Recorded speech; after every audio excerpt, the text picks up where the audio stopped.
Hello. Yeah.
Hello.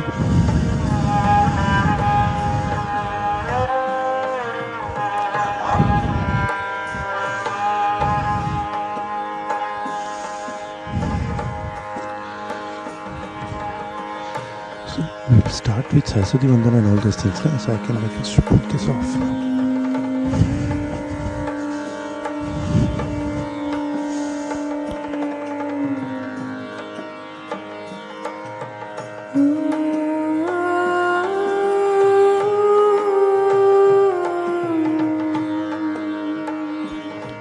Hello. Hello. Hello. Hello. Okay. No.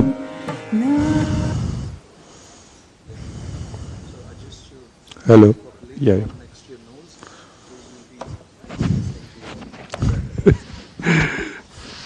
This is fine. This is fine.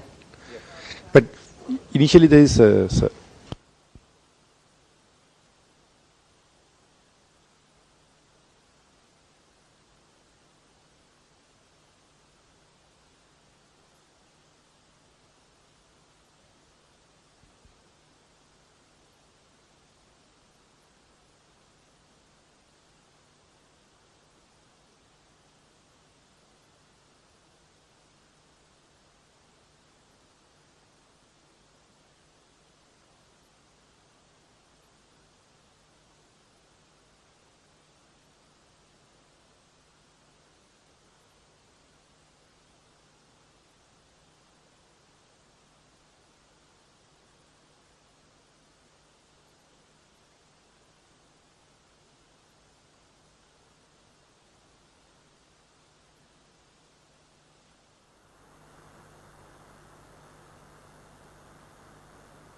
Slide change it.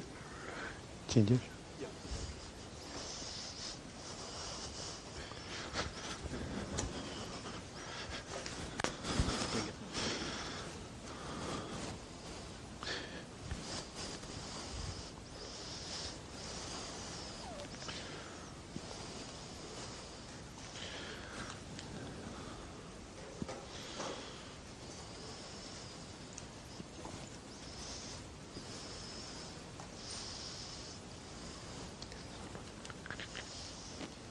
Hello.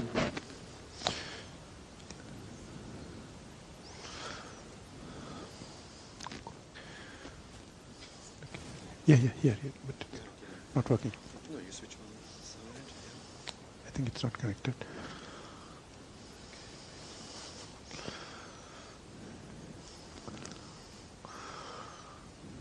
Not working.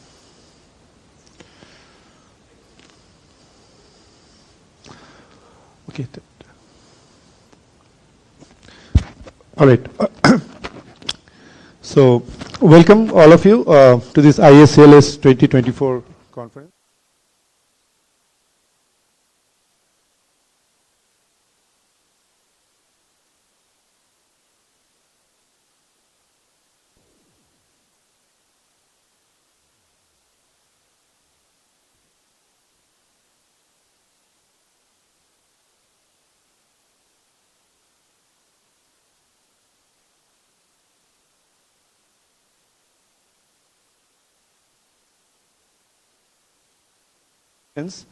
And out of which 10 have been accepted. So 10 full papers will be presented in the conference. And we followed a very rigorous review process. So at least 3 reviews per paper. And sometimes, because we could not decide, a 4th review was brought in. And the entire program committee discussed the merits and demerits of each paper, and then that was accepted. And I'm glad to say that the accepted papers are from diverse fields of Sanskrit computational linguistics, as we will see in the program, and from diverse regions. It is from Europe, Russia, USA, and of course, India. And other than that, the other highlights of the program include we have 18 demonstrations of various tools in Sanskrit computational linguistics and even Pali computational linguistics that also are slated over this 2.5-day symposium. And we have 4 invited talks. A very interesting panel on AI and Sanskrit. This we thought is now AI is something you may like it, you may not like it, but you cannot deny it. So you have to have something that speaks about what is the future of Sanskrit computational linguistics vis-a-vis AI. And that's about it from my side. Just want to thank all the first of all, the steering committee. The steering committee is the one that holds this whole ISCLS together. From one edition to the next edition, it's the steering committee that holds, that guides, that actually suggests the path forward, etc. And then the program committee was formed. The program committee is formed for each symposium separately. And as I said, the program committee plays the most vital role in putting up a nice program. So not only just it invites submissions, it also popularizes it. It asks, it requests submissions from different ends, and then the actual review process is done by the program committee. And of course, thanks to Martin, the organizing chair, and his team here at Auroville for making this happen physically. And I thank the web chair, Rishikesh, for putting up the website and making sure all the things are happening. And the authors are the most, probably the most important thing after the participants, the authors and the speakers, because they submitted very interesting and strong papers. We have this symposium, so I thank the authors again, not only just the full papers, but also the demonstration papers. One thing to note is the demonstration papers will not appear in the proceedings because we consider it as team building, so just letting each other know what we are working on so that later on a much stronger paper can come out. But I thank all of them for coming here and presenting. Some of them will be online, but mostly people are here offline. So the speakers, as I said, there are 4 invited speakers. All of them, as you have probably found out in the program, are very accomplished people. They are very busy, but they have still given their time to come here and deliver these invited talks. And finally, the participants. As I said, a symposium, the most important part are participants. So please do enjoy the symposium. There is nice food, nice ambience, nice papers, and so there should be nice discussion also. So please talk to each other and let this community grow manifold. Thank you all.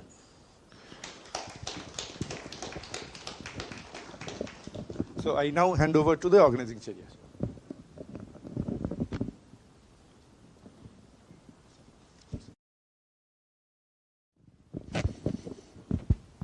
Okay. Thank you, Arnab, for the wonderful introduction. And firstly, welcome everyone to Auroville. It's really been working for about a year on this, and we want you to experience this very unique place. It's in India, but it's also very international. It's a UNESCO-recognized project that's dedicated to human unity. And Suresh, would you put the slides also? So I just wanted to welcome everyone. And in the Charter of Auroville, it was to be a place that was a bridge between the past and the future. So this symposium is very much so taking something from more than 2 millennia and bringing it also into the 21st century. We'll be having a panel, special panel on on AI and Sanskrit, and it's very exciting to see everyone here. And 4 years and 4 months ago, we were in Kharagpur. We didn't know that the world was going to shut down for a few years. And I remember saying, let's do it in Auroville. And we did it. So I just wanted to say thank you to everyone who made this happen. And it's going to be a wonderful symposium. And firstly, I thank the Shri team, Sanskrit Research Institute. You'll see we're with the blue tags. This is us, and you can come to us for any questions. So this is Daniel, Gali, Gauri, Kumud, Rene, Sashka, and Svetlana, who has come a few weeks ago from Russia to join our team and help us. Thank you so much for making this such a wonderful symposium.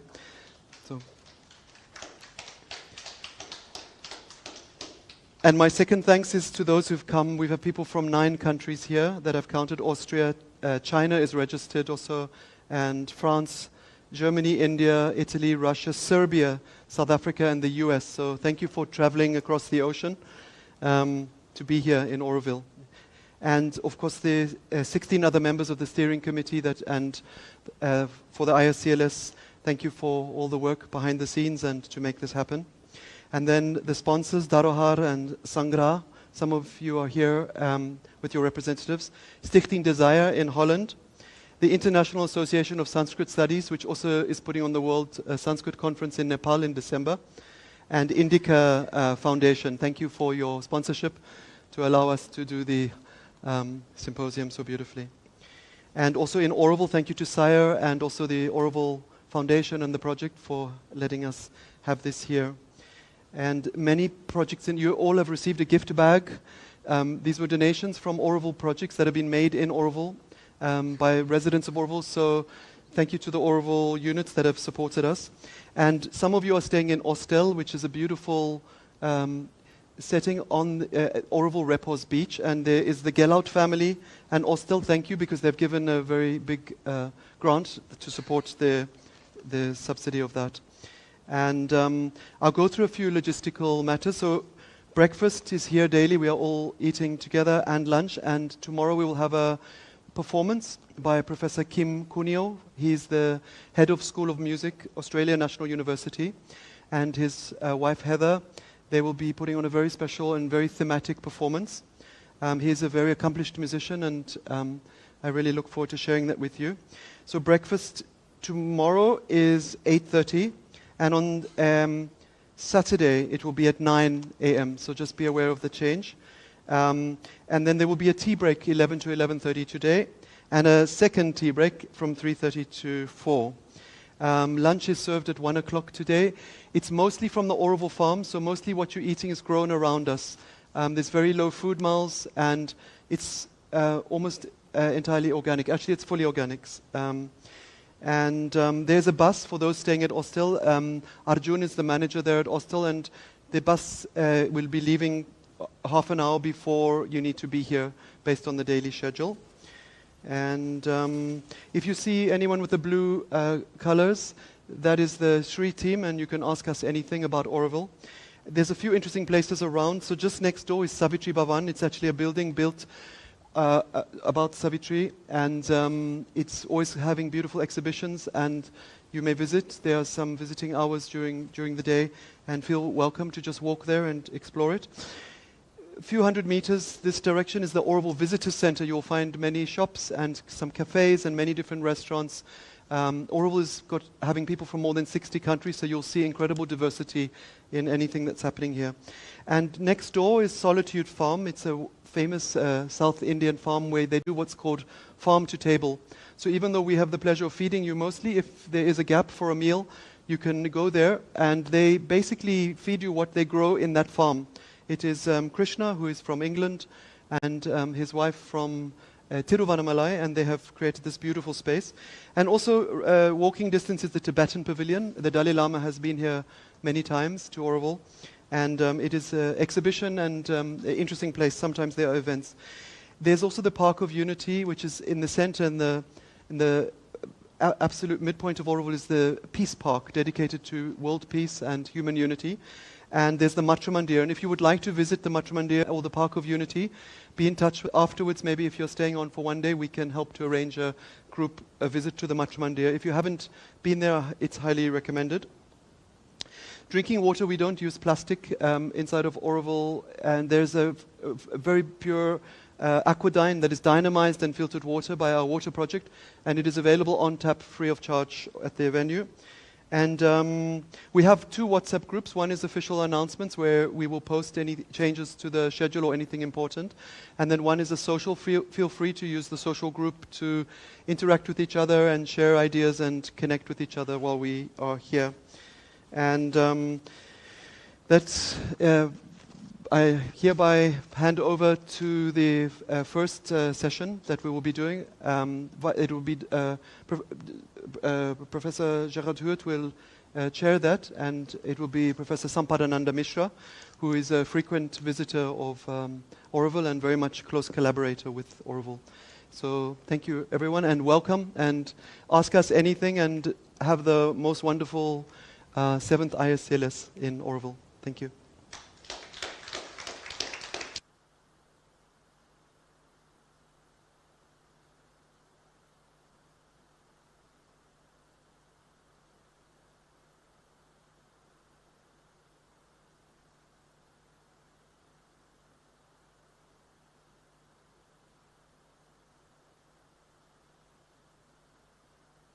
Ourselves are deep into that spiritual tradition. We are deep into understand the subtle nuances of the language. That is why our Rishi tradition has always given importance to, like from Vaikhari to Para, the different grades of the speech. Anyway, the importance of language that we all know, the most beautiful saying, Prem, yadi shabdah vayam jyotirasansaram nadipyate. So, without word, without language, the world would not have been there. So it would have plunged into blinding darkness. So we all know the importance of language, which is the extraordinary creation, and especially for the human soul, for the human beings. So the speech or the word that we are dealing with, the philological form of the language, is the outermost, the grossmost expression of the primordial creative vibration, the Adi Spanda, the sound in the supreme consciousness, which creates the world. So our Rishi tradition has given a lot of importance to the creative aspect of the word, which we need to keep in the background while dealing with the language. If that is what is missed, and how far the computational tools will be capable of bringing out that aspect, we do not know. But we need to keep it in mind. Otherwise, we'll miss the most important, what is fundamental to our texts, especially the texts which are foundational texts of our dharma, Sanatana Dharma. So the essential inner nature of this creative vibration is what? The urge or will to, how the language is originated. Look at the Indian perspectives, that the essential inner nature of this creative vibration is the urge or will to express, will to manifest, will to objectify, will to bring forth or give form to what is held formlessly within the supreme consciousness of the spirit. So that's what our Rishi tradition believe as the origin of the language. So lot can be said about it, but our, like perspectives, if you look at the grammatical tradition, this is what you find in Paniniya Shiksha, where it says Atma Buddhya Sametya Arthan Manoyukte Vivakshaya Manah Kayagni Mahanti Saprerayati Marutam Marutasturasi Charanamandram Janayasi Swaram Sodirna Murthne Abhihato Vaktra Mapatya Maruta Varnan Janayate. So out of desire to speak Vivaksha, the soul gathers all the meaning with the help of buddhi and impels the mind. It is the fire that is lit by coming together of anubhava or experience and vivaksha, a desire to express. So this is how the speech manifests. So every sound, look at the Vedic, Tantric, grammatical, poetic tradition, what is explained there has these two aspects. One is the audible sound, and then the subtle or essential sound element behind the audible sound. So what we are dealing with, the modern philology dealing with, or the computational linguistics dealing with, is the more audible sound. So the subtler essential sound element behind the audible sound is something we do not know, like how that can be translated into through the computational tools. So that is something which need to be explored, and then experts can think about it. The subtler sound behind the audible sound is vibrant with the meaning natural to it. This vibrant is the instrument of expression of the spota. This external sound is termed as a dhvani, which is the quality of shabda. Now that I am not going in detail to the spota, dhvani and all these things, I'll skip, but my whole point is that while we are dealing with the communicative aspect, we should not forget about the creative aspect of it, and then how, when we are saying the knowledge representation, so we can do justice to the knowledge representation, and then we have to think like how the computational tools can help us bringing out these inner nuances. So for this, a deeper understanding of our tradition, what has been there with regard to speech in the Vedas, in the Tantras, in the grammatical tradition, in the poetic tradition, and in many other traditions, including not what has been there only in Sanskrit, but there are plenty of materials which are available in the regional languages also with regard to the philosophy of the language, the deeper nuances of the words. The same word can have multi layers of the meaning. This is what creates the difficulty in understanding. So we can represent how, so we have to understand where is the limitation of the understanding of the human mind and limitation of the computational tools, how far it can do justice to the knowledge representation, and then how far the the human mind is limited. That also like we need to understand, and then what needs to be done for expanding this understanding. So what is needed, that also like we need to understand, so then we can prepare ourselves for a complete understanding of what we are dealing with. So I'll just skip all these things. Now coming to the Vedic tantric tradition, the grammatical tradition, the poetic tradition, so how much importance they have given to the various grades of speech, para, pasyanti, madhyama, vaikhari. So vaikhari, ultimately para, which is nishabdam tat parabrahma, the silent sound, the speech comes out of the silence, and ultimately it has to merge into silence. So the words, what we have talked about in the Vedic and Tantric tradition, in grammatical and poetic tradition, and in many other traditions, in their most psychological depths are constituted of a conscious power, a superconscient nature force. Sri Aurobindo says, it is this force, this Shakti, to which the old Vedic thinkers gave the name Vak, the goddess of creative speech. And the Tantric psychists supposed that this power acts in us through different subtle nervous centers on higher and higher levels of its force, and that thus word has gradation of its expressive powers of truth and vision. There are therefore different degrees or force of speech, each separately characteristic and distinguishable. So these are the things like we need to keep in mind while dealing with the speech. So there are plenty of materials which I have prepared, but what we need to keep in mind when we are coming to the computational linguistics and knowledge representation. So first, the Paninian grammar.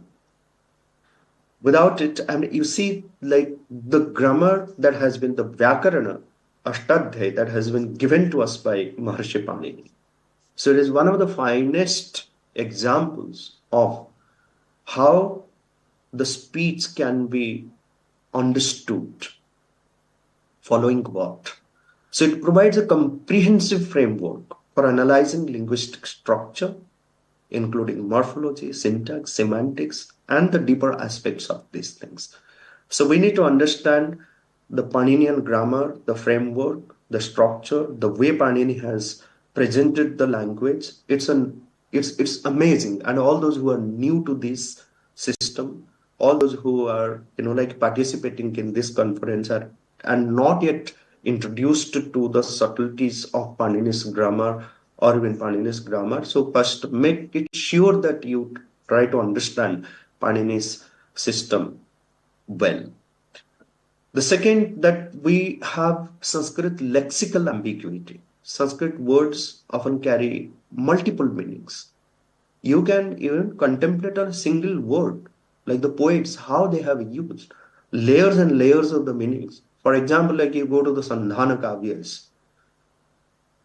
The point is, like, following the grammatical structures, even the grammatical rules and regulations have their own limitations. Grammar also cannot fully explain many aspects of the language. It has its own limitation.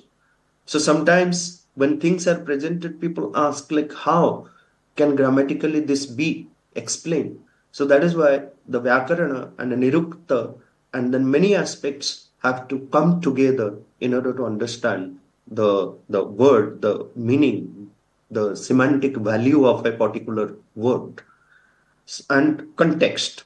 Yes, our tradition is a contextual tradition. It's not a mere textual tradition. It is a contextual tradition. If you remove context, then many ambiguities will appear. The same word can mean, it is there in many other languages also. The other day in another conference, Ambaji was giving this example of the English word case.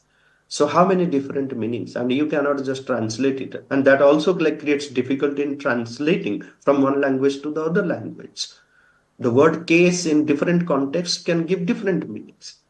The same way, like I have worked, I give usually in my class the examples of two words. One is a dead. How can we translate the word dead into any Indian language, and especially in Sanskrit? And the same applies to from translating from Sanskrit to other languages, and especially in English. The word free, you cannot translate mruta. The word dead cannot be translated as mruta everywhere. It will create a lot of difficulties. The translation will become ridiculous if the word mruta is used for dead everywhere. How will you translate my telephone is dead? How will you translate my, it's a dead capital? How will you translate he's walking dead slow? How will you translate it like it's a dead letter? Similarly, like I am a free man or I am not a free man. I have no free time. It's a free access. It's free education. The word mukta cannot be used everywhere for free. So the contextual disambiguation is a crucial, is a is really crucial for accurate semantic presentation. So how do we manage with that? Different kinds of principles are to be adopted to understand the context. When I was doing my MPhil under the guidance of Professor Kutumba Shastri, I had taken up this topic that the how do we understand a particular text or the intention of the speaker, the vivaksha. How do we understand? And anyway, like I'm sure that Professor Kutumba Shastri is my teacher. He will be addressing and then speaking about tatparya and other things which are very much necessary for the computational people to understand. So then the subtle nuances, the semantic nuances of a particular word have to be kept in mind while dealing with these this kind of texts. So then we have, for example, compound words. Sanskrit is well known for its elaborate compound word formations. Sometimes the compound words are running to 1 or 2 pages, a single compound word. So this aspect of the language, it needs to be understood properly. All those who are getting initiated or introduced into this domain of knowledge representation using computational tools. So where multiple words can combine to convey complex semantic concepts. Understanding the semantics of these compounds, it requires sophisticated linguistic analysis. So it's a beautiful journey again to understand the language, getting into the spirit of the language, understanding these subtle nuances, entering into the spirit of what a rishi says, what a kavi says, what a speaker says in Sanskrit. These are the things that like one needs to be familiar with. Merely going by rules, also one cannot achieve the complete result. Then we have metaphorical language. And you said that Sanskrit literature is so full of such things. It frequently employs metaphorical language and symbolic imagery to convey deeper philosophical, spiritual meanings. This is where, while using the computational tools in explaining or parsing or doing whatever things to bring out the meaning, so one finds it difficult. Like how these deeper philosophical and spiritual meanings have to be brought forth. Analyzing the semantic of metaphors, therefore, requires understanding cultural and contextual nuances, which I mentioned before also.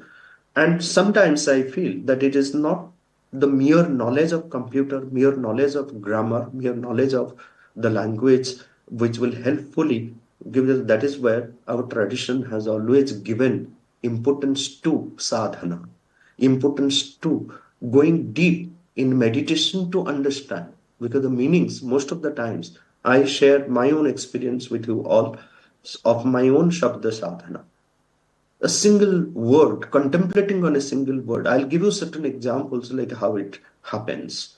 And then what are the results which have been achieved. So by going through the grammatical tradition, mere grammatical tradition, I mean, sometimes I am questioned that how do you justify this grammatically?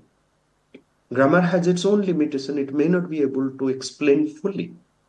But then these meanings are very, very true in that particular context. And when we accept these meanings, then we go. But the beauty of our tradition, grammatical tradition, is that because our grammarians were the rishis by themselves.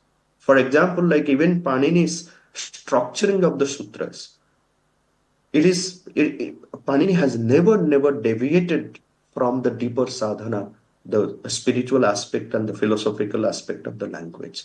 If Panini is putting apadana the fifth case, right in the beginning in the Karak section, where it is usually expected that, like the first Karaka, which must appear in Panini's Ashtadhyayi, should be Kartru Karaka, because Karta is the first Karaka, the first case, the nominative case, the agent, the Kartru Karaka. Then, like, if you follow this order, Karta, Karma, Karana, Sampradana, Apadana, then Sambandha, then Adhikarana, then Sambodhana. So this is how we study structurally. But in Panini, the order is completely different.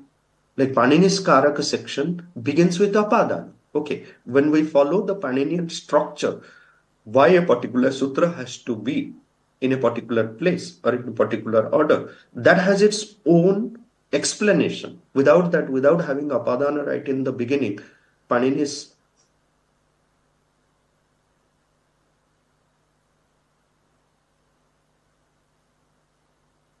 beautifully Panini himself has combined the spiritual experience, the philosophy of creation, the philosophy of life, how he has integrated into the very technical structure of itself. Just to give you one example, like I have written a small article on like why Apadana Panini has put right in the beginning, not looking at from the Ashtadhyayi structure point of view that many people have written, and then it's a usual thing in the grammar classes, but I'm discussing about a different things from the philosophical point of view. Now, Apadana Panini says that dhruvam apaye apadanam. So when there is a separation, so the fixed part, dhruva, is the apadana. Vrikshat patram patati. Now we need to analyze this sentence. Vrikshat patram patati. The grammatical status of vrikshat, grammatical status of patram, grammatical status of patati. Okay, very well we can explain following the computational tools. We can understand through that using tools, using the processes by which it can be broken into further components and understanding all these components. But the deeper philosophical aspect here, now see why Apadan he has put it right in the beginning, that this is the beginning of the creation. The whole philosophy of creation is that creation is srishti, visrishti, visarga, visarjana. So it is a separation. The dhruva is the eternal unmoving. The eternal unmoving, moving or separating itself from itself, then we have the creation. So Panini has not forgotten to incorporate that, and how beautifully he has integrated the philosophy and his structure, his technique. That's why he gives important, like first is Apadana. This is where the whole creation begins. The eternal unmoving moves from itself. All movements proceeding from the eternal unmoving, the dhruva. So when we keep and these are the things we need to again keep in mind while dealing with the knowledge representation. So there are many metaphorical aspects also, like I gave you the example of the Sandhana Kavyas. I gave you the examples of the Chitra Kavya. You take examples of many symbolic meanings which are, like the rishis, the kavis, how they have embedded so many meanings, deeper meanings into a particular word. Like if you contemplate on the Chitra Kavyas, now we can start even exploring like how the Chitra Kavyas can be well presented using computational tools. Tremendous amount of work we need to do. So explaining the simple verses, the simple shlokas, subhashitas, or the text is easier. But when we deal with the deeper aspects of the text, so a lot of innovation needs to be brought forth to dive deep into the subtle nuances of the language. So I was, like pointing out that when I was doing my own dissertation under the guidance of Professor Kudamba Shastri on Vivaksha, on Tatparya, so There I had mentioned about one grammarian, Sharanadeva. Sharanadeva was a Buddhist grammarian. His work is called Durghata Vritti. Durghata Vritti, it's a difficult vritti, Durghata, difficult to understand. And he created this work in order to justify the Paniniyatva of many un-Paninian words. So he has taken around 400 sutras of Panini to justify above 4,000 words which are considered to be un-Paninian or doesn't fall into Panini's. It cannot be explained using Paninian system. Okay. Even there are many examples in the Mahabharata, in the Ramayana, those which do not fall into the Paninian system. So merely, this is also like another challenge, that merely following Paninian structure, we cannot justify grammatically. Whatever, like finer tools, computational tools we may be using, merely following Paninian structure also, many words cannot be justified. Their real meanings cannot be brought forth, or the grammatic status cannot be brought forth, because in the Ramayana, in the Mahabharata, in Kalidasa, in many places, there are words which do not fall into the Paninian system. Now here, there are some scholars who have, and this is another study which, like the scholars also think seriously to work upon it.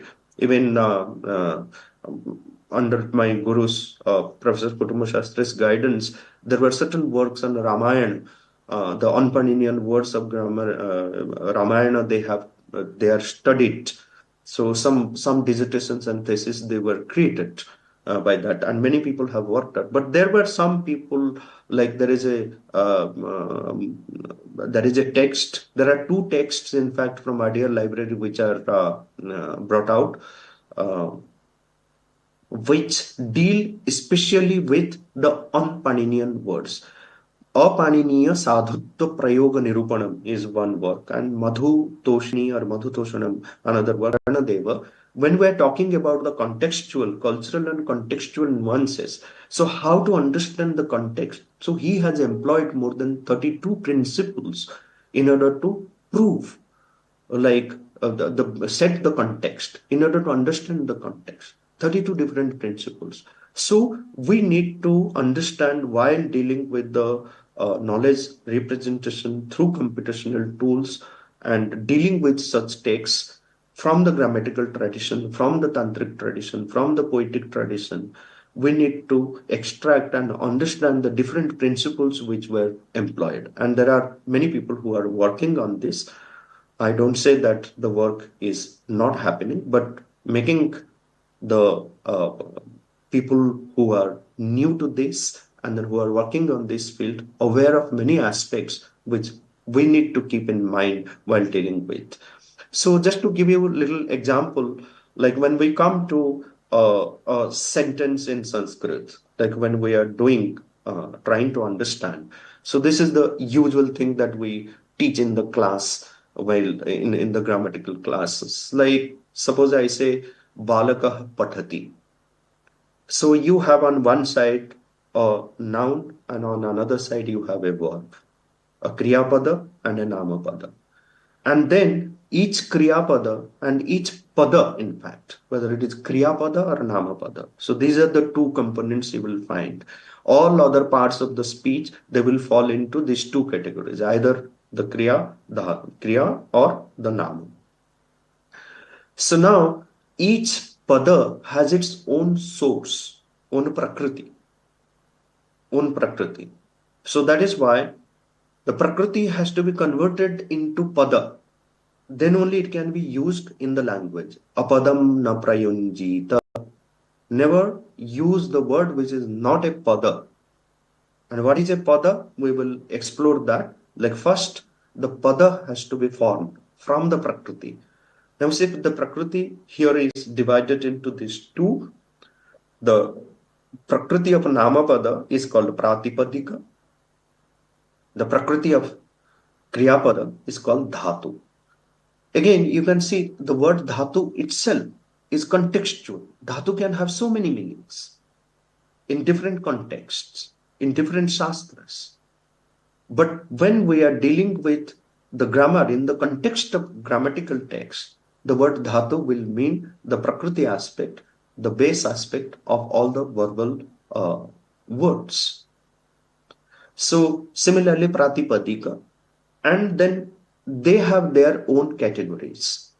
So whether it is a pratipadika or dhatu, the pratipadika can be avyutpanna, non-derivative, or vyutpanna, derivative. Thus, dhatu also will be avyutpanna or vyutpanna. Now, when we deal with the pratipadika, the avyutpanna, for example, it cannot be further broken into. Yet, if you go to the etymology of Yaska or another, like, especially like I read a lot from Sri Aurobindo's new philology. I will discuss a little bit going ahead about this. So, where every avyutpanna, what is treated as avyutpanna in the grammatical tradition, can also have its own root, own seed. Sri Aurobindo goes to the bija akshara, the bija of it, the seed form of it. So that's a different aspect which I will deal towards the end. But like you take the word kha or bala. So these are the words that are treated as avyutpanna. Now, vitpanna, pratipadika, you have three categories of vitpanna pratipadika. You have the krudanta, you have the tadhita, you have the samasa.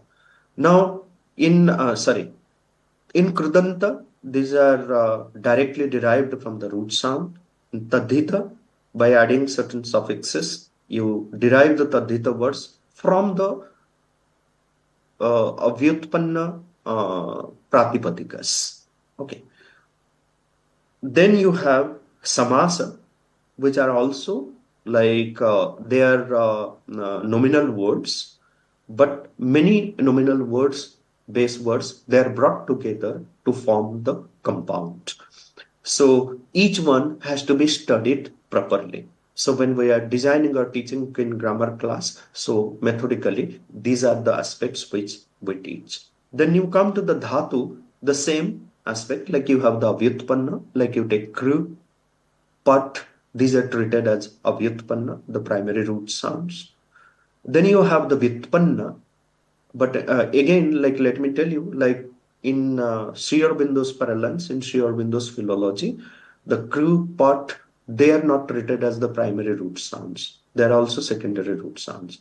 The primary root sounds, according to Sri Aurobindo, are the seed sounds. Like for example, you take the word e, ka. So each one is treated as a root sound, primary root sounds. So maybe moving ahead in the course of its evolution, Sanskrit has lost the root sense of many of these bija aksharas, but it is retained with many letters. Then you have the vitpanna, the 5 categories of the vitpanna derivative root sounds, the sannanta, nijanta, yanganta, yangluganta, and namadhatu. Now, if you take into consideration all these vitpanna root sounds and avyutpanna root sounds, it creates a like huge corpora of words, and all these things, they need to be understood in their perspective, in their context, when we are dealing with the semantic analysis or the semantic representation of the language, going directly to the roots of this. So dhatu, avyutpanna dhatu, if you take, so there are about 2000 primitive or primary root sounds. And here primitive not in any other sense, but the basic primary root sounds which were captured by Panini. But please remember, if we follow the principles of the formation of the root sounds, and this is what I have understood from Sri Aurobindo, how the root sounds are created. So if we contemplate on that, Panini has been able to capture only these 2000 primary root sounds, but these are not all to Sanskrit. So if we follow the formation, the principles of the formation of root sounds, I have given a calculation of that in my book, Sanskrit and its Evolution of Human Speech. Sanskrit and the Evolution of Human Speech. So there I, following the explanation given by Sri Aurobindo, I've given there are more than 33,000 root sounds with the Deva Bhasha, the original form of Deva Bhasha, which contained.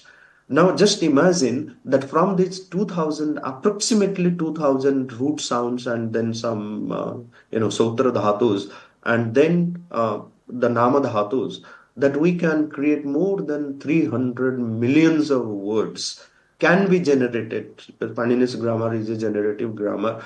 And then following these, ways of word derivation, principles of word derivation, we can create more than 300 millions of words, which itself is a huge, huge, huge, repository of the vocabularies. No other language, even if we put together all the languages of the world, and then look at the wealth of their vocabularies all together, somewhere it will not match. But if we take into consideration again of the 33,000, more than 33,000 root sounds, following the principles of the formation of root sounds, then just imagine Ananta Vaishabda, endless, infinite. So that is where the Vyakarana, the separation of it, and that truly defines like how the computational principles are applied in understanding and then presenting the knowledge representation and understanding the text. So now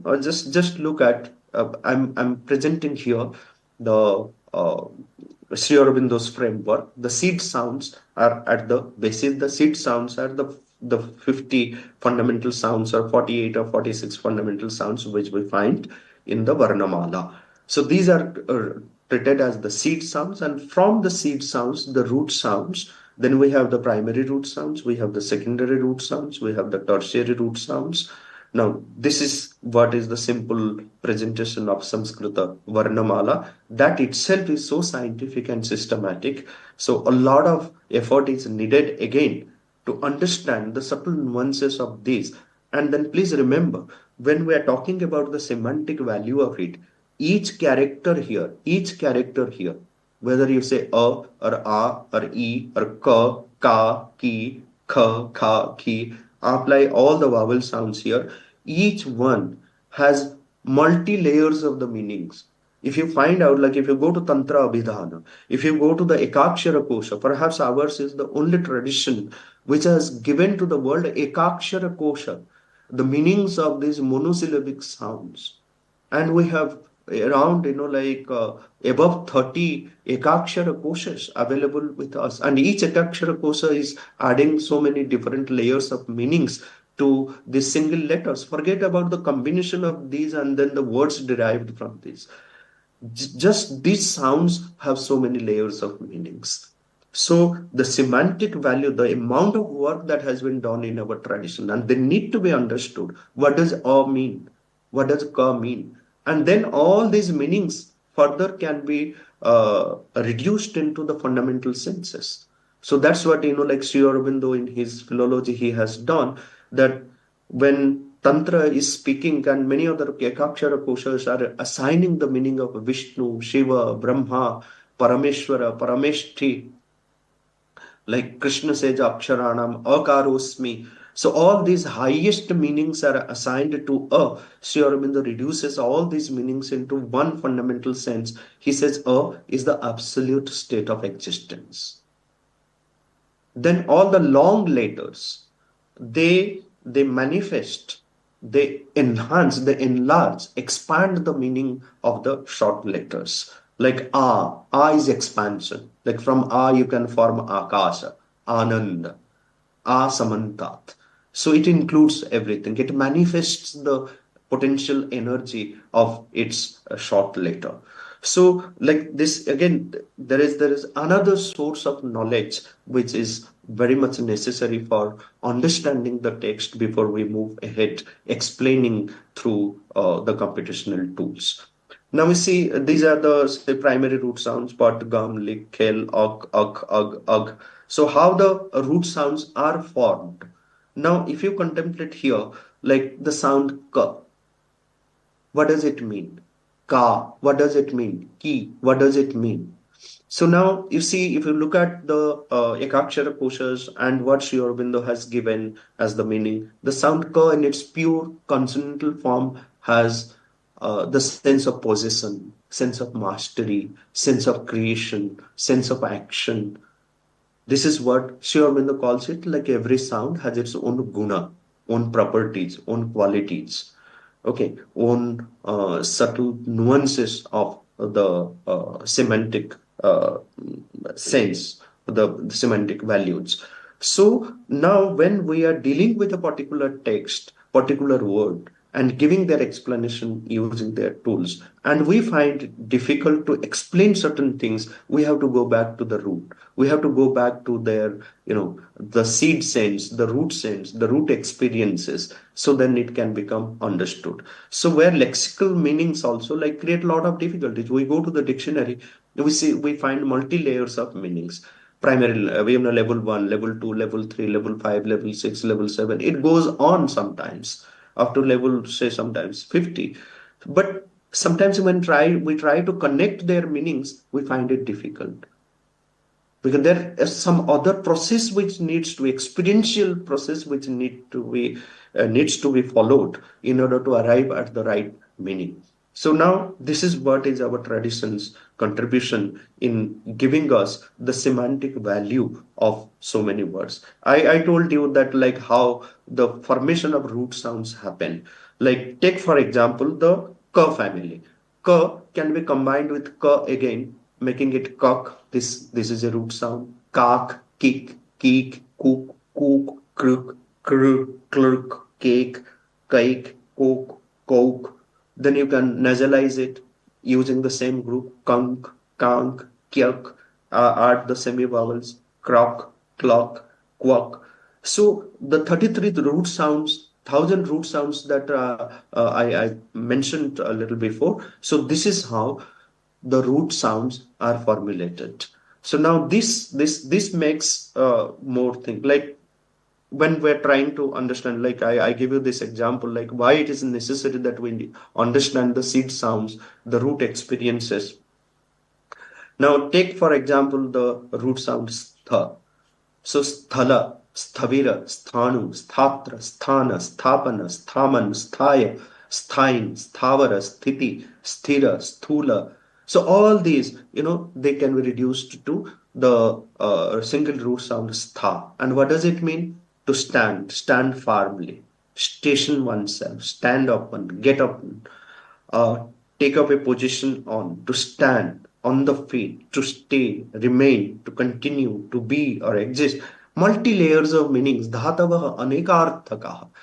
And now you see, for example, like if you want to have a comparative study of it, look at any English word beginning with ST or having ST at the end or in the middle. They, conform to these meanings which stha contains: stand, stop, start, steward, still, station, stagnant, still, exist, establishment, obstinacy. So everywhere you can find. So it shows that understanding the root sound and the root experiences, the fundamental root experiences, how they help us in understanding the language, not just one language, many languages. So this is how, and then we can go ahead with the Gana division, how Panini himself has categorized. It's amazing to see the way Panini has worked out. The Paninian framework is one of the finest frameworks, which helps us even using the tools, and then how even new tools can be created for this. So the subtle differences of each group, like why they have to be 10. Similarly, you come to the pratyas, like I talked about prakriti. The pada needs to be formulated. So the pada can be formulated by adding suffixes, but prior to that, like you have these two kinds of suffixes, pratyayas, mula shabda nirmanaka pratyaya. Then you have the pada nirmanaka pratyaya. So you have the suffixes forming the secondary nominal basis, suffixes forming the secondary verbal basis.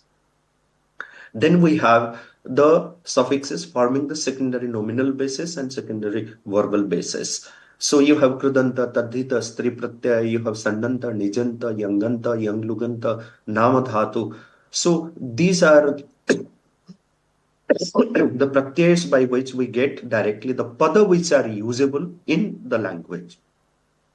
So just look at, like the padanirmanaka pratyaya, like Panini simply puts it suktingantam padam. Or even if we go to Katyayana, so he takes sup and think as vibhakti and he says vibhaktyantam padam.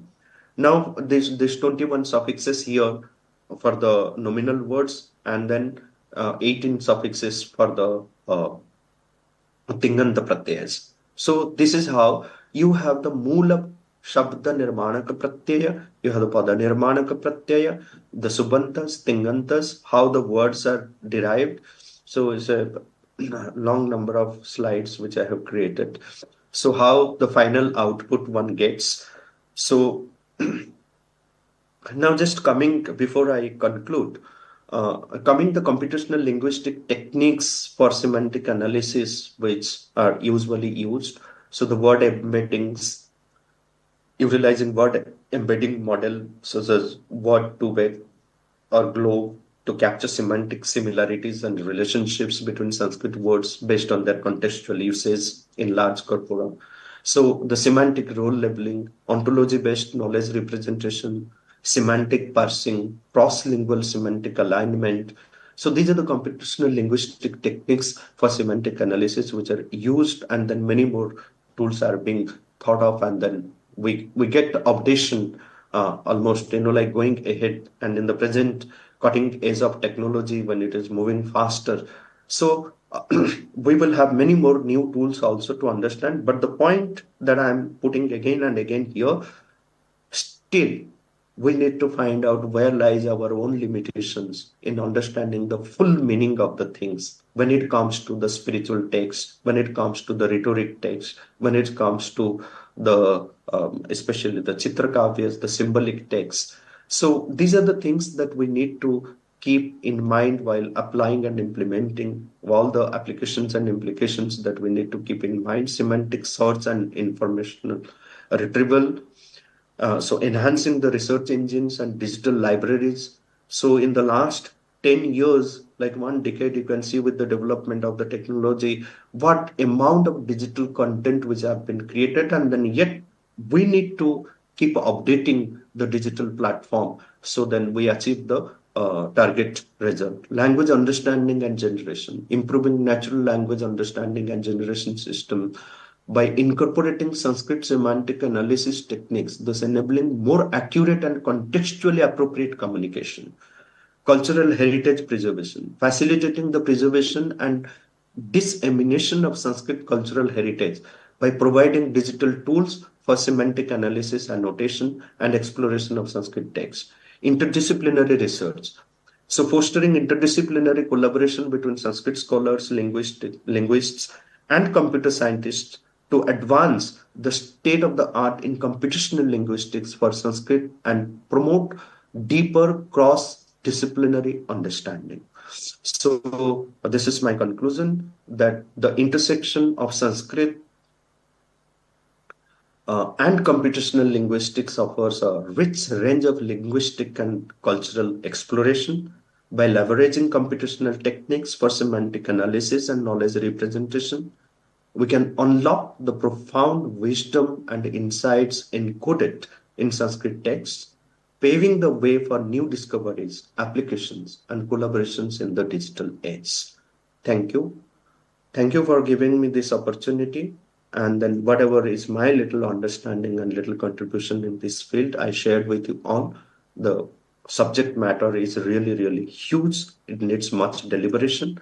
I hope this presentation helps to the participants in enhancing and bringing clarity to their understanding. Dhanyavad.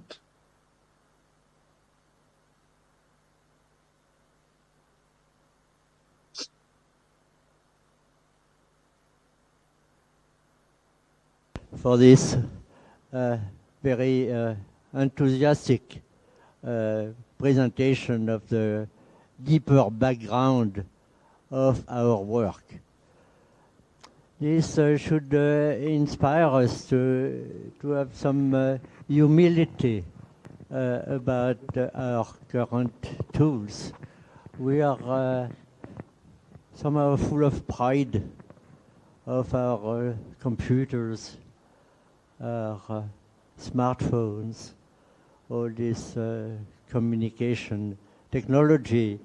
But what is really important is not so much electronics. It is a deeper understanding of communication. So it's information theory. And actually, who is the ADI information theorist? It's Panini. Yes, Panini Ashtadhyayi is not just a grammar.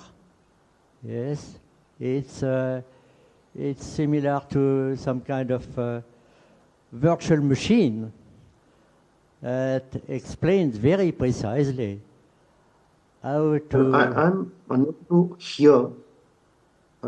Sound is very, very minimum. I do not know what is being said. If there are any questions or anything for me, then someone has to maybe call me and tell me or type in the message. If there are no other questions or any further discussion, then I can leave the meeting. Are there any questions?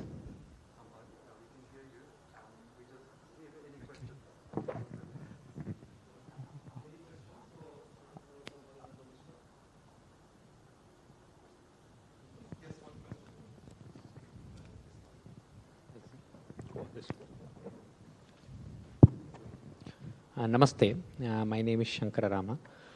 So the taxonomy of classification that you showed for dhatus and pratipadikas, you had vyutpanna and avyutpanna. So where does the unadi pratyayas come under the dhatus? How would you classify the unadi pratyayas for the kriyapadas? Would they come under vyutpanna or avyutpanna or somewhere in between? Or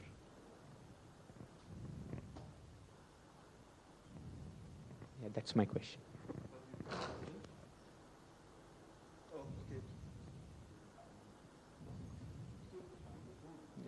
Shall I? Yeah, I'll ask. Sorry. No, Namaste. My name is Shankara Rama here. So under the taxonomy of classification that you had shown, I wanted to know where would the unadi pratyas come inside. So under the vyutpanna or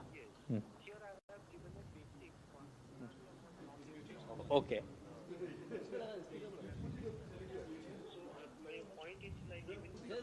Information, it shows the explanation of so many word derivation.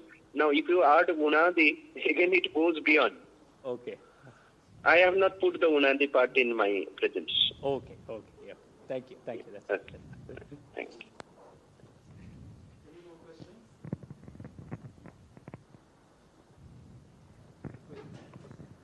Well, I think we can thank our speaker again for his very motivational speech, and this should inspire us to do a lot more work. Yes, we have been only scratching the surface of Shabda. Yes, and now we want to understand to a certain extent Spota and ultimately VAC.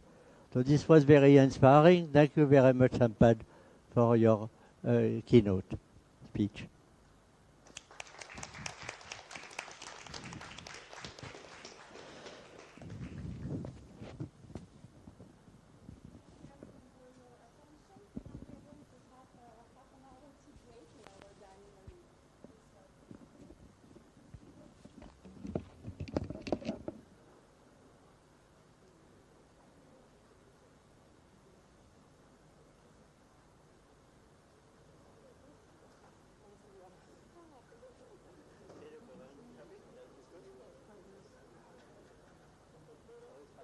Which I can answer in written form. So that's how we can manage.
कृष्णवर्णां हरिणीं सुवर्णरजतस्रजां चन्द्रां हिरण्मयीं लक्ष्मीं जातवेदो महावः तामहावः जातवेदो लक्ष्मीं मनपगामिनीं यस्यां हिरण्यं विन्देयं गामस्वं पुरुषानहम् अश्वपूर्वां रथमध्यां हस्तिनादप्रबोधिनीं श्रियं देवीमुपम्बये श्रीमादेवी जुषताम् तां सोऽस्मितां हिरण्यं प्राकाराम् आर्द्रां ज्वलन्तीं तृप्तां तर्पयन्तीं पद्मे स्थितां पद्मवर्णां तामिहोपम्बये श्रियम् चन्द्रां प्रभासां यशसा ज्वलन्तीं श्रियं लोके देवजुष्टामदारां तां पद्मिनीमिं शरणमहं प्रपद्ये अलक्ष्मीर्मे नश्यतां त्वां वृणे आदित्यवर्णे तपसोऽधिजातो वनस्पतिस्तव वृक्षोऽथ बिल्वः तस्य फलानि तपसानुदन्तु मायान्तरायाश्च बाह्या अलक्ष्मीः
Spiraculum sanctitatis, o ignis caritatis, o dulcis gustus in pectoribus et in lucio cordium in mana adore virtutum.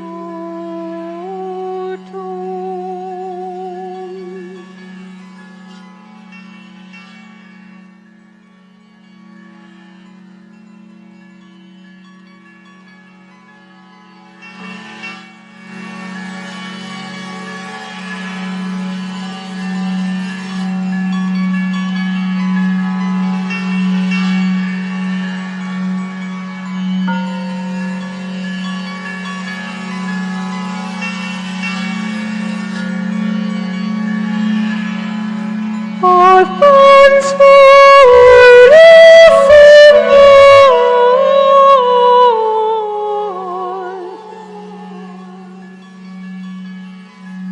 in qua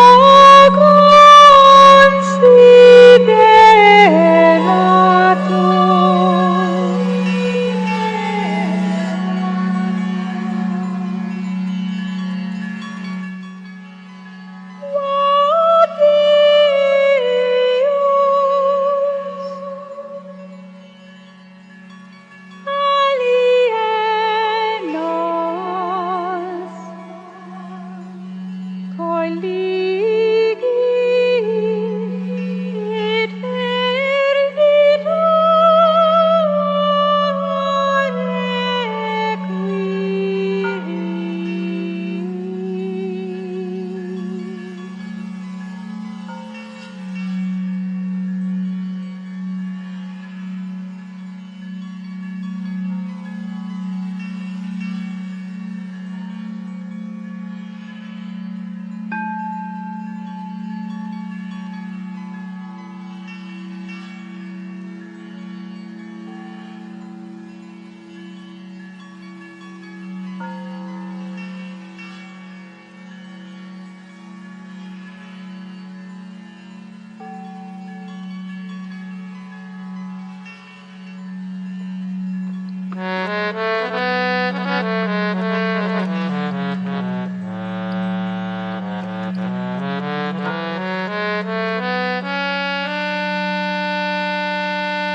उपैतु मां देवसखः कीर्तिश्च मणिना सह प्रादुर्भूतोऽस्मि राष्ट्रेऽस्मिन् कीर्तिमृद्धि ददातु मे शुद्धिपासामलां ज्येष्ठामलक्ष्मीं नाशयाम्यहम् अभूतिमसमृद्धिं च सर्वं निर्नुद मे गृहात् गन्धद्वारां दुरादर्शां नित्यपुष्टां करीषिणीम् ईश्वरीं सर्वभूतानां तामिहोपं वये श्रियम् मनसा काममासूतिं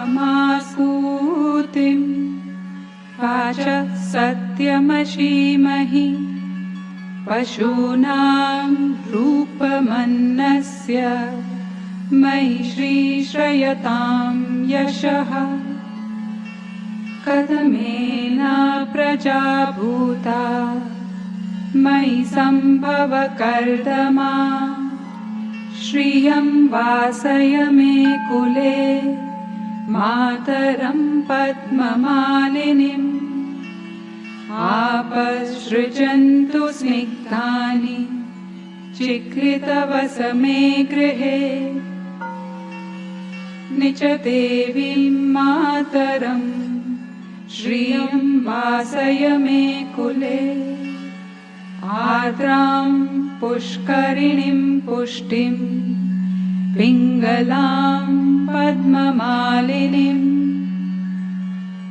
चन्द्रां हिरण्मयीं लक्ष्मीं जातवेदो महावः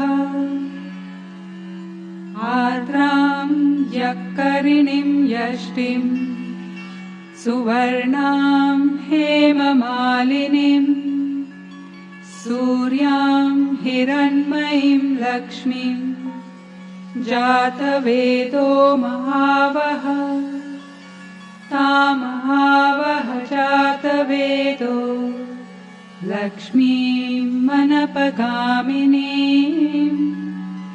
यस्यां हिरण्यं प्रभूतं गावो दास्योश्वां विन्देयं पुरुषानहम् यशुचि प्रयतो भूत्वा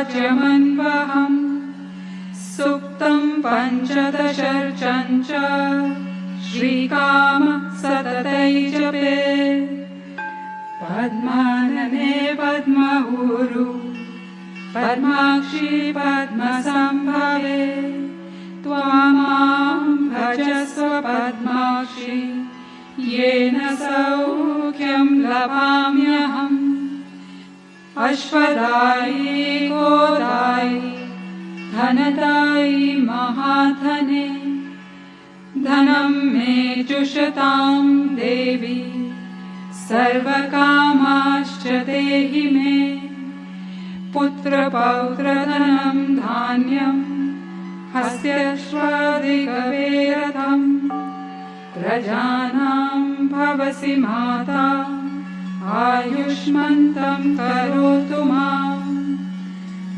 धनमग्निर्धनं वायुर्धनं सूर्यो धनं वसुः धनमिन्द्रो बृहस्पतिवरुणं धनमश्नुते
Exalt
turn it up.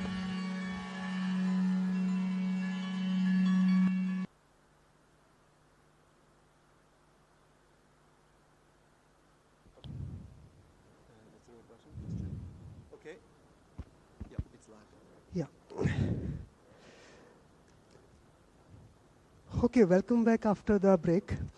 So now we are starting our research sessions. So this is the session 1 that we will have now for 1.5 hours. First properly. If you have a word and its meaning in, let's say, a TSV file properly formatted, in that case, such kind of issues would not be there. But yes, because we are taking data from colon, we are having cases in which C, or let's say if the verbs are there, C under root. So you have all sorts of those. So those idiosyncrasies are not handled because I just wanted that it should be replicated. It should be able to be replicated. Then I have not done anything manually. So whatever data was there in which the data was C under, it's C under. Right. Thank you. Any other questions? Yeah.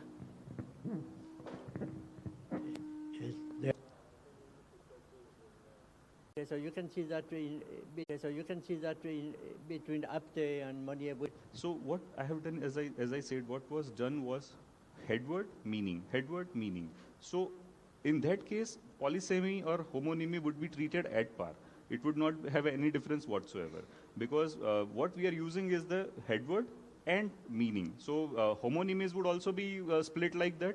Polysemies would also be split like that. So that ways you have, let's say if you have a word which is homonymous, you have 2 entries in Apte. You will have 1 entry meaning 1 second entry meaning 2. In Monier-Williams, you have the single entry and you have 2 meanings there. But it would be split at meaning level. So homonymy and polysemy, I don't think would have any bearing in the calculation of similarities. If they handle it separately, because I don't think there is any difference. So yes, linguistically there would be a difference, but for computational part of it, it's only the headword and the text of the meaning which is supplied. So had it been in homonymy parts or had it been in polysemy, a separate entry, it would have the same. How do you assign the head word for a particular word or a word sense?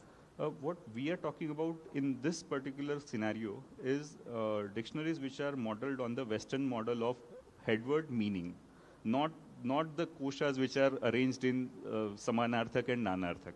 So these are precise. The same can be extended. The same logic can be extended, but the present comparisons which happened, the headword is already pre-specified. The word is already given. Hari is given, and you have 10 meanings of Hari.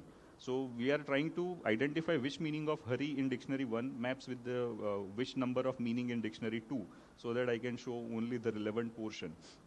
So yes, headword deciphering the headword is not a task in this case. It is given. So you're saying that Hari, for Hari, the headword is Hari. Hari. Okay, so it's a pratipadik. It's pratipadik. Pratipadik or that is dhatu or namarupa. That is not something in which the case markers are applied. Some explanation is needed here. See, some dictionaries give prathamanta as the headword, and some dictionaries give the pratipadika as the headword. How you have handled it? This, I think, yes, ma'am, I understood the issue. Let us say Apte has the tendency of giving prathamanta, kamalam, kamalaha, sarasaha, something of that sort. And other dictionaries have sarasa. So in Cologne dictionaries, we have something known as headword normalization. So they have normalized the headwords. All of them have been brought to the level of pratipadika. So you know precisely that Apte 90 has Kamala, but you should read it as Kamal. So that data is taken from Cologne and used so that they are mapped. So let's say Kamalam, Kamala have different numbers. So that's how it is handled. If Prathamant ones, sometimes some dictionaries have done Pita, some of them have given Pitru. So that happens. But that has been taken care of by this logic. Okay, so there were many interesting discussions. So in the interest of time, I think other questions can be done during the lunchtime, lunch break. So let's thank Dhavalji again for this very interesting talk. Also, yeah, this reminded me of our initial efforts in aligning Heritage and Monier-Williams that we did in 2012. So now, coming to the next paper for the session. So second paper is Context and WST, around the same theme of word sense disambiguation. Analyzing Google Translate's Sanskrit to English output of Bhagavad Gita verses for word meaning by Anaga Prateep, Radhika Mamidi, and Pavan Kumar Satuluri. So Anaga Prateep will be presenting the paper. So you are from Triple IT Hyderabad? Yeah. And Pavan Kumar Satuluri is from IT Roorkee.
So I know there were other questions. In the meanwhile, we can take up the other questions. Yeah. From the previous speaker. Okay, but you can ask.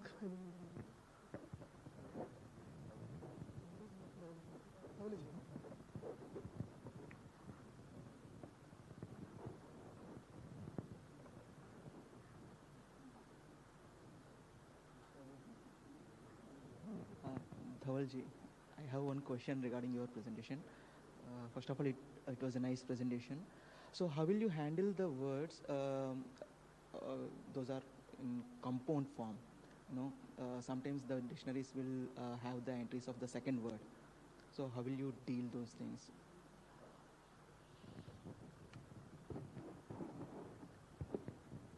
So these compound related items, Monier-Williams in Cologne dictionary, that is separated according to the compounds.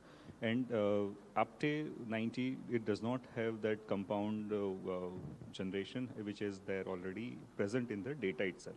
So you'll have to do some kind of pre-processing and do some kind of primitive kind of sandhi, at least. So that was something which had to be done because the data as it stands now did not have that compound formation already.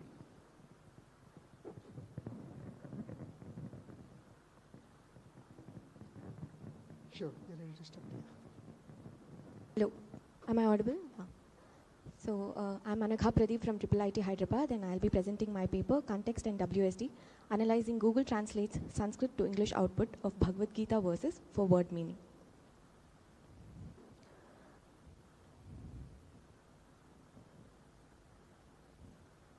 So we see an exponential growth in artificial intelligence to have machines that can simulate human behavior in analyzing, understanding languages. And we all know that humans have the innate ability to understand and analyze languages, which means the part of disambiguating a word, having multiple senses, is fundamentally natural for humans. And this is mainly because the humans have access to context and world knowledge. So several NLP applications like machine translation, they deal with language complexities, among which subtasks such as word sense disambiguation are also dealt with. And just for your information, WSD is the task of identifying the right meaning of a word that has multiple senses based on the given context.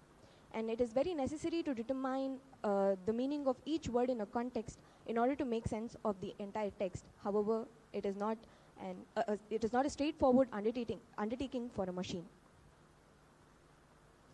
So how do machines learn?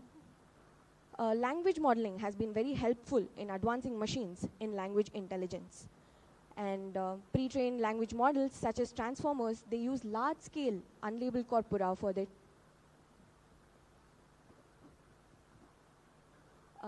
training and have shown great progress in various NLP tasks.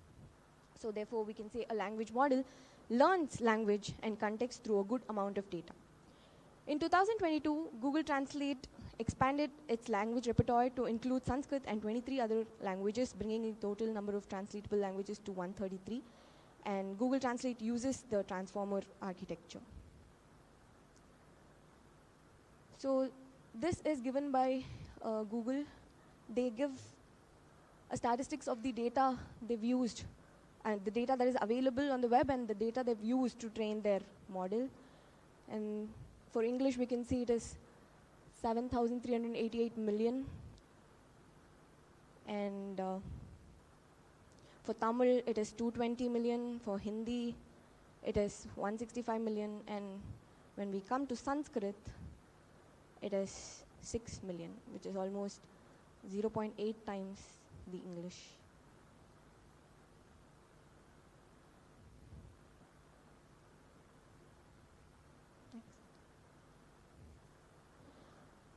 So, what we attempt to do is outline the importance of increased context, that is in the form of training data for Sanskrit, through a manual error analysis of word meanings in the translation output of Bhagavad Gita. And we also propose a taxonomy of these word meaning errors and explore the potential areas where an increase in the contextual knowledge, that is in the form of data, could enhance ambiguity resolution. Next. So our motivation to choose Bhagavad Gita was our curiosity to witness how a machine would translate a profound text, profound philosophical text such as this, and how far it can capture intricacies, and also because it is morphologically simpler as compared to other classical literary texts in Sanskrit.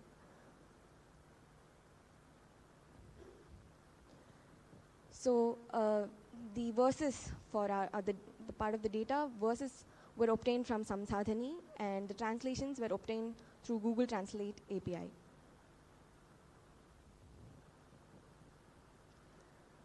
So our error analysis were done with the help of two benchmark human English translations, that was Jayadayal Goenka's Bhagavad Gita Tattva Vivechani and Swami Mukundananda's Bhagavad Gita, the Song of God.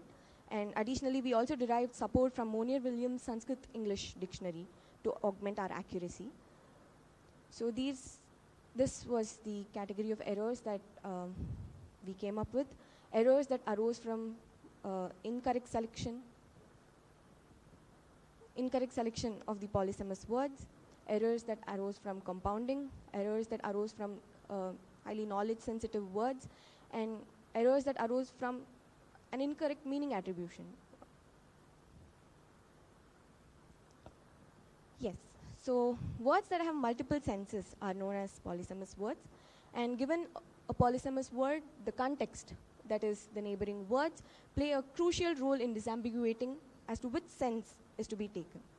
For example, the word Hari in Sanskrit has 14 meanings, and this is how, so when I gave these sentences to Google Translate, this is what we received. I said Harihi khadati, it said Hari eats. I said Harihi kadali phalam khadati, it said Hari eats bananas. But when I said Harihi vrikshesmin kadali phalam khadati, the sense of Hari was disambiguated, and I got the monkey is eating bananas on this tree. I did try modifying the context to obtain other meanings, but it was not possible. It didn't give me the meanings.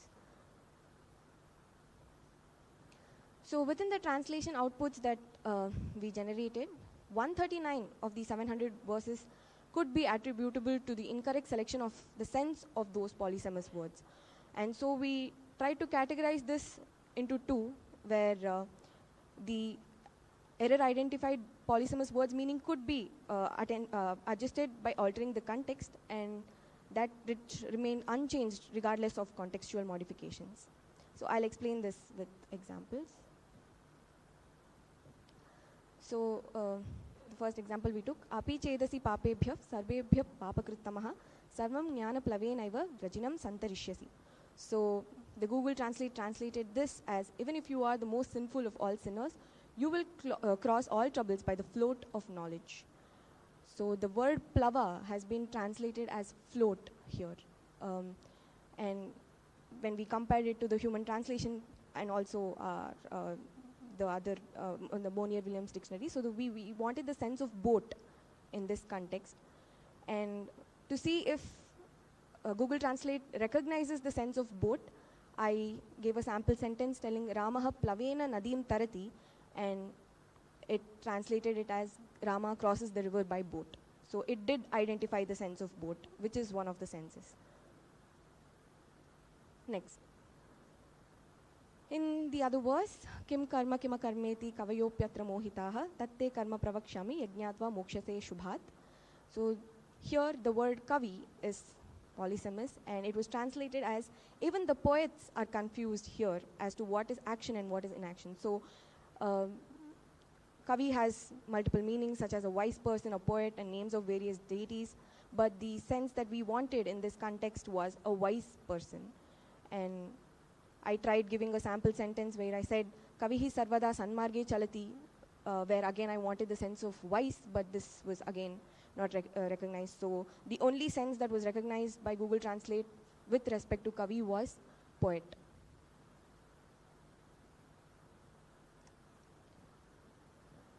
So that was about polysemous words. The next category was compounding. So compounding, as we all know, is a prevalent linguistic feature where multiple words are merged to create a single lexeme, and the purpose is to achieve brevity in language, aiming to express in fewer words the intended meaning. So grasping the meaning of a compound can be intricate because they possess multiple possible interpretations, and especially because they are dependent on contextual clues. So we identified instances where meaning errors arose either because the compounds were interpreted wrong, or it was there was no interpretation at all. So this was one example. Adrishta purvam hrushitosmi drishtva bhayena cha pravyatitham manome tadeva me dashaya devarupam prasida devesha jagannivasa. So the word jagannivasa, it is a compound, and this was translated by Google as O inhabitant of the universe. So jagannivasa can either mean inhabitant of the universe or the one in whom the world resides. So we wanted the second sense, that is the one in whom the world resides. But so yeah, we can see in the human translation, O abode of the universe. So that is the sense we wanted, but Google Translate did not recognize that. And the second example, Abrahma bhuvanan lokaha punaravartino arjuna mam upetya tu kaunteya punarjanmana vidyate. So the compound Abrahma was translated as the Abrahma world.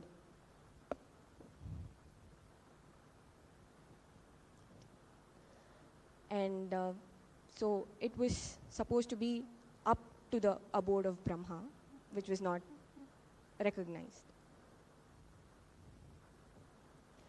So we also observed that the occurrence of errors that were related to compounds were relatively less as compared to polysemy and other errors. This was because what we observed was compounds were identified as single words and were translated accurately. So for example, we also checked with simpler sentences where we said, Aham Ramalayam Gachami, I am going to Ramalaya. So Ramalaya was identified as a single word, but nevertheless it wasn't translated as such. Aham Vidyalayam Gachami. So Vidyalaya was mapped to school.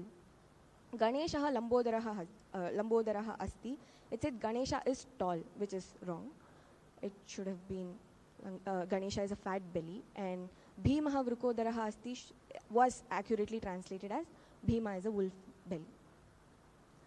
So even in cases where the machine may be trained on various interpretations of the compound. Determining which interpretation is to be taken based on the context can still be a challenging task. So our next category is because of knowledge-sensitive terms, or so errors stemming from words that are sensitive to cultural, social, philosophical nuances are quite common in machine-generated content, and we also observe that machines often struggle to recognize the senses of words, especially if they hinge deep on a deep grasp of human culture. So, for example, we took this verse, Panchajanyam Hrishikesho Devadattam Dhananjayah Poundram Dadmho Mahashankham Bhima Karma Vrukodaraha. So the Google translated this as Hrishikesha married Panchajanya, Arjuna married Devadatta, Bhima Karma blew the great conch of Poundra. So Panchajanya, Devadatta, Poundra have been recognized as either entities or a place. In case of Poundra, it is a place, and in case of Panchajanya and Devadatta, it is people. And to our surprise, there is no verb that describes, that corresponds to marry in this verse at all. So that was another thing. And so this is because we thought there might have been similar instances of such sentences in the training data, and probably that is why. And the last category that we came up with, so unlike the polysemous errors where the machine took one of the senses listed, here completely different, like this didn't even have any relevance. So for example, Ayaneshu cha sarveshu yatha bhagam avastithaha bhishma mevabhi rakshantu bhavantas sarve evahi. So situated in their proper places in all the moons. So the word ayana was translated as moons, which is not even one of the listed senses of ayana. So I'll show you a statistics of how many errors we came across. Yeah. Next. So we came up with 139. So out of the 700 verses, we observed that 139 verses had errors that could be attributable to wrong sense identification of the polysemous words. 25 where meanings were incorrect, like for example the ayana example. 40 that were because of highly knowledge sensitive, cultural sensitive verses, and 12 because of compounding. Like I said, the compounding ones were relatively lesser.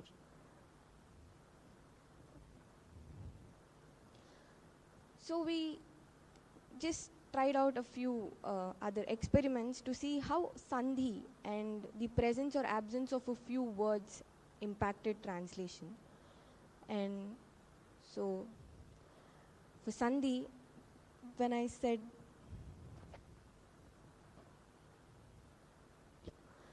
Harihi vrikshesmin kadali phalam khadati, Hari was translated as monkey because vrikshesmin was a sandhi there. But when I gave Harihi vrikshe asmin kadali phalam khadati, Hari remained Hari, was not translated as monkey. The same happened with the Bhagavad Gita verse where I said Udasinavad asinam asaktam. It said indifferent as if indifferent, which actually makes no sense. But when I split the sandhi and I gave Udasinavat asinam asaktam, it said seated as if indifferent. So that was the actual translation that was required, but so it only happened when I split the sandhi.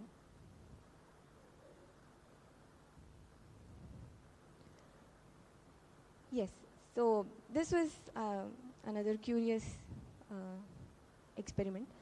So when I checked this, when I went through this verse, the ye yatha mam prapadyante, the word prapadyante was translated as worship, but the sense that was required was surrender. And so I just tried out converting the verse into a sentence, and I just wanted to see if I could get the meaning. So I said, Ye yatha mam prapadyante tan tata aham bhajami iti bhagavan Krishnaha bhagavad gitayam avadat. It still didn't change the sense. again, I tried swapping the sentence structure and I said, Bhagavan Krishnaha Bhagavad Gitayam ye yatha mam prapadyante tan tata aham bhajami iti avadat. It still didn't still didn't change, it remained the same. But when I removed the word aham, I got the sense of surrender.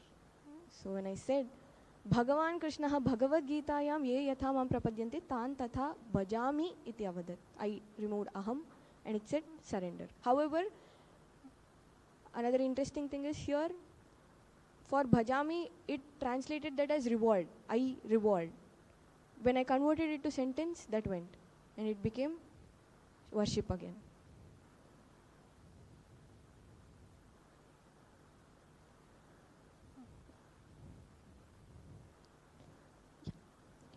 So, I was very curious about this word Hari, and I tried multiple experiments to see if it could capture other meanings, if at all possible. So when I gave these sentences, all of them are of the same format, but only in case of the fourth sentence, that is Harihi vrikshesmin upavishya pashyati, it translated Hari as Hari. We couldn't come with any possible conclusions as to why this was happening. So, yes. Yeah. Next. Yes. So the objective of our study was to underscore the significance of context. So what we thought was, given more data, given more instances where these different sense of polysemous words may be trained, then in case of polysemy, the performance of the machine might improve.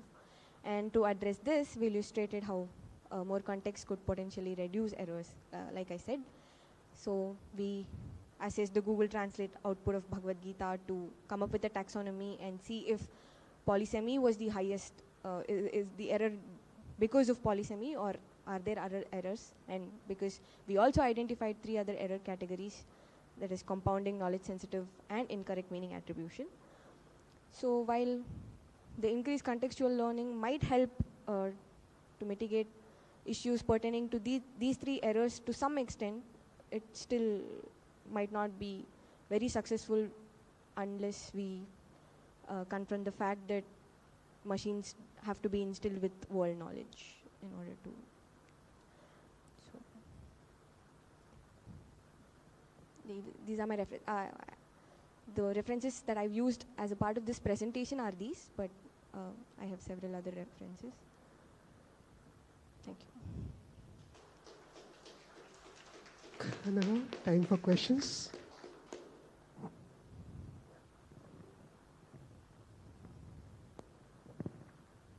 Thank you so much for your presentation. I was wondering, why did you decide to use Google Translate and not, for example, ChatGPT? Because it's much better with recognizing Sandhi forms, contextual knowledge. It could even recognize that the verse is from the Bhagavad Gita. Yeah. So actually, when I conducted these experiments, ChatGPT was not out yet.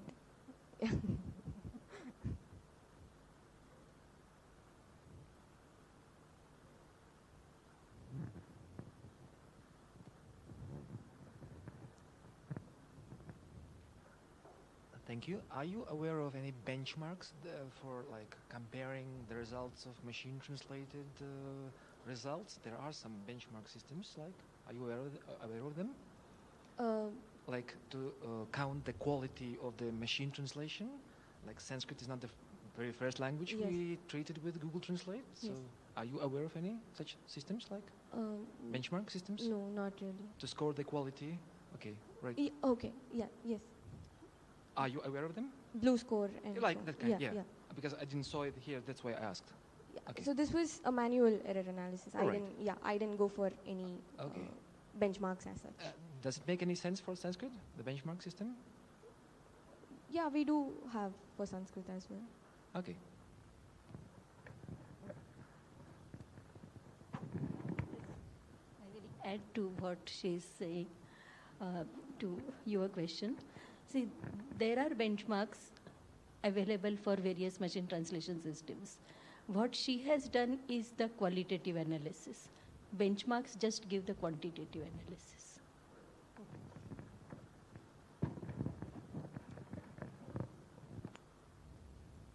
Regarding the polysemous words, you said some are adjustable, some are non-adjustable by context. So out of those 139 errors, is there a breakup available, or they were just some of them were randomly checked, or do you have a classification of those 139 errors into these two categories? I do have it, but I don't have a count of it. I'll let you know. Fine. Yeah. Okay, thank you.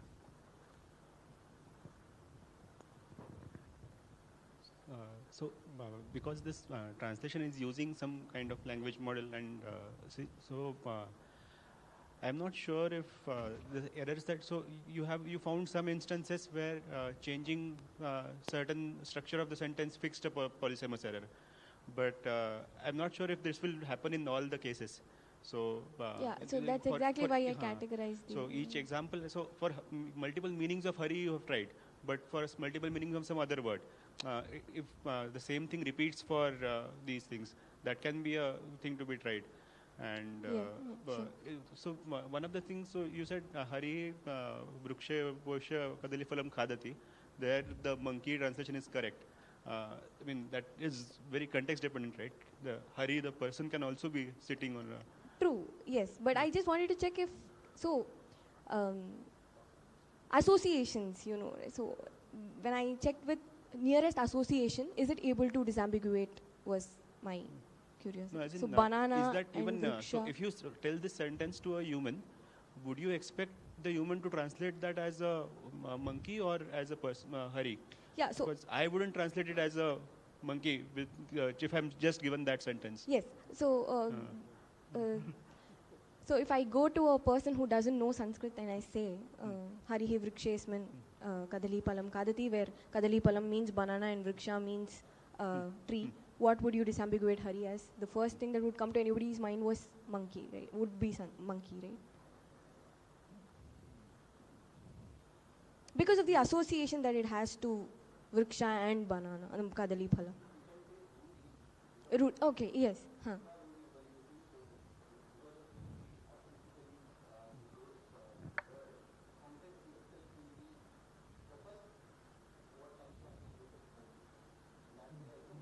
So I am aware of the meanings of Kadali Phalam. I am aware of the meaning of Hari. This monkey is also a possible meaning, etc. But still, it is somehow not clear to me that this sentence should refer to, because it is cited as an example of. I mean, you want to show the example of Hari as in that meaning. Therefore, you might have seen this example, and therefore that comes to your mind. But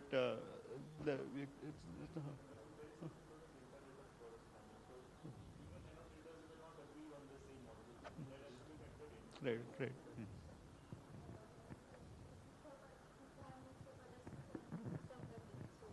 In the vicinity of already, we can disambiguate or we can guess the meaning based on the siddha padas which are found in the vicinity. So I think that's what she's trying to say. That's what I said with, if you take Bhartrahari Samsarga also, that is, with associations is how you disambiguate.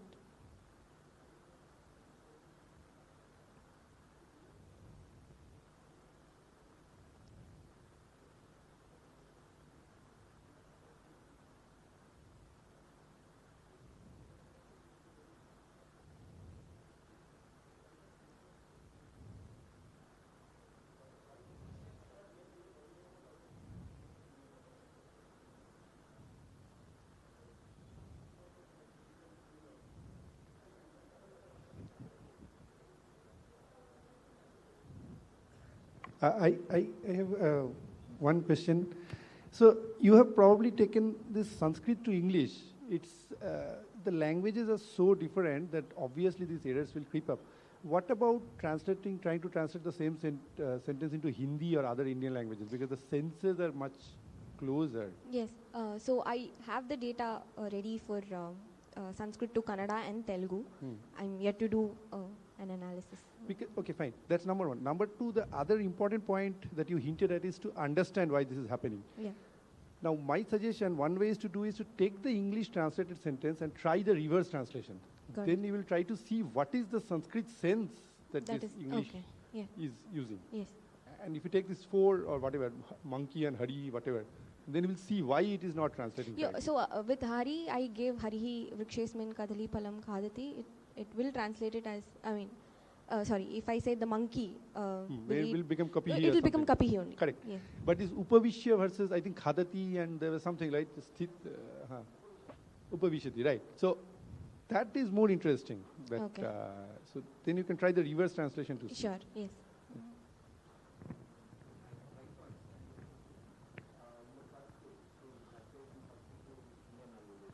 In the case of Bhagavad Gita, I think still verse to prose will be a challenge even in Indian language context. No, I am right? saying these errors, some of these errors may not be there because see, English as a language may not have all the senses of a word. Indian languages are much richer in that context. So you are using a very obviously weak opponent, if I may use this term, right? Trying to translate Sanskrit, which is a much larger sense, to an English, which is a much constricted sense, you are obviously going to get more errors. Probably Hindi or other Indian languages at least have some of these senses present. So may not be so many errors. I mean, it looks ghastly. This 25% errors. So, yeah. So, yeah. So, yeah, maybe the final. Only trying to respond to what you said, sir. Let's say if we give Hindi and he says, Hari kela khata hai. So Hari is translated as Hari. It does not kind of need to even disambiguate because you know from your knowledge that Hari. So you'll, as a human annotator, you'll say this is fine.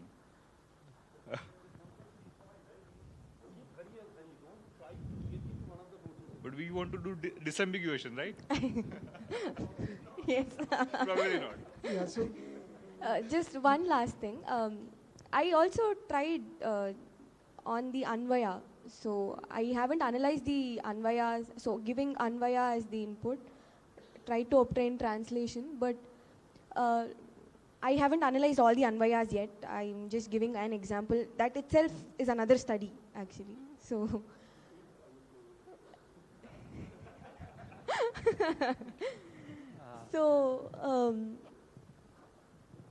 When I gave the verse, Vyamishreneva vakyena buddhim mohayasi me, tadekam vada nishchitya yena shreyoham apnuyam. So it says, you seem to be bewildering my mind with your confused words. Tell me that one thing for sure by which I may attain the best. This was a decent translation.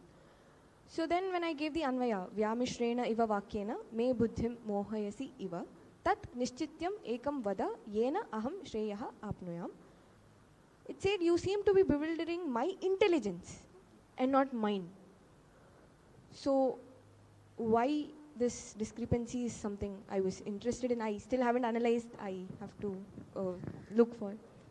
Yeah, very interesting talk, but in the interest of time, we will move to the next demos.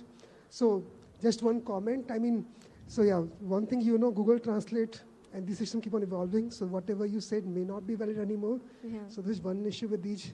Another thing is that we don't know how much of this is already there in their training data. They might be training on this, right? Yes. So Bhagavad Gita is anyway, yeah. So, but very interesting work, and I think it will give rise to many interesting future directions. Thank you. So now we move on to the first demo of ISCLS, that is on contextual spell checking for Sanskrit. Prasanna Venkatesh from Ramakrishna College, Chennai, would be doing the demo. So Prasanna.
maybe you can try first while he's trying to see if he can join the Zoom.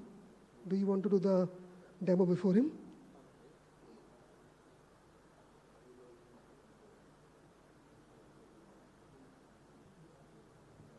You were able to.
this here. Okay.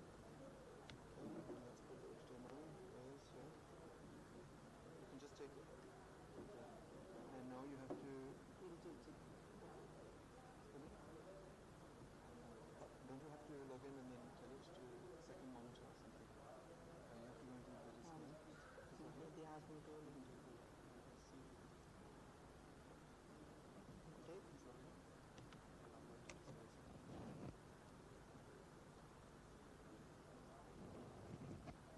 Display settings.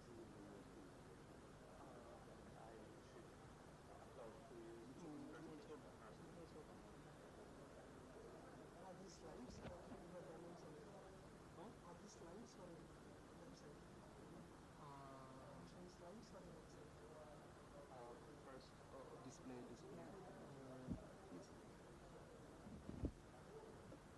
Okay, you have the second display now.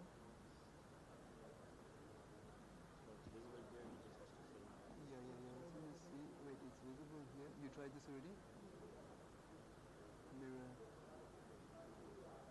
It's the Epson, this one, right? See, Regis? Why is it not sending HTML? Epson version.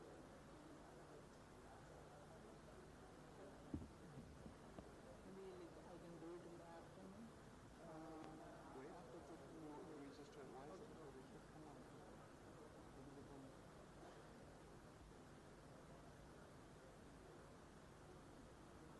Try direct to the HTML port. It is direct. No, it's through an adapter now. He has no HTML. That's the issue. It is HTML. On the other side. Of course not. Take it. Come on. That's the problem. This is. Of course. You should don't have it to laptop. Now it will work, of course. Okay, send it out. It's okay for working home. Yeah.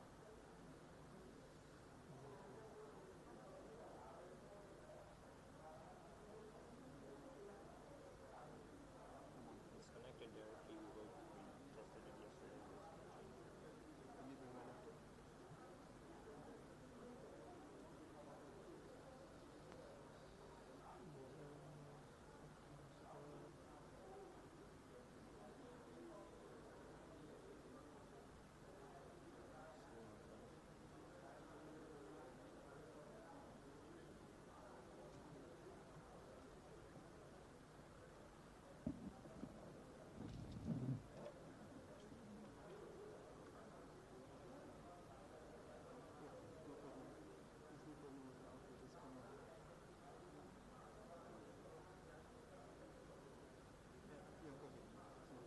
No problem with your laptop. Something is wrong. You want to use my laptop for the demo?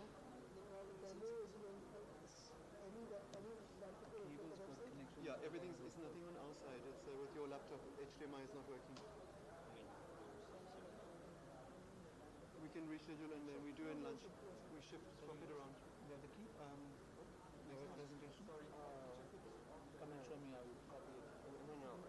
You copy it.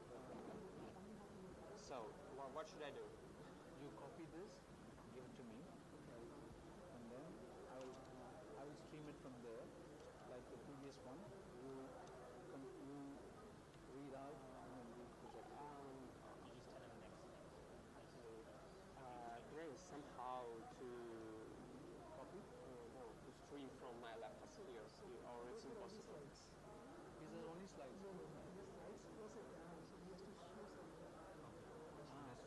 That's right.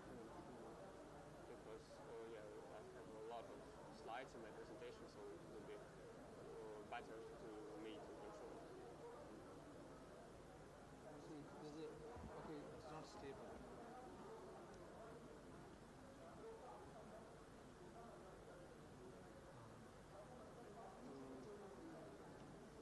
Zoom, we can.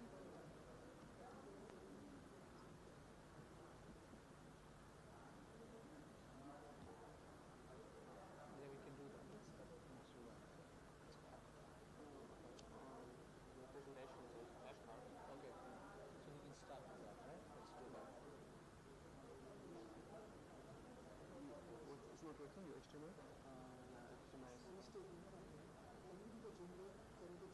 I can make a Zoom link now. You want, okay, we'll create the Zoom and that's it, and then they join with Zoom. It's possible, yeah. We can do that. But this one also HDMI not working? Disconnecting to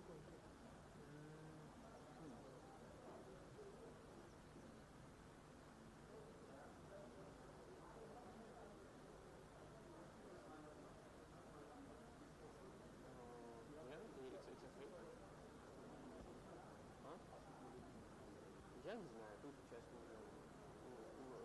что-нибудь, попустить что-нибудь решать и сейчас Мартин должен свой ноутбук, вроде у него все работает. Не знаю, вроде все работает. Yeah, you can log in and use this one, everything works. We've tested it, so just use this and so fast. No.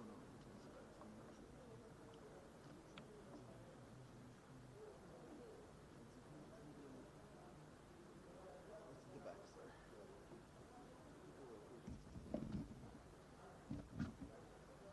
And which you have the USB. Where's your USB? I need your presentation. I need on this because he's gonna use mine.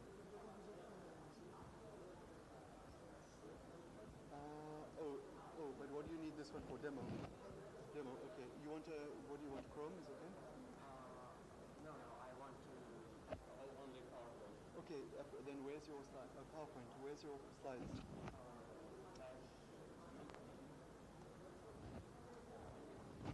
Bring the USB. Bring it. Bring the USB. Bring it here. This presentation is ready. Just bring it here. You can present here on mine. No, it's ready there. Oh, it's already there. Okay. So then you have your slides. Okay. It's right there.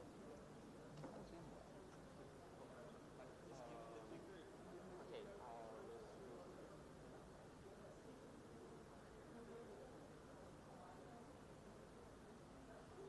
You just say next. Okay? Oh. This one doesn't work. Just the pointer is there. You want the mic?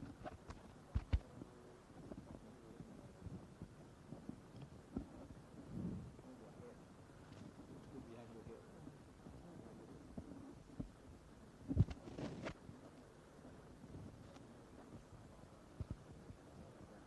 Okay.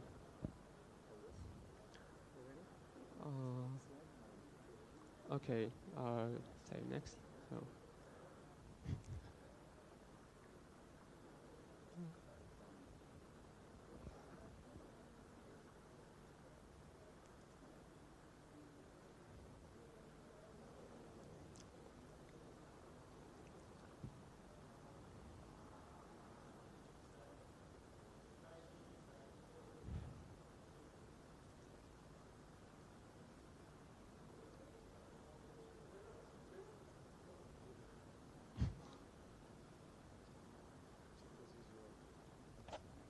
Oh, okay.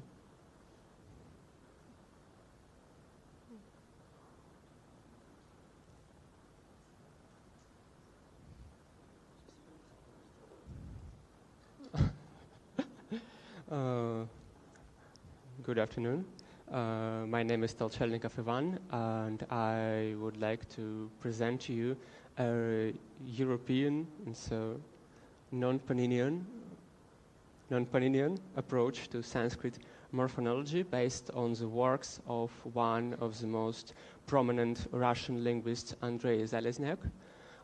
It's the first time that this approach crosses Russian border, so it might be a little bit uncommon to you, but today I'll try to show that it's worth your time. Yeah. First, let me quickly introduce ourselves. This is our team. This is me. I'm responsible for the theoretical part. Andrei Shirobokov is responsible for coding. Unfortunately, he is not here today. And Marcis Gassens is our leading administrator. So, and magic. And this person is the author of the approach, Andrei Zalesnek. In his article, Morphonological Classification of Verbal Roots of the Ancient Indian Language, he set out the core ideas of it as a data source. He used Whitney roots, and so primarily Dewey plus Oliver Halleck's corpus. And unfortunately, this article hasn't been translated to English yet. So let me point out some. Okay. Let me point out some issues in traditional European way to formulate grammatical rules for Sanskrit. For example, let's take one of the simplest rules of Whitney's grammar, the rule for future stem. And Whitney states that the root with the suffix ya or the future stem has the guna strengthening. So in every pair, A and B, if A verbal root and B is the suffix ya, A turns guna. And as you can see, it works well, but sometimes it doesn't. Some roots refuse to take guna and remain in vriddhi grade or in the basic grade. And if we turn to Whitney's roots, we can find among approximately 820 independent verbal roots, 110 that just don't have guna grade. So Whitney's rule about future stem generates 110 exceptions, and exceptions is a really bad thing for computational linguistics because exceptions equal working by hand. So our goal is to decrease the number of exceptions, and here Zalesnek's approach Zalesnek approach can help us a lot. So first step of the approach is a classification of Sanskrit phonological processes. There are three groups. First is a pure alternation. It occurs in specific alternating phonemes of the verbal roots or in the suffixes, and so on. And it doesn't depend on the surroundings of these alternating phonemes, so it's just basic guna and vriddhi. And the two other groups of processes are just different kinds of sandhi or phoneme surroundings dependent changes. The second group of processes occurs only in the alternating elements of the verbal roots, and general rules of sandhi may occur everywhere. So, alternation, pure alternation.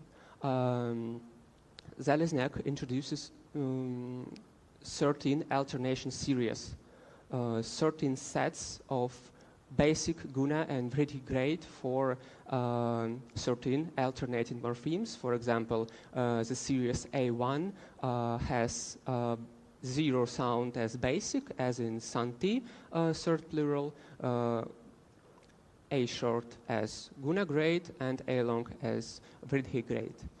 And here you can see all reconstructed phonemes that we use, especially M and N vowels reconstructed from Proto-Indo-European. We use them in case where the basic grade has no clear form. For example, the basic grade of root G of series E1 is G, so it's very clear, but the basic rate of gum, for example, is sometimes ga, sometimes gum, sometimes gum, and sometimes gun. So it doesn't have clear form, and we use reconstructed phoneme. So verbal root sandhi. Here you can see all laws of verbal root sandhi. With the usage of C for consonants, V for vowels, and E for alternating phonemes of the verbal roots. The only necessary requirement that E is belong to the verbal root, and C or V may belong to the root, suffix, infix, or to the ending. And the alternating phonemes of the verbal roots transform according to these laws. And finally, about phonological processes, in Zalesniak-based approach, they occur in this particular sequence. For example, let's make a word they were born from reduplicated Jan with the ending us. So first step, ending us expected basic grade from the root, and it remains in basic with n long. Second step, verbal root sandhi, n long, reconstructed n long, when preceded by a reduplicated syllable and followed by a vowel, become consonant n, dental n, and the third step is general sandhi, and before g becomes nya. So the final form is jejunus, and every pair of morpheme A plus B may be divided into 3 steps, 3 processes in this sequence for all possible pairs of morpheme in Sanskrit. So,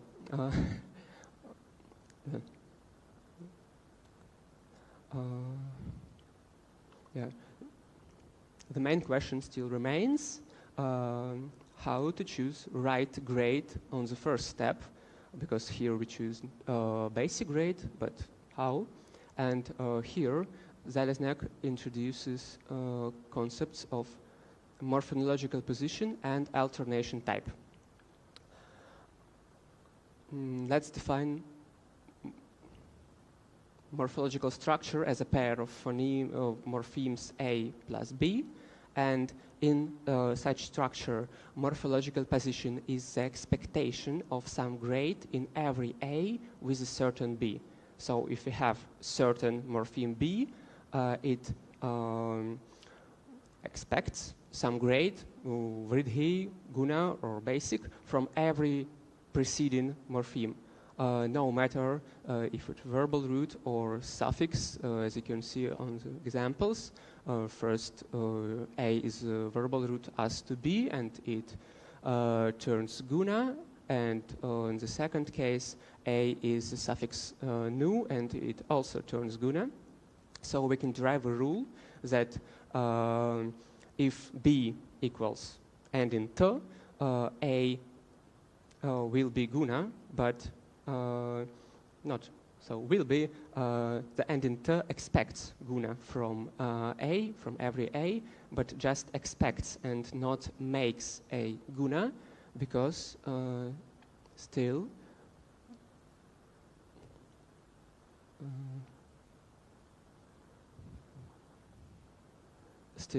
some morphemes do not have guna grade, such as optative suffixes yar and e. The first is a fixed vridhi, and the second is a fixed basic grade. So yes, sometimes A is guna, but sometimes not. Guna is only expected.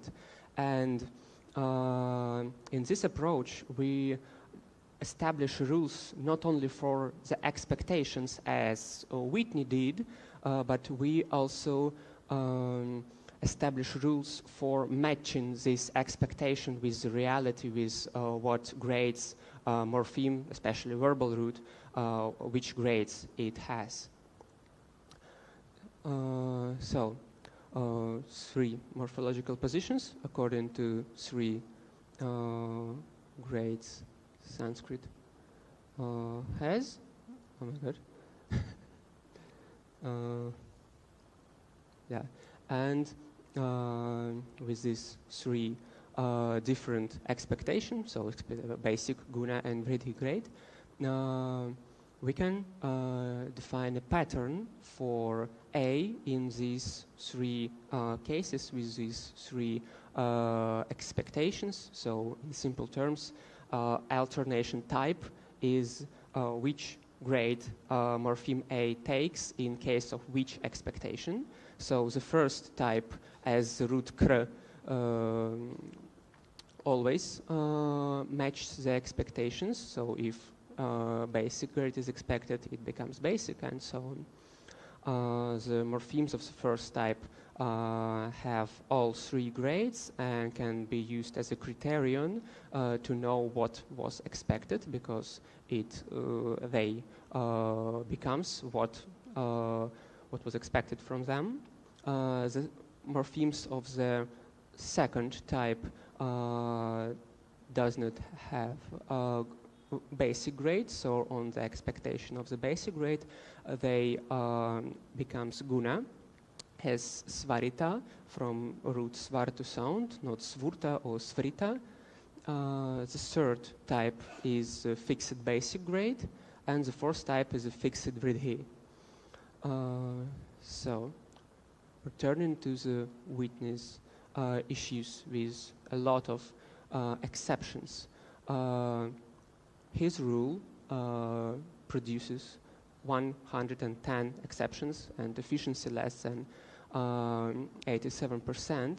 But if we reformulate this rule in Zaleznak's terms, so future suffix sia just expects guna from every preceding morpheme, and if we are aware of alternation type of all Sanskrit verbal roots that are 820, not so much.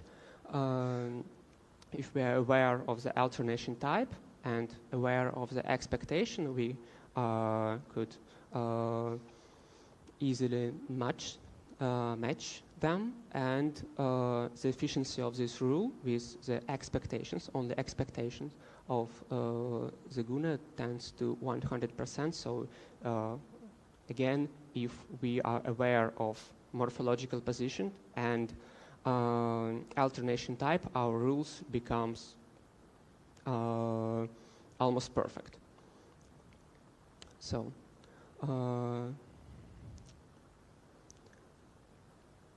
with this Zalesnak-based approach, we achieve some results for 4 months of work.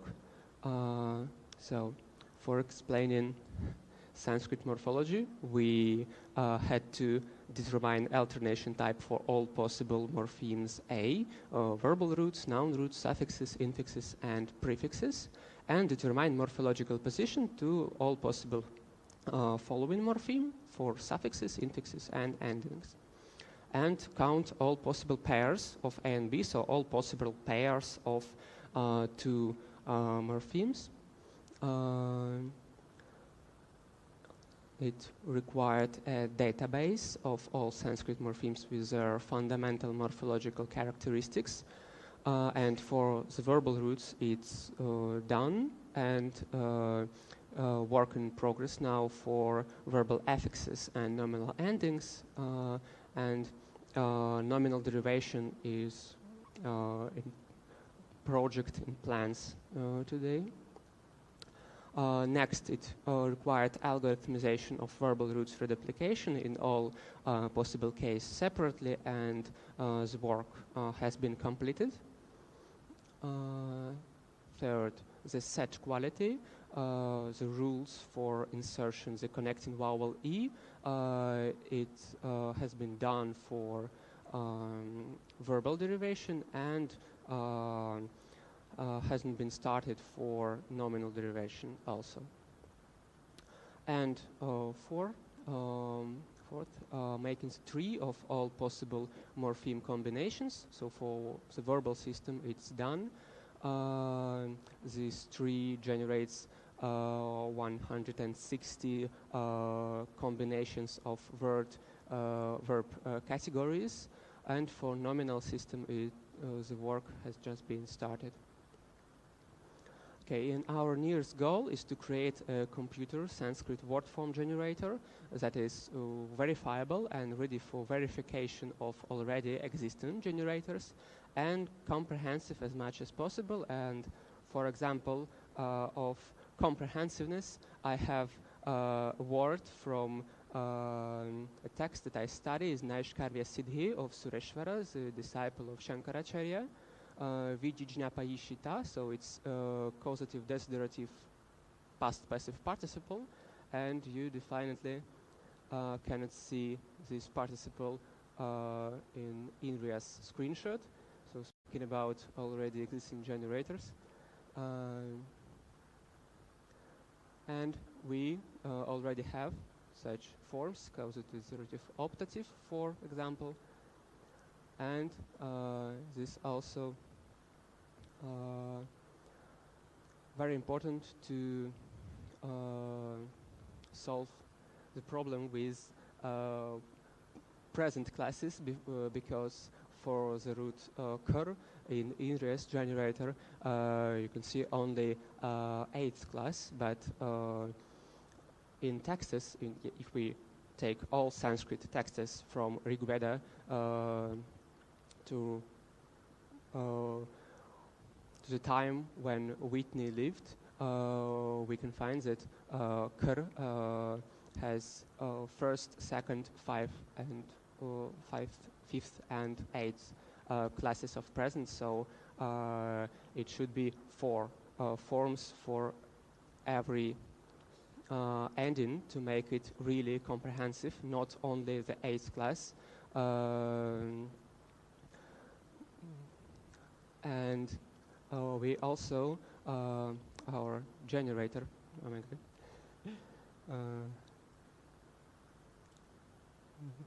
excuse me, I have a problem with this.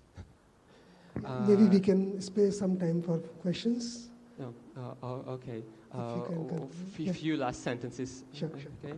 And in our generators, you can also click on the form, and it will show you the details of generating it. So all the details.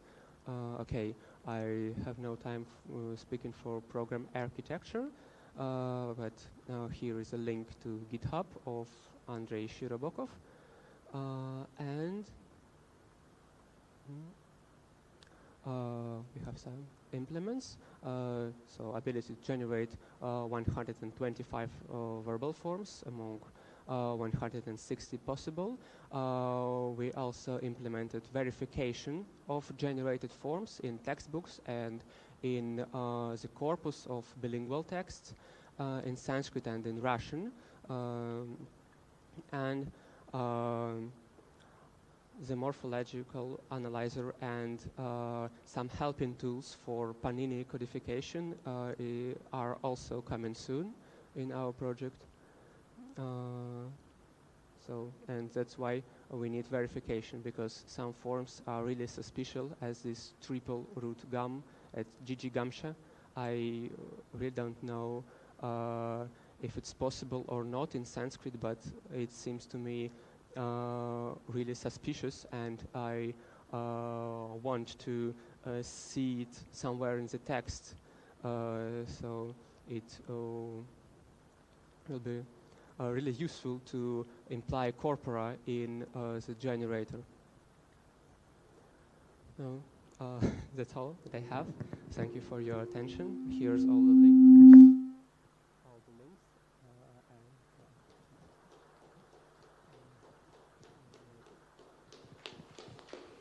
Okay, thanks, Ivan. We have time for some quick questions.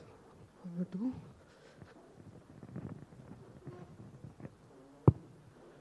You have taken 820 roots. How did you come with, because morning when Sampadananda Mishra presented, he said there are 2,000 roots, verbal roots. So how did you, what is this number 820 versus 2,000? I used Whitney's roots and searched in this book and found approximately 820 independent verbal roots. So it Whitney's works.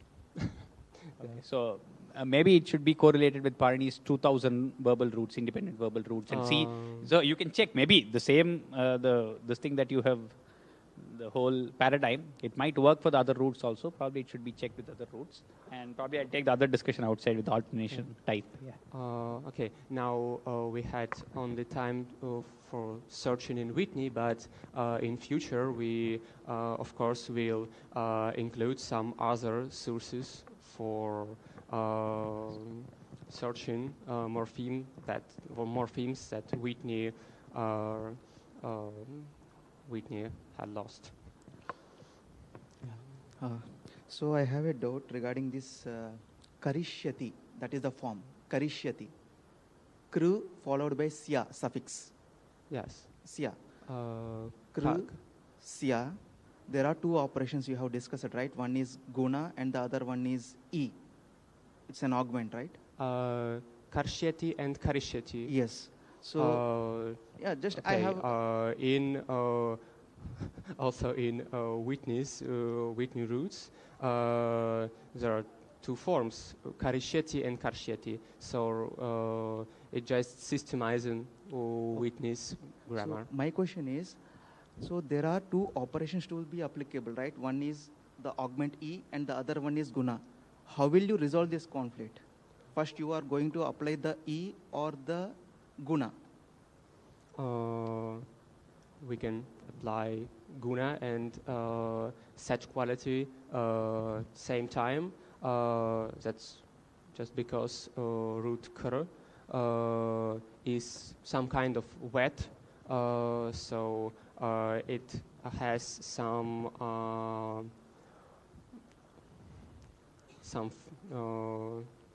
free choice to include or not include this E.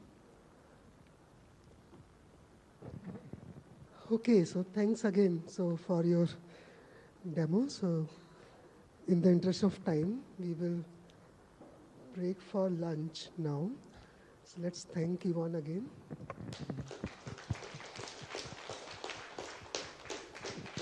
The other demo would be postponed either to the afternoon session or some other time. We will inform because of the technical issues.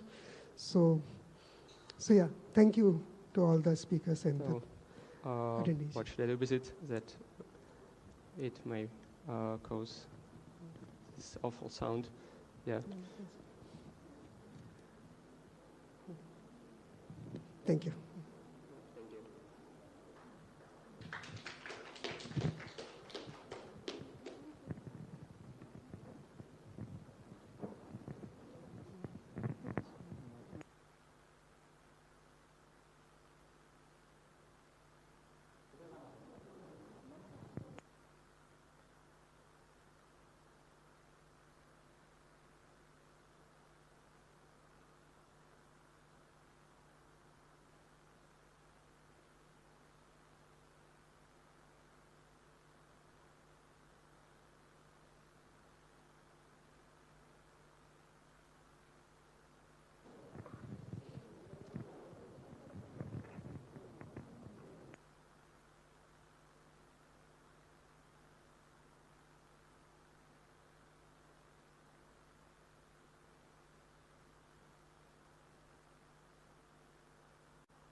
Test.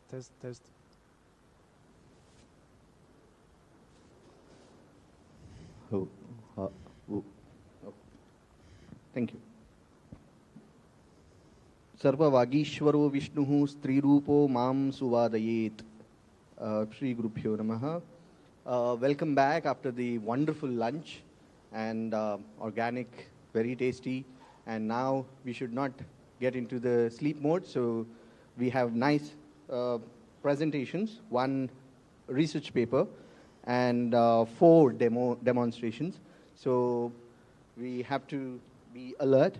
And to start with, I have created one short verse, shloka, on this particular event. What I'm feeling now is Saptamesmin Mahakarye Hyaravindasya Chashrame Sviyan Janan Punardrishtva Modate Mana Deepyate. With this note, thank you. With this note, I request Dr. Patrick Zeithuber to present his work on linguistically mapping Ashoka, a dialectometric approach to the major rock and major pillar edicts. Over to you, Patrick. Thank you so much. Is the microphone all right? Can you hear me? Okay, Yep. perfect. And the time, we have to stick to the time limit, so 20 plus 10. Yeah, okay, good. I'll try my best.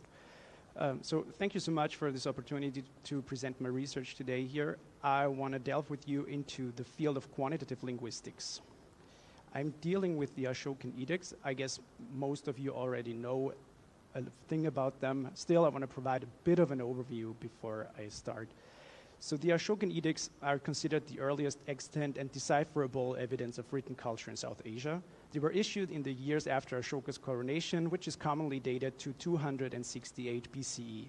They were not inscribed in Sanskrit, but in different language varieties of Middle Indo-Aryan or Middle Indic, as well as in Greek and Aramaic.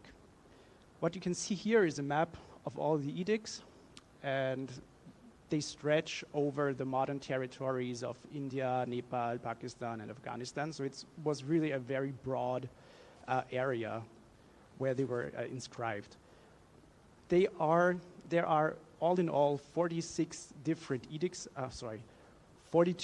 edict sites in some 174 edicts in Middle Indo-Aryan with distinct dialectal features. And there are 3 locations where you find inscriptions in Greek and or Aramaic.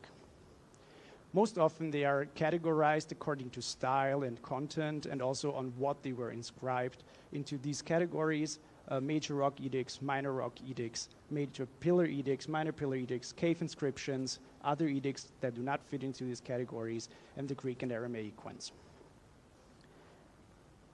Yeah, as I've already mentioned, they show dialectal features, which is very telling because they are a transfer from one text into different language varieties. And they are most likely based on some kind of administrative language from the eastern part of Ashoka's realm. And for short, I will call them now in this presentation just Ashoki as an umbrella term language. In the literature, there are different kinds of classifications for these dialects. We find three dialects with Salomon and Oberlies, 4 dialects with Sen, Mishra, and Bubenik. They are quite consistent in their grouping. Here are some differences in which sites are connected to which dialect. I will not go into detail into that right now, but if you're interested, you can read it up in my paper. This is very important for my research question because what I want to do is to reassess these dialect classifications by applying quantitative linguistics and to be precise, the methods of dialectometry. The aim of dialectometry is to make language measurable by quantifying linguistic differences between dialects, varieties, and related languages. It was established in the 1970s, 1980s, out of a desire to reassess prevailing dialect classifications, which were often based on small sets of subjectively chosen linguistic features. One of its proponents, Nerbonne, summarizes the advantages by stating, by focusing exclusively on single features or small combinations of these, variationists, including dialectologists, sometimes fail to isolate signals of provenance clearly. The signals are often so complex, even misleading, that they resist analysis using simple single-feature methodologies.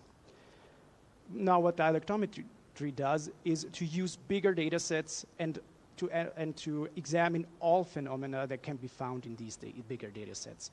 The features are not subjectively chosen, they're not subjectively deemed to be more important or distinctive or even weighted in their importance. There are two major schools of dialectometry, the so-called Salzburg School and the Groningen School. The Salzburg School was founded by Hans Göbel, and it takes data, taxates it according to linguistic phenomena on the levels of phonetics, morphology, syntax, and lexicon. And the similarities between these taxates is then calculated by applying different kinds of algorithms. The Groningen School is centered on John Labon, and they predominantly use the so-called Levenshtein distance, either in its original version or with various modifications. A taxation of the data is not necessary, but the data needs to be arranged so only appropriate linguistic items can be compared. Common to both schools is that the attained measurements are arranged in distance or similarity matrices. They apply clustering, and then they create aerial linguistic maps. In order to do that with the Ashokan inscriptions, I had to digitize them first. I did not work with the inscriptions directly, but I relied on text editions and publications where I could find them. I arranged them in correspondence sets and decided at first to deal with the major rock edicts and major pillar edicts. Unfortunately, I had to exclude two locations, which are Subara and Sannati, because they are just too fragmentarily attested. Then I decided to use all the word forms that can be found in at least 75% of these edict sites, but this is not based on any statistical reasons, but just on practicality, because if I have too many gaps in the data set, then it gets distorted. And then the next step, so this left me with 66 word forms that are suitable for comparison. The next step was the philological and linguistic interpretation. I just want to give you a glimpse into the challenges I faced. One of them is that the Ashokan inscriptions were written in different writing systems. Most of them are in Brahmi, where Geminate consonants are indicated, Geminate consonants are not indicated, but vowel length is indicated. Kharoshti was used in the northwest for Shabazgari and Mansikhra, and here's the problem is even a bit more complicated because neither vowel length nor Geminate consonants are indicated, which is of course a difficulty when you try to compare the level of phonetics phonology of these varieties with each other. And then there's also another challenge, which is that Anusvara is often omitted or can be found in anetymological position. So first I had to amend the data in order to be able to have good linguistic material. This is an example of a correspondence set. In the rows you can find the locations with certain variants of words, and each cell contains all the variants for a certain variable, and if you find more than one variant, this is indicated by this vertical line as a delimiter. The Sanskrit equivalent is here just given as a reference point. It was not included in the measurements. I carried out the distance measurement with the software R by using the package dialect R.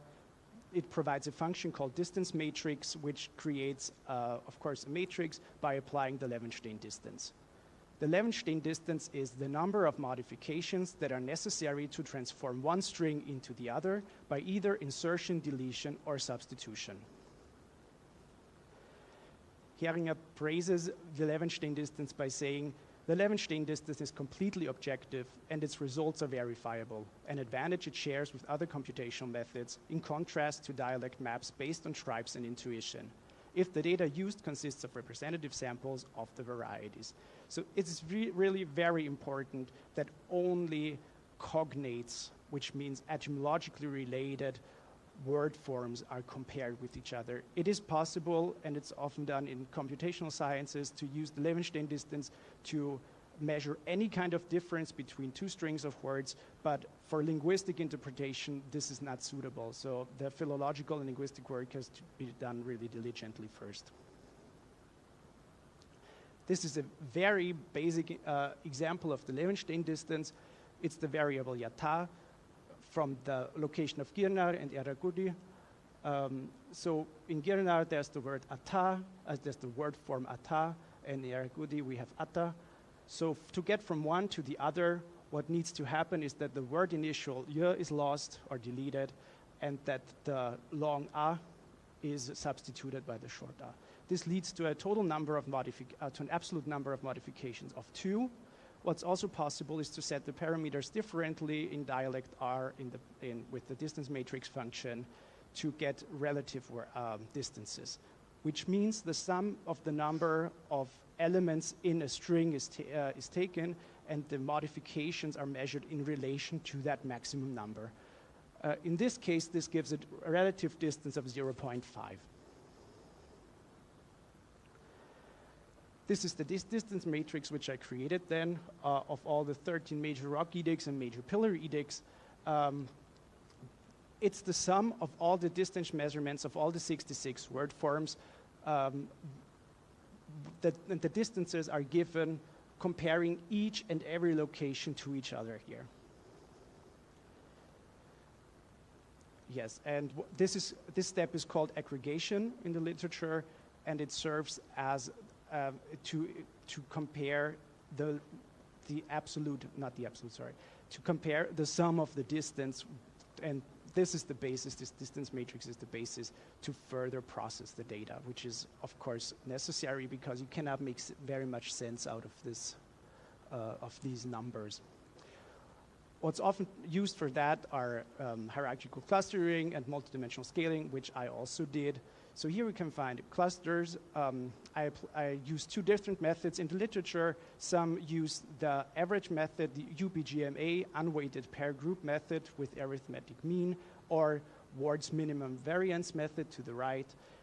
I could not find out why certain researchers use the one and why the others use the other method, so I decided to just use both and compare the results. So what's very interesting about that is that you can see here that the distances between the branches give you clues of how related and how similar certain language varieties are. And the closer they are, the more similar they are. And of course, the more they're, like the further down they're on the branch, also the more similar they are.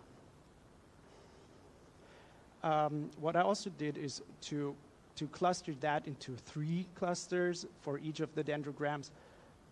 This is indicated by the blue squares.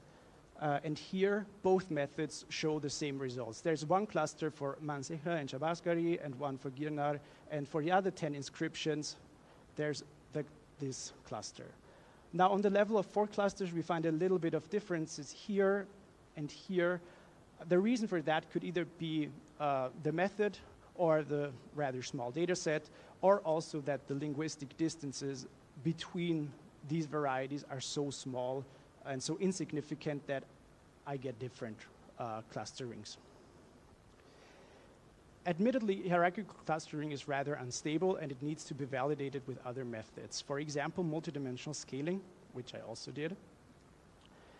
Multidimensional scaling is a statistical technique aimed at representing very high dimensional data in a smaller number of dimensions. This is done by assigning the calculated distance values points in a coordinate system, usually in either 2 or 3 dimensions. And this then yields a plot according to that in these dimensions. So compared with the hierarchical clustering before, where we had this big cluster, we can also see that the same 10 varieties are very, very close to each other in the multidimensional scaling. The dialect of Girnar is far away from all the other varieties, and Shabaskari and Mansekhra are closer to each other than to all the other varieties. Especially this result points to the validity of that method. And in the next step, I projected that onto geographical space and came up with this map of the Ashokan edicts, or of the major rock and major pillar edicts. What we can see here clearly is that geographical space has a relation with linguistic distance. Because here in the northwest, we have a cluster of Shabaskari and Mansehra, we have a western cluster of Girnar, and all the others can be clustered together as one dialect group.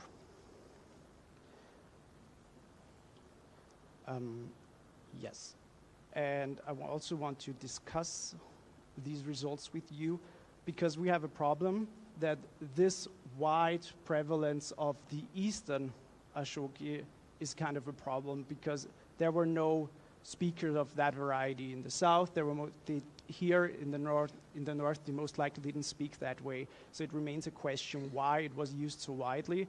On the other hand, they are some kind of geographical features because here in the northwest, we have inscriptions, manuscripts from Gandhari from a later period, and they still show certain features which can be found in the inscriptions of Ashoka's time.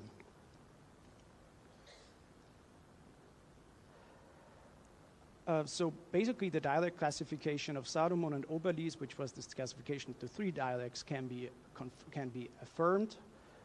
It needs to be said that the results might change with an expanded data set, which includes more word forms and linguistic phenomena.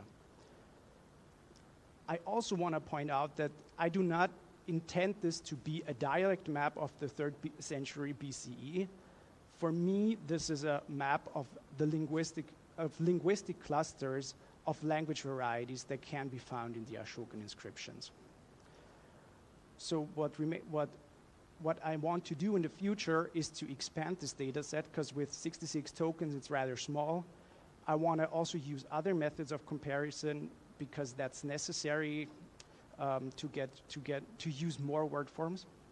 And also, I want to expand all of that to all the Middle Indo-Aryan Ashokan edict sites so that I get a map and a linguistic clustering of all these locations.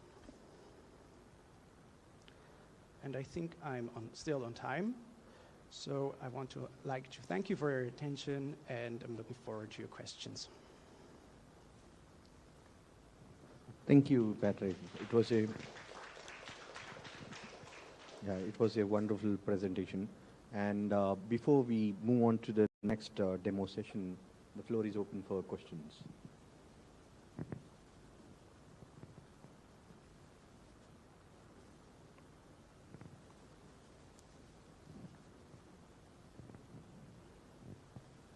I think, is it okay?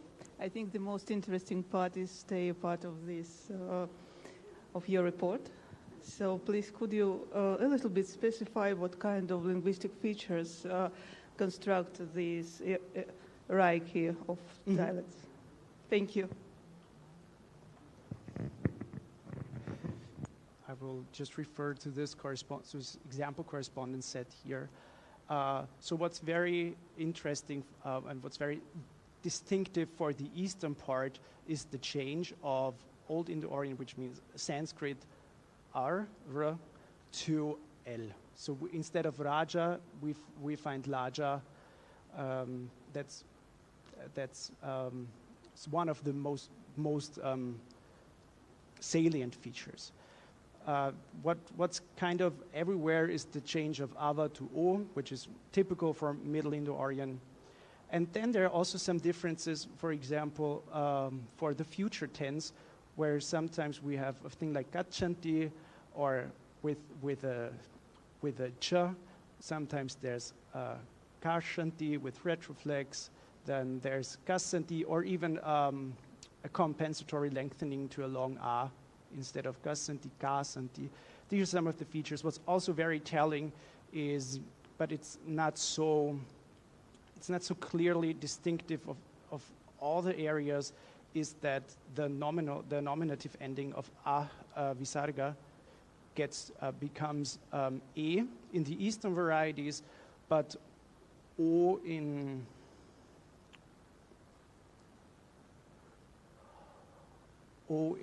I think it was Shabazz but E in Mansecha, and also a different outcome Z and O in Girnar. So it's not so distinctive for the areality, but these are some of the features. Also, some others are also if the distinct nasals, retroflex, dental, and so on are retained, or if they're just merged to one nasal. And also the sibilants, of course. All the three sibilants from Sanskrit can only be found in these varieties, but not in the other ones. There it's everywhere S, normal dental S. I hope this answers your question a little bit. We have time for one more question, if anyone has. Okay, so we thank you so much. once again Patrick Zeig-Luber for his wonderful work. And the research paper is over. Now we move to demonstrations. There will be 4 demo sessions, starting with Yoga Sutra Trees by Giacomo De Luca. Sorry for mispronouncing your name. And the speaker will be joining online. So, yeah.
After looking at the demonstration of Yoga Sutra trees, we will be looking at Pali computational tools, and followed by Sanskrit computational tools by Karnataka Sanskrit University team.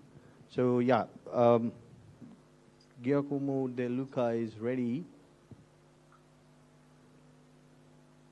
Oh, hello. Yeah. Hi, everyone. Thank you for having me. I'm a bit sad about not being here with you, but I will glad to present my project. If you give me the permission to share the screen, I will show you the slides.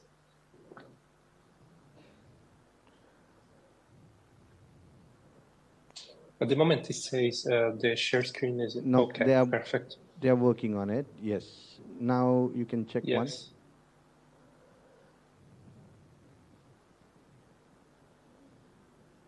Okay, 1 second.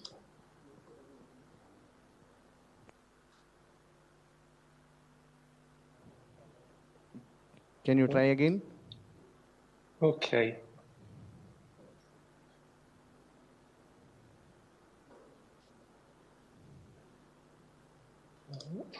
One second. Okay. Do you see my screen right now? Yes, yes. Okay, wonderful. You have 10 minutes to present, and then 5 minutes for question and answering. Perfect. Okay, 1 second, let me close this one. Yeah. So, to introduce the project, I started this project because I was reading a paper about memory in Patanjali, and I had some trouble about how to organize the text and how to read the text. So basically, this is a solution for people that want to study Patanjali or make research on Patanjali. Before telling how the project works, which is a graph visualization of the Yoga Sutra and this commentary, I want to introduce a bit the Yoga Sutra. I think most people already know a lot of about Patanjali, but maybe it's necessary. The Yoga Sutra is the seminal text of the Yoga Darshana.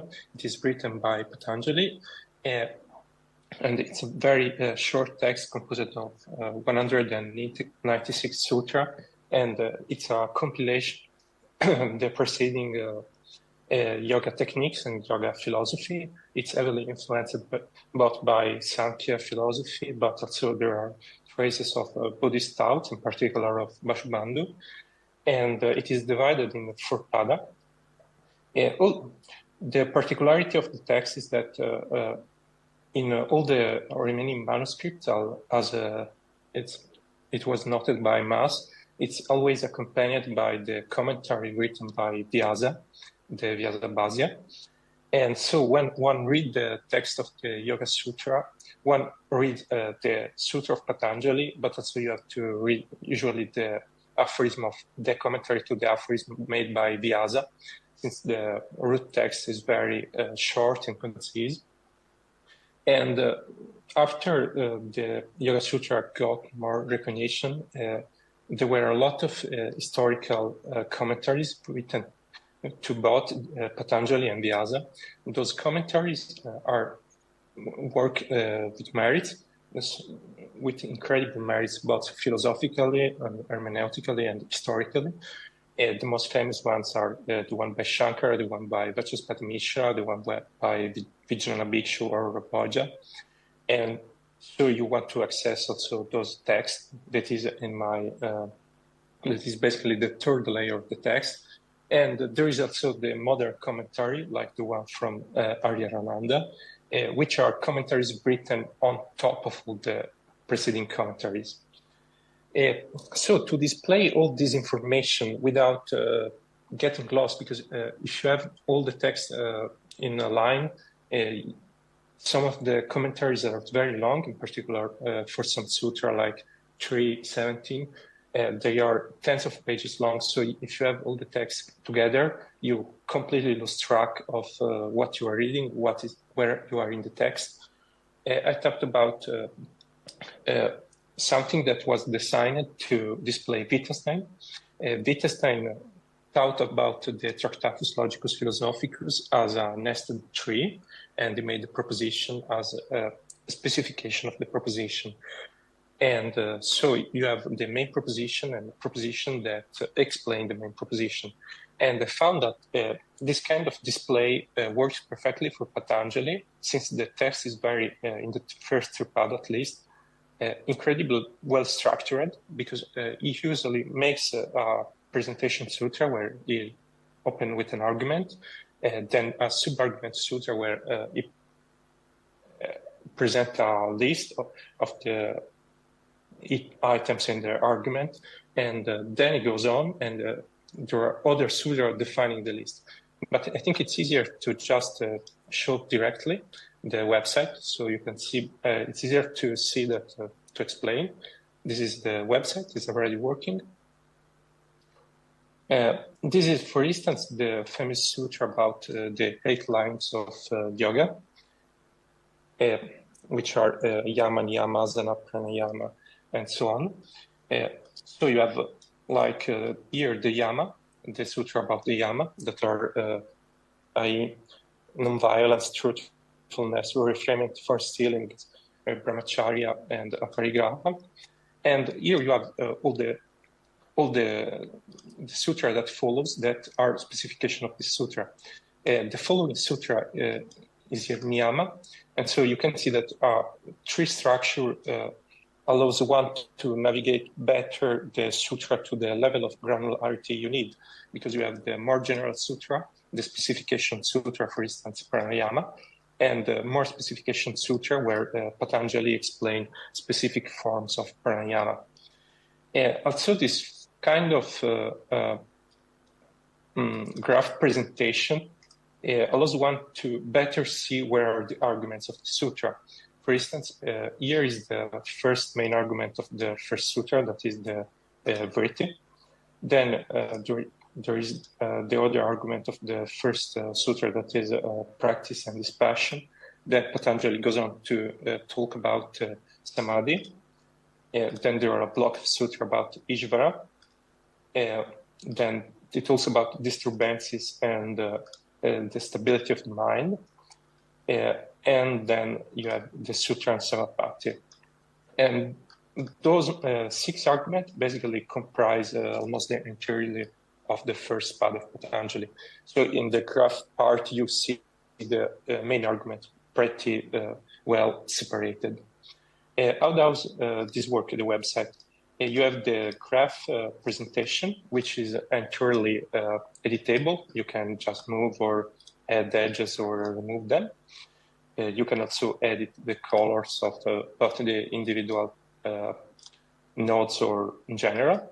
If you click on a node, on the left you have both the sanction test, the word, the translation in English, the Vyasa commentary, or you can also add other commentaries. At the moment, I just added the Vyasa commentary and the Vachaspati from a free domain translation by Rama Prasad.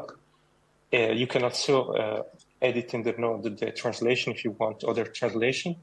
This was very important to me because working with Patanjali, you have to compare a lot of translation. And also, in this way, you can access easily the commentary you need. Like if you want a Vachaspati commentary right now, I can just go here. My idea of the tree was also to allow people to have information about the references used by Patanjali, because Patanjali makes a lot of quotation to other works, like this is Sutra 1.1, and I put here the reference to the first aphorism of the Mahabhasya of Patanjali, with a link to the Dasgupta translation on archive, which is the text which is referenced by Patanjali. And yes, you can. It's basically all the trees editable. I can't go in the detail right now, but you can add like tags, or like you want to add the random tags, and they stay. And after you have configured reconfigured the graph, you can just save your personal configuration as a JSON.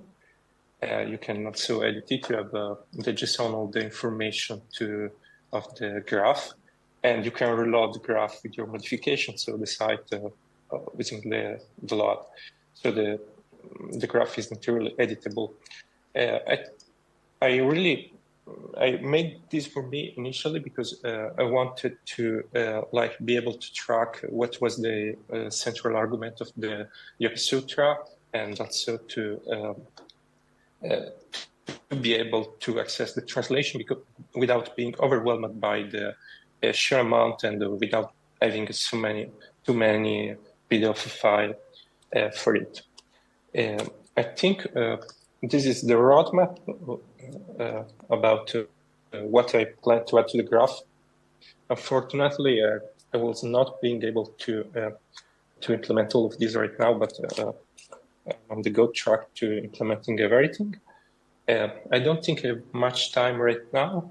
Yes. So I will thank you all for the attention, and the website is already working, and if there are any bugs, feel free to contact me. I will keep improving it, and thank you all. If there are any questions, I will be glad to answer. Yeah, I request the next demonstrators to get ready during this Q&A when this is going on.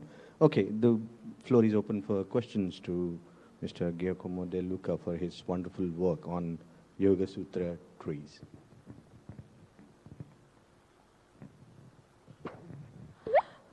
Hello. It was a very nice presentation. I really enjoyed it.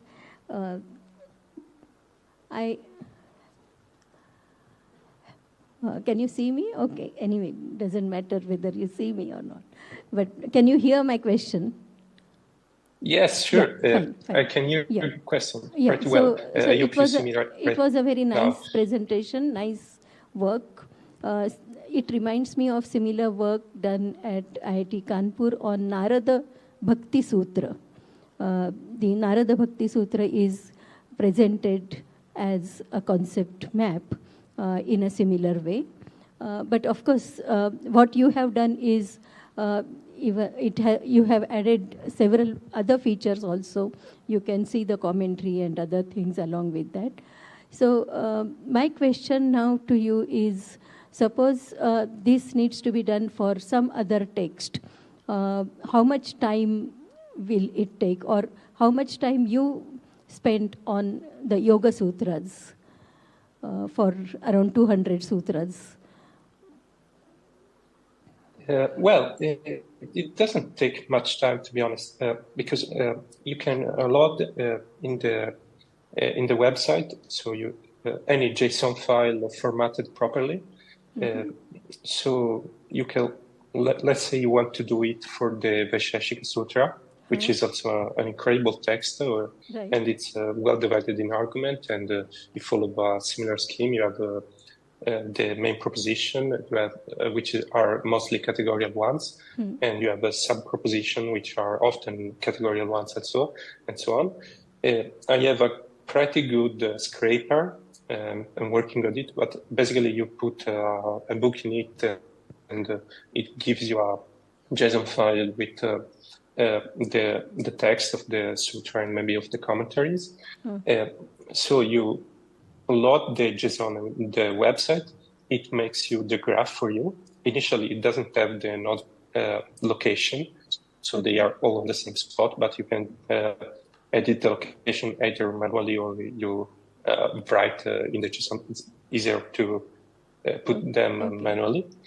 And then you save the JSON with the position, and you have it. It doesn't take much time once you have the framework and the scraper. The scraper takes a bit time, but I have it, and it basically can work with any Indian text.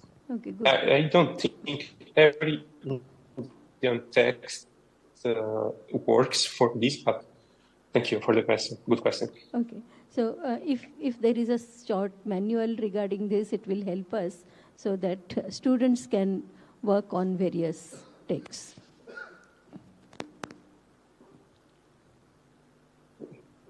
Yes. Okay. Thank you. Thank you. Okay. We once again thank for his wonderful work, Giacomo De Luca. Thank you, everyone. Thank you. It's great to be able to present online, to follow the conference at home. We wish to see you in very much. person next time, Giacomo.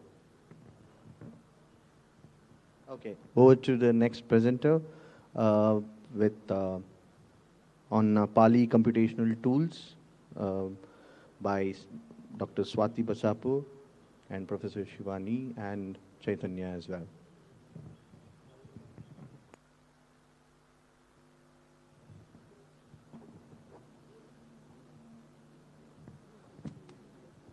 And it will be followed by the same team on Sanskrit computational tools, led by Professor Shivani. In progress.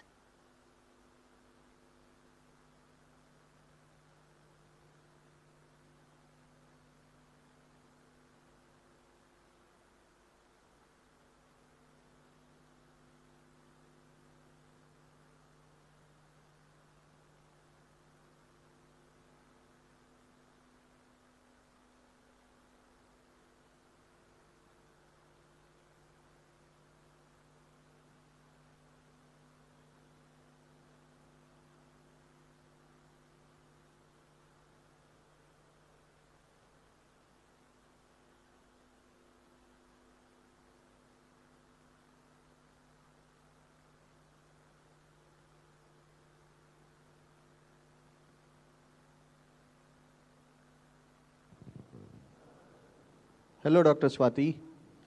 Can you hear us? Yes, I can hear, yes. Yeah, we can see you and hear you. You may start your presentation. Namaste. You have 10 minutes time for your presentation, followed by 5 minutes discussions, question and answers. Yes. Can I share my screen? Yeah. Yeah, you may do that. The permission has been given. Okay.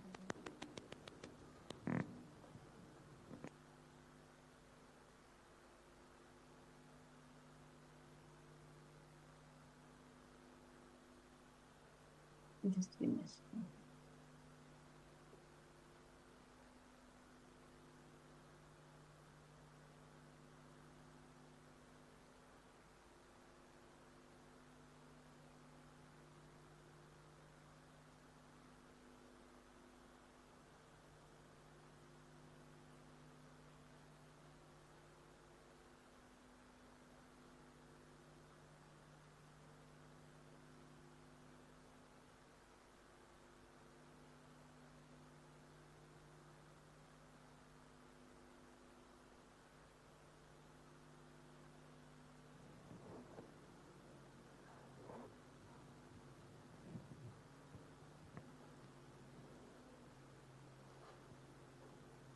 Namaste. I'm Swati Basapur, a researcher in the field of Sanskrit and Pali computational linguistics. I am part of the research team at Sambhasha, which develops machine translation and other computational tools for ancient languages such as Pali, Prakrit, and further tribal languages, which are not in common use anymore. My doctoral research has been in the field of Pali to Sanskrit machine translation with the insight from Sanskrit grammar. At the same time, we researchers at the Sambhasha have been doing a morphological study of Prakrit, and we have developed a few tools which are in the nascent stage, and probably in the next conference we'll be able to present. But today, I will demonstrate the Pali computational tools, which is part of my doctoral research and developed under the able guidance of Professor Shivani. So, Pali grammar is modeled after Sanskrit grammar, though they have a fully developed grammatical tradition. But for our machine translation, which is a rule-based, we have used Paninian insights like rules and sutras, insights from the sutras, and we have developed this machine translation. So I will directly go to the tool, which is under the Sambhasha, which is the next presentation. I think Chaitanya will present the Sambhasha tools, but I will present the computational tools for Pali. So this is the name of the tools. We have given them as Sanganika Pali, which are the computational tools for Pali. And when I go to the application home, we have displayed various tools. First one being Pali to Sanskrit machine translation, which is completely rule-based. And next part of those, the subsidiary tools to that are morphological analyzer, morphological generator, and some Sandhi tools, and some e-text tools. So first, Pali to Sanskrit machine translation. For the convenience, I have given a sample inputs on the screen, but I will give an input. Tathagato dhammam bhasati. Tathagata means Buddha is speaking about his doctrine. So if I give a submit option, you will see that Tathagataha dharmam bhashate is the Sanskrit sentence which is generated. When I gave the Pali sentence as input, Tathagato dhammam bhasati, we are getting a Sanskrit sentence, Tathagataha dharmam bhashate. So if I give another little bit complex sentence, if I say, Makkato puttena saha rukkham aruhati. So now if I submit this, you will get a sentence, Markataha putrena saha vruksham arohati. That is the Sanskrit sentence which is generated. Now we have a morphological analyzer which can analyze a word or a sentence or a small text. Here I am demonstrating the words. So if I say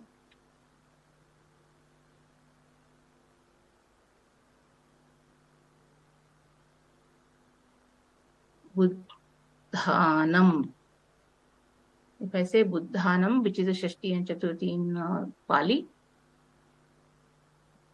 you will get a display as Chaturthi, but if you see more, you will see all the possible analysis of the Buddhanam.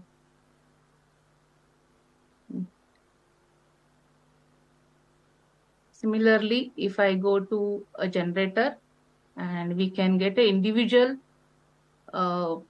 form being generated. For example, if I take Lata as the word, which is Strilinga, and if I say Chaturthi Vibhakti and Ekvachanam. So these are the morphological features about the Pratipadika Lata. If I give them, you will get a word generated, Lataya, which is the Chaturthi Vibhakti Ekvachanam. That is in Pali it is Chaturthi Ithilingo Ekvachanam. Lataya. And similarly, we have a table generator also, which will generate the whole table for the given word. So say if I take the word Buddha as the Pratipadika, which is in the masculine gender, and the category of the word being Namapada, and if I do a submit, we'll get the whole declension table of the Buddha as the Pratipadika. You will notice here that there is no dual form in the Pali.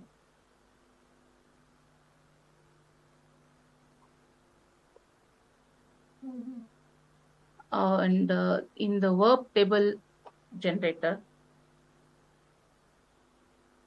so we have verbs listed under the dhatus. Dhatus are listed, which are the verbal stems. And we have two options for the tense, which is all the tense and moods it will display, or we can ask for a certain tense. For example, I have asked for Pacha Dhatu, Vattamana Kala, and which is a Bhuvadi Ganasya Dhatu.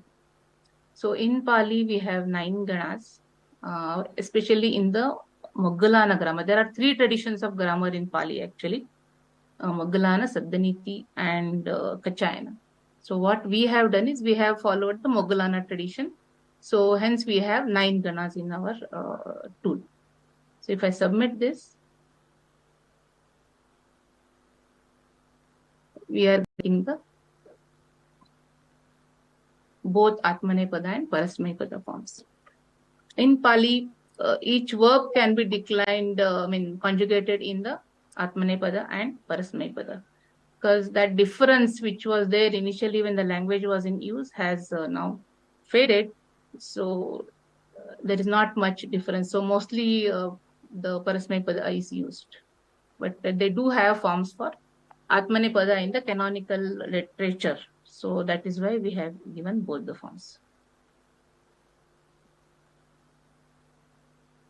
So we can also generate all the tenses and modes. For example, if I give Sabbe Kala, then if I submit, we get all the tenses and moods displayed. You can notice that there are a lot of options. For example, for Ajyatani, for one space, that is Ekavachana and Majjhima Purusa, you can see that there are some more than 10-15 forms. So that way, those were the challenges we had to face while generating these forms.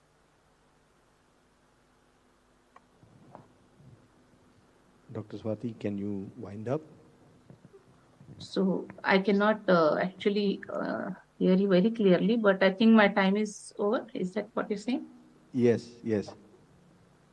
Okay. I'm. If there are any questions, we can take now. Yeah. Thank you, Dr. Swati, for your demonstration of Sanganika Pali. And the floor is open for the questions. Yes.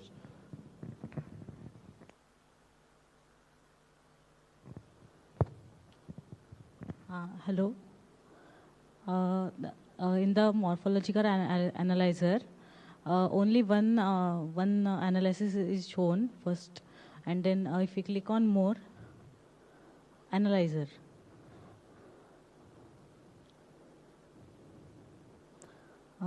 Sorry. So Yeah? when we give a word, only one analysis is shown first, and then many others which are possible. Then after that, they are shown. Yes. So why only one it shows firstly? Is there any ranking or anything?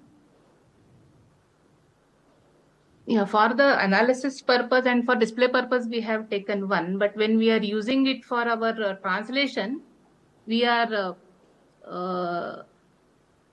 pruning it actually for our translation purpose. Here, just for display, it is, that's all. We have shown only one. Okay. And if we need more detail, then we are showing the rest. Otherwise, there is no specific purpose here. Dr. Swati, Why we are done. sorry to interrupt. Her question, I think, how do you come to the conclusion that this first analysis, whatever is coming, that has to be at the top? How do you decide that? Is that correct? Oh, that way. Okay. That's what I was telling her. Here, in this case, we haven't, okay. We have done some pruning actually internally. So that's why we just show first one. And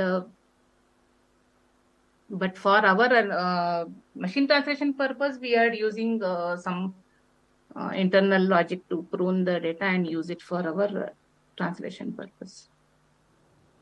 Okay, thank you. And one last question by Dr. Pawan. Thank you, Swati, for the demonstration. Okay. So, can you translate the sentence Tadagata Dhammam Bhasati once again? Yes.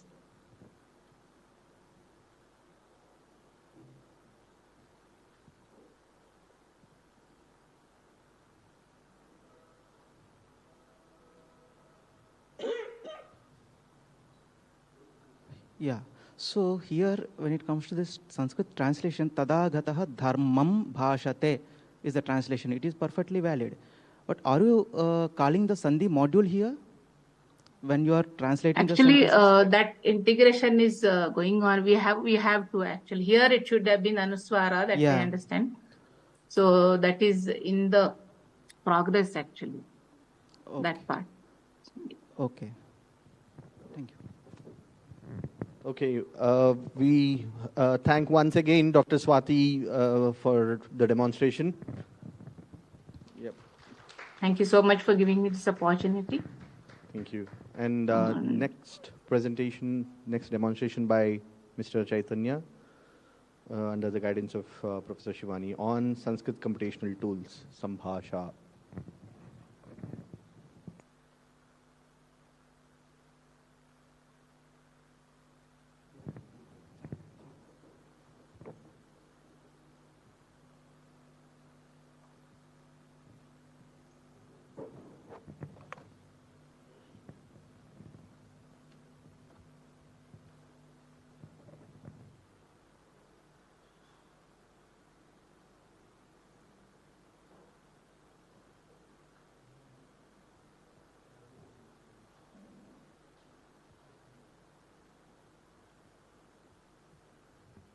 The projector is it?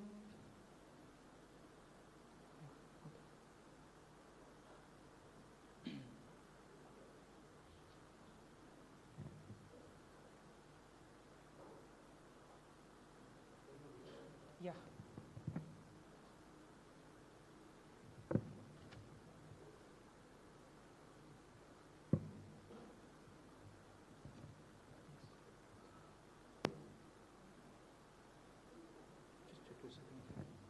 Only one monitor is being shown.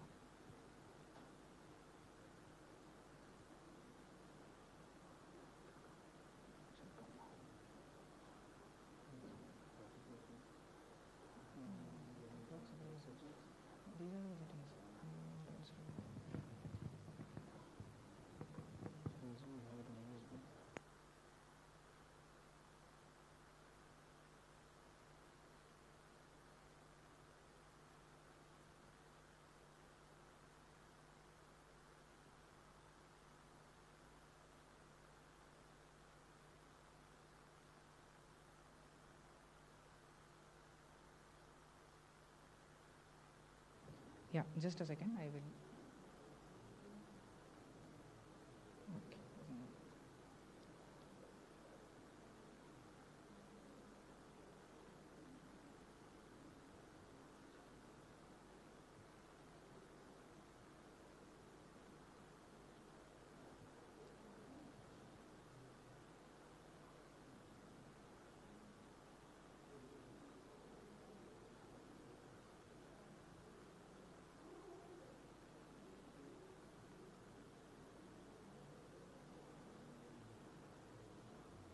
Yeah, fine.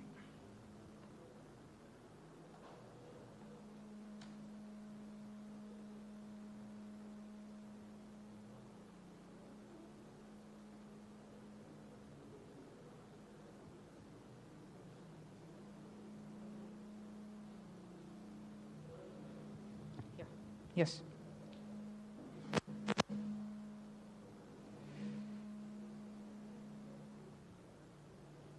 Okay, fine.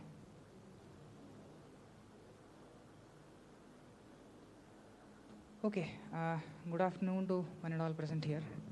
Namo Namaha.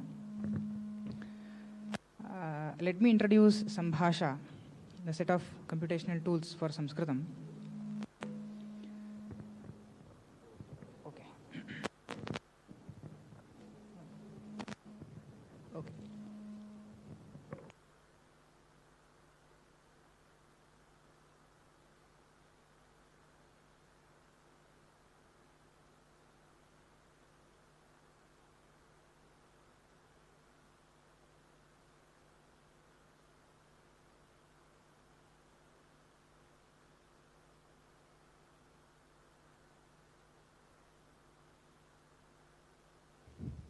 Hari Om.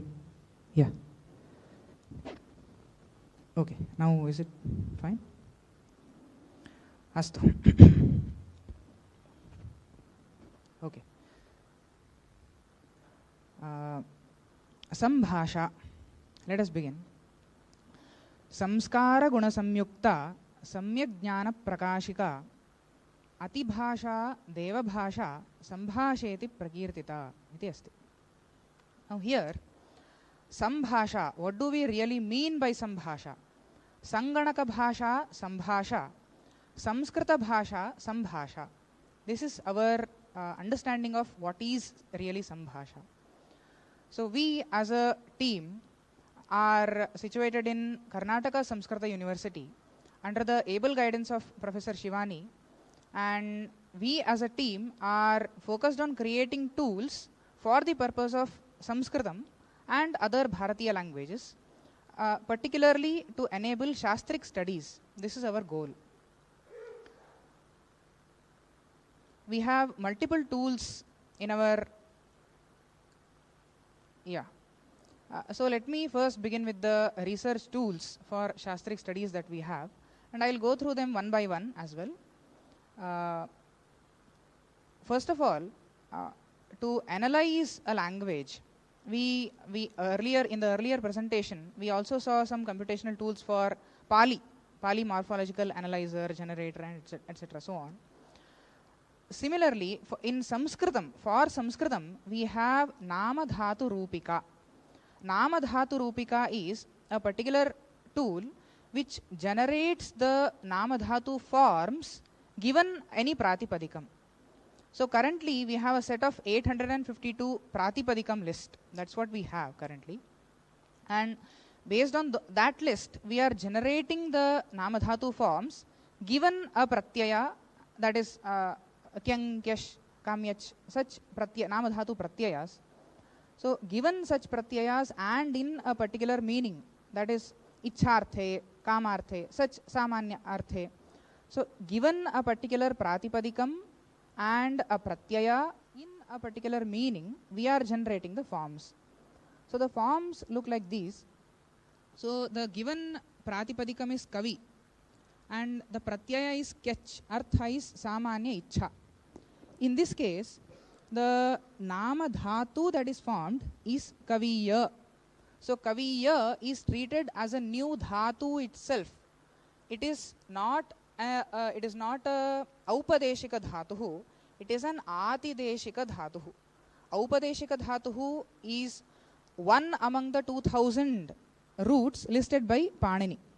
They are Aupadeshika Dhatuhu, Upadeshavastha. These are all the other dhatus, Sanadyantaha Dhatavaha, they fall under Atideshika Dhatus, derived dhatus. So once this Kaviya is formed, we can add any other Tip Pratyaya to it, the Tinganta Pratyaya, to generate the Tinganta forms, Lakara forms. Now here, currently we are generating only for the Sarvadhatuka Lakaras, not for Ardhadhatuka Lakaras. Sarvadhatuka, essentially the Pratyaya is Sarvadhatuka or Ardhatuka. So here, Lat, Lot, Lang, Vidhiling. These are the 4 Lakaras we are considering and generating all the forms for that. Let us go to the next tool as well.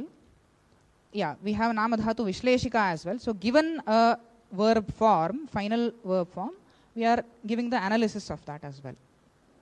Here there is no limitation to the number of dhatus or anything like that.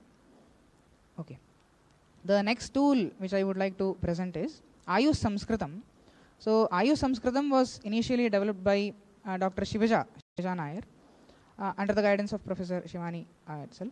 So here the aim of Ayush Samskritam is to generate a kind of a courseware for people who are learning medical science, essentially the Ayurvedic science, that is Ashtanga Hridayam here we have taken.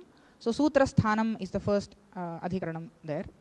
So what we are actually providing them is, we are providing them with the Padacheda, Anvaya and the Samasa Vritti. All these things are being provided. So it is essentially somewhat like an e-reader. It is a subset of an e-reader actually, because here the dependency analysis is not provided, but all other details are provided. Now this work is currently complete for Sutra Sthanam, but for the rest of the chapters it is to be done yet. Coming to the next tool, so in the earlier presentations we saw Yoga Sutra's concept mapping. So in similar vein, we have done concept mapping or mind mapping of Tarka Sangraha essentially. Now here ontological mapping is provided. So ontology means the next node that you are seeing is the previous node. So is a relation. So there is a difference between is a and has a relation. So this ontology means is a relation. So Vayuhu is a dravyam. So Shariram is Prithvi, is a Anitya Prithvi. So in that sense, it is an ontological representation. We are also providing the proper Shastric line, the Tarka Sangraha line also we are providing. For example, the Udaharanam is given here. Dravyasya Lakshanam could have been given here. Tejasaha Lakshanam could have been given here. Yeah. So Akasham, Shabda Gunakam Akasham, Tachaikam Vibhunityam cha. So these are the lines directly provided from the Tarka Sangraha text. And generation of this Tarka Sangraha is done completely using XML tagging. So any new Shastric text can be tagged in this format, and our tool generates automatically on the fly this mind map or this concept diagram. The next tool is Anvaya tool, or Anvaya Chitranam is what we initially envisaged. So here, given a shloka and its relation between words. For example, here Vibudha Sakhaha is related to Abhut, related to sixth one. So Nripaha as a Visheshanam. So Vibudha Sakhaha is a Visheshanam of Nripaha. This is how we should read this map. Now, what is the advantage of this kind of a map? This kind of a map actually abstracts out the important parts and into the higher levels, and the non-important parts, non-important in the sense they are they are not the first cognition, they are the second cognition. That's how we really present. So the first cognition in this shloka is Nripaha Abhut. This is the first knowledge that we are getting. The second knowledge that we are getting is Vibudha Sakhaha Nripaha Abhut. So actually, this kind of a representation is highly inspired from the tool by Professor Amba Kulkarni as well. Although we have modified the arrow marks and some other stuff here, but we are highly inspired and thankful to the tool by Professor Amba Kulkarni also for her guidance. And now we are currently in the process of extending this Anvaya Chitranam tool to a Shabda Bodha tool. This is a new current research that we are doing. What we are actually planning to do is, I will just show you the, Here we have for any given dhatu, we have two meanings. One is the phalam, one is vyaparaha. Phalam and vyaparaha is dhatvartha. So here what we are trying to write down or create a database of is, we are creating a database of phalam and vyaparaha for every dhatu. Now one might say, how can you say that this is the vyapara of this dhatu? There could be a different vyapara as well. But in the first step, we are focusing on the common vyapara. For example, sangharshe spardha dhatoho. Yes, I'll conclude. So here we have parabhibhavanukula vyaparaha and vruddhau avayava upachaya anukula vyaparaha. So in this way we are actually creating a database so that the tool can be extended to a Shabda Bodha generator tool. This is what we are doing. And we also have some Kosha tools where Srimati Aruna is working on that. Sanganika Pali you have already seen. And we are also working on some other projects. So I would like to conclude here. So if you would like to explore our tool set, you can visit our website where you will find all the tools. So we'd like to hear your feedback as well. So thank you very much. So Hari Astu.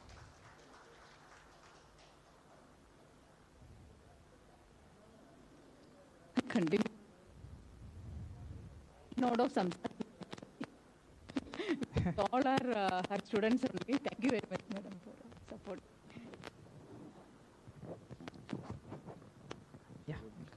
Next will be the South Asian manuscripts and unique documents by Dr. Philip Maas. Please be ready. He will be coming online. So we will take 2 questions. Okay, so first thing is the name Samsadhani is coined by Shivani. Okay. When we were discussing all these things when Shivani was in the university, she had suggested this. Okay, I have specific questions to your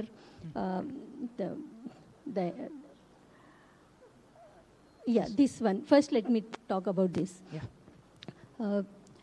In the WordNet, Sanskrit WordNet, Malhar Kulkarni already has given the vyaparas for all the dhatus. As far as I know, he has given the description in the similar way. So maybe you can, that can be your starting point.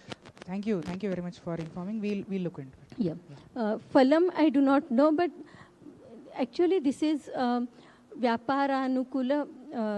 Phalanukula vyapara. Sanyoganukula vyapara is gamanam. Similarly here it will be Phalanukula vyapara. And I think he has described the vyapara in the same way. So I think you should contact Malhar Kulkarni for this so that there is no duplication or unnecessary efforts again. Absolutely. Whatever is taken, given that you can start. Absolutely.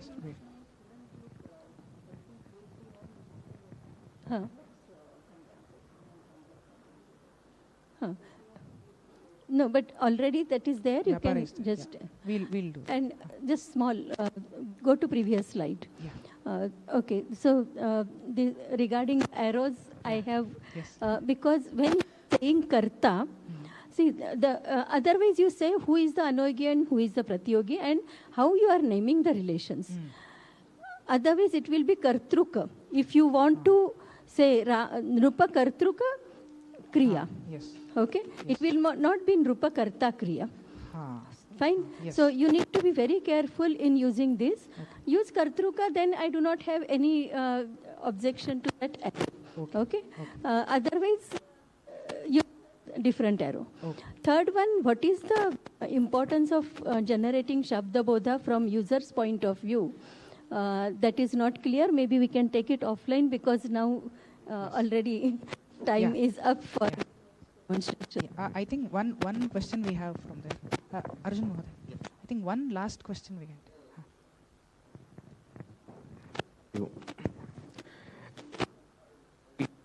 Ontological map. Yeah. So I was wondering if that's a conceptual relationship. Yes. But let's say if we feed a large text like a Purana, any Purana or even Mahabharata, which is much bigger, then can it create interrelationships between, let's say, kingly notes, kingly words, and let's say, the kind of other nouns that is associated with kings versus other nouns associated with rishis, and then draw a comparison. Is it possible to create such a map also through using these tools? Because then we are extending the possibility of indulging in other kind of studies, which is otherwise very difficult in a large corpus like any Puranic corpus. Yes. Yeah. So actually we had worked on Shastra mapping project earlier, so which was tagging relations between concepts and between Vakyas. But that was again manual completely. So I think automated systems have to be developed for that, to extract concepts from the text and then do. That has to be done. Knowledge graphs are there, yes. It is possible to represent, yeah. Okay. Thank you. We thank Chaitanya and Professor Shivani one more time for this wonderful demonstration. Let's conclude this session by last demonstration by Dr. Philipp Maas from Germany. He's joining us online. Hello.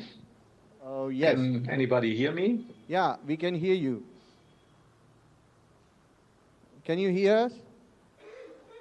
Should I start my presentation now? Yes. Ah, wonderful. Good. Okay. So then I will do this by sharing my screen. And you have 10 minutes for presentation, followed by 5 minutes for question and answering. That's session. excellent. It's I go into full screen mode, and yes. So thank you very much for this wonderful opportunity to introduce to you Samudara, the South Asian Manuscripts and Unique Documents Digital Humanities Archival and Research Application. It's a digital research environment under construction in the context of the Digital Nyaya Bhashya project, which is directed by Ili Franco at the University of Leipzig, with Karen Preisendans as an external collaborator, myself as a research associate, and Christian Plasse, Dr. Christian Plasse from the University of Vienna. So I have structured my presentations in two main parts. I will very briefly talk about the scholarly need for a critical edition of the Nyaya Bhashya, and then I will introduce our workflow for creating a digital critical edition of the Nyaya Bhashya, in which Samudara already now plays an important role and will play an even more important role in the future when it will become a fully fledged digital research environment. I should mention that Martin Gluckmann is the one who is doing the technical work for us with regard to creating this much needed digital infrastructure. So why are we taking up this work of preparing another edition of the Nyaya Bhashya, a critical edition of the Nyaya Bhashya, when there are already 29 editions of this text, which is, as you all may know, one of the most fundamental texts in the history of Indian philosophy. It is the oldest commentary that we have on the Nyaya Sutra. The Nyaya Bhashya itself was composed around the year 450 or a little bit earlier of the Common Era. It has been analyzed in various sub-commentaries and inspired hosts of thinkers. So it's really a great intellectual achievement of pre-modern South Asia, and that has been realized by earlier researchers and led to the production of quite a host of printed editions. The already existing printed editions have the problem that they have used only very few manuscripts, and they don't refer in a very exact way to the sources, that the manuscript sources that they have employed. So a typical example is the Editio Princeps, the first printed edition published in the Bibliotheca Indica in Calcutta around 1864-65, which uses three manuscript sources, which are not very well specified, and refers to variant readings in a very general way with iti quacit pater. So I think one is justified to say that earlier editors lacked a historical perspective on the transmission history of this work, and we are trying to fill this gap.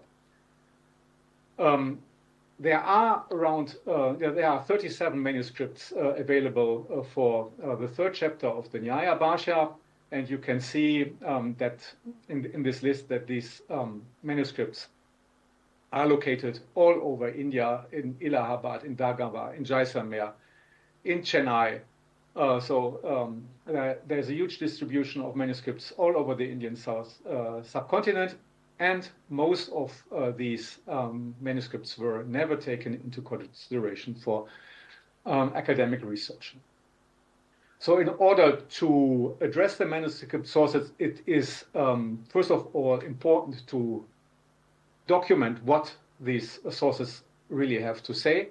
So we are preparing diplomatic editions of the manuscript sources, and for this we are using a very limited set of signs and symbols, and then we transcribe the text into Roman script using word separation at the respective instances.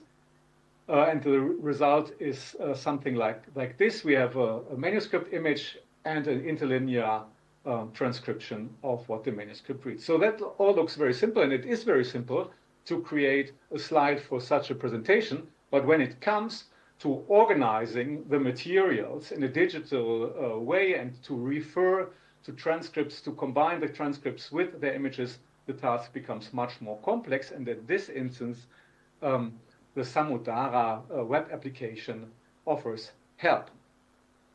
It is a tool which combines images of the witnesses with their transcripts, and in this instance, I would like to switch to the live presentation.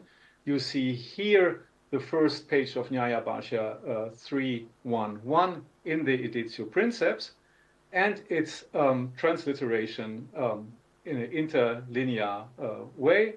You can scroll, you can zoom in and zoom out of the image. You can enlarge and reduce the size of the transcription.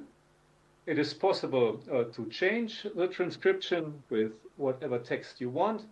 You can save this, and in this way, you have a perfect access to the transcriptions.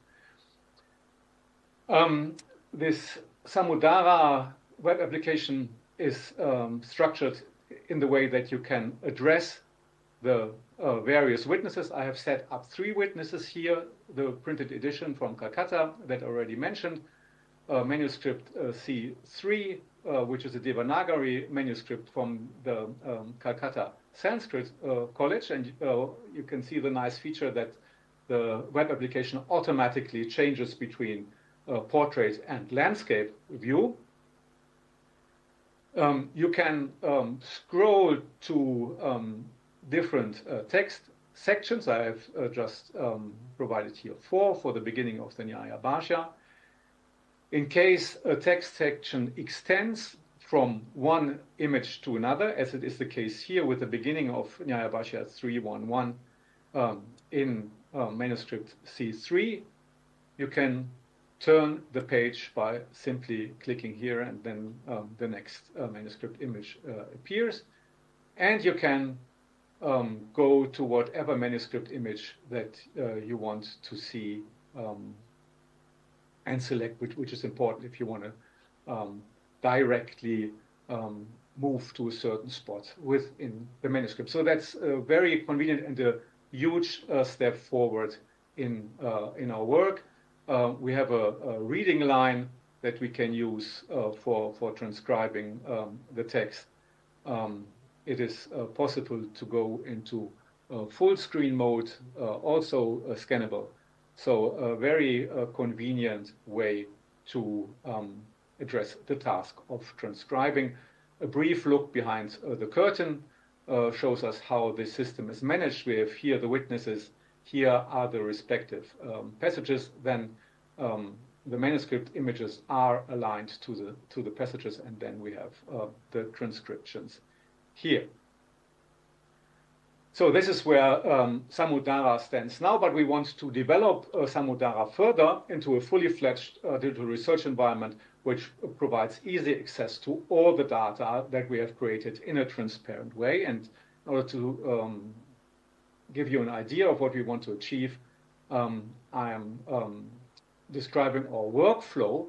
First of all, we are preparing documentation of variant readings for all the manuscripts that we have in the single file using the classical text editor software. This is a screenshot, and you see that each and every manuscript reading is recorded in a completely positive apparatus for the lemmatized text of the reference text, and this reference text is the edition by Thakur from 1997. This documentation of variant readings is then used to prepare a Nexus file. Nexus file is a file in a format that can be used by phylogenetic software. Software used in evolutionary biology to create trees of descendants among living species. We are using the same software to analyze the transmission history of the text. You see here that each and every identical reading gets the identical symbol in this file, and this file then can be analyzed with software. The computer program PORB produces a tree rooted cladogram for all the manuscripts for Nyaya Bhashya 3 that we're having, with a consistency index of 0.81. That means 81% of all variant readings are in agreement with this tree. This is the first representation of the transmission history, and with a lot of philological reasoning, observations on individual instances, we have arrived at a more complex representation of the transmission history of the Nyaya Bhashya stemma that you see here, and you can identify the witnesses that I've showed you earlier. Here is manuscript J2 from Jaisalmer. Here is manuscript C3 from the Calcutta Sanskrit College. And okay, this information is, of course, important to create the critical edition. It's one Dr. important source of information for reconstructing the earliest reachable version, and this is the result of our endeavor, representation of the earliest reconstructible version, the critical edited text.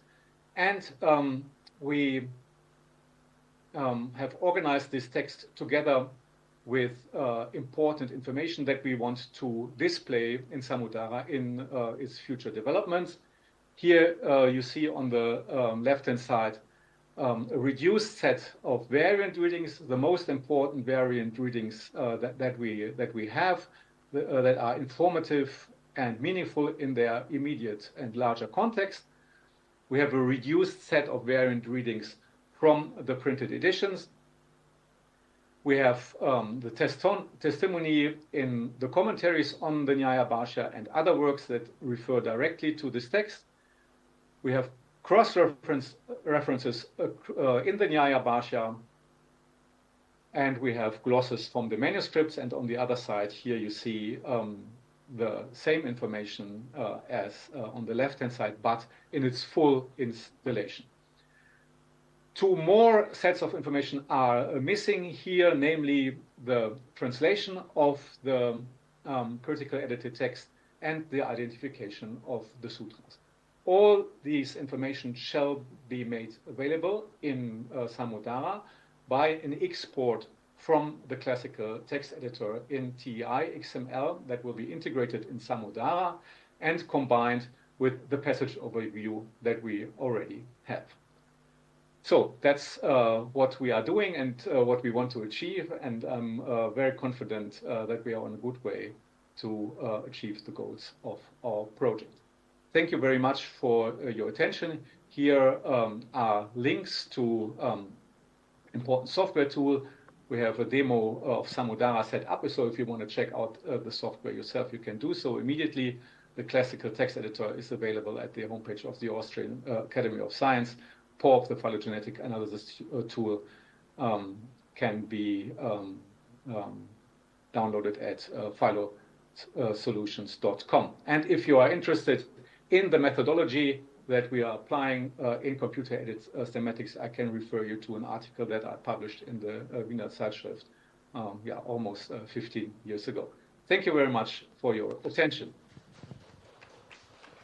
Thank you. Thank you for the wonderful demonstration.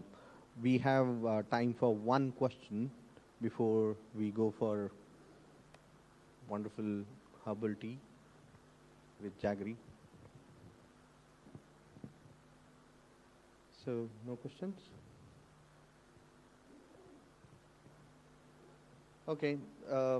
Thank you, Dr. Philip, for the wonderful presentation one more time. Let's give a huge round of applause for all the presenters. And we now break for the tea, and we will come back by 4 o'clock to continue the schedule on time.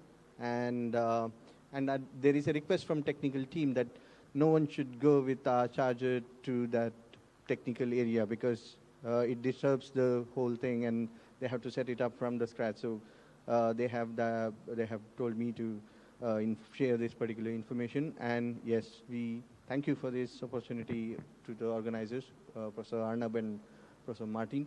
And yeah, tea, coffee, milk is ready.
1, 2, 1, 2.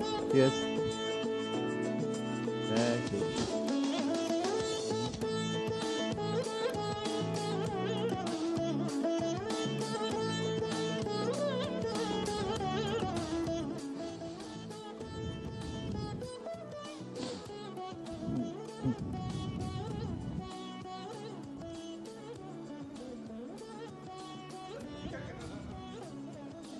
What is this?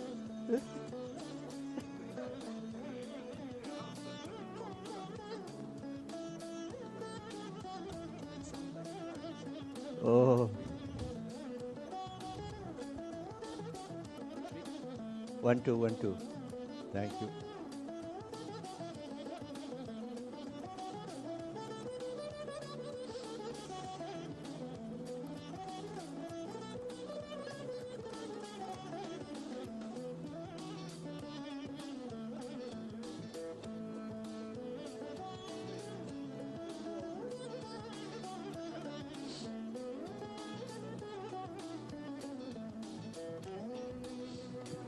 Hello? Hello. Huh. Hello, hello.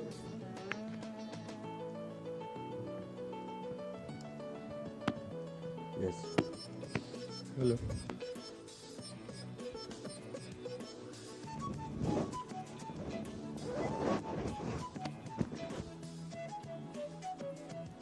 Hello. So we will be starting the next session in a minute. So please join back.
Yeah, sure.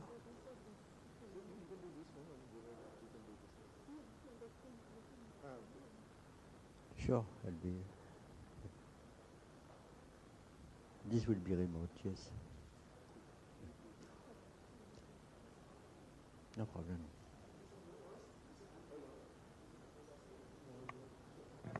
Hello. Okay. So I guess people are coming back.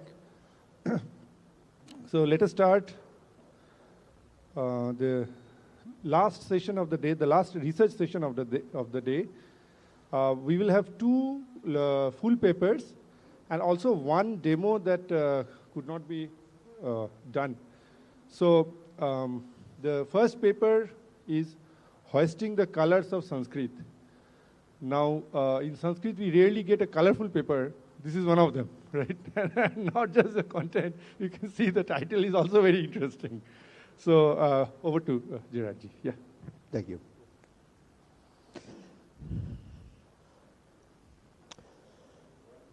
Well, good afternoon. What I'm going to present is a little bit bizarre, yes? All you Sanskritists, you don't know colors of Sanskrit, yes? So what is it? It's actually an artifact. It's a side effect of my work on segmentation.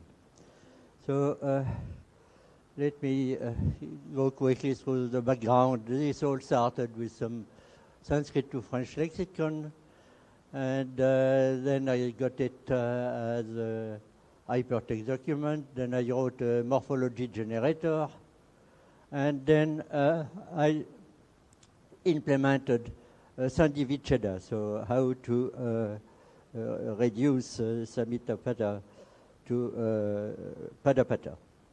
This is what it is doing. And this is implemented as a regular transducer. And regular is a technical word that means representable by finite automaton.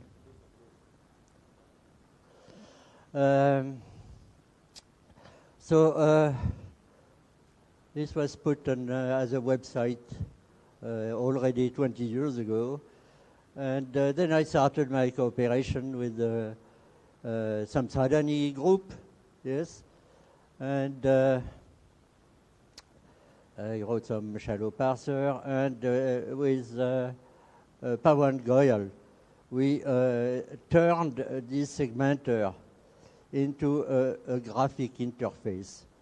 That because the segmenter was generating so many solutions that it was very impractical. But by putting all these solutions in a shared fashion as a graph represented in one web page, then it became much more usable. And I think this is a useful tool. It's used by many beginners. And it can be used for teaching elementary Sanskrit. Okay, so I don't need that. Okay, so let us start with the basic colors. We will start with this Panini Sutra 1414, Suptinantam Padam. So, sup, it's the pratyaya that are used to construct nominals, and ting is the one that generates the final verb forms. So here, Vavarsha Rudiram, this is ting, and this is soup. The soup is blue, and ting is red. Okay? So this is easy enough.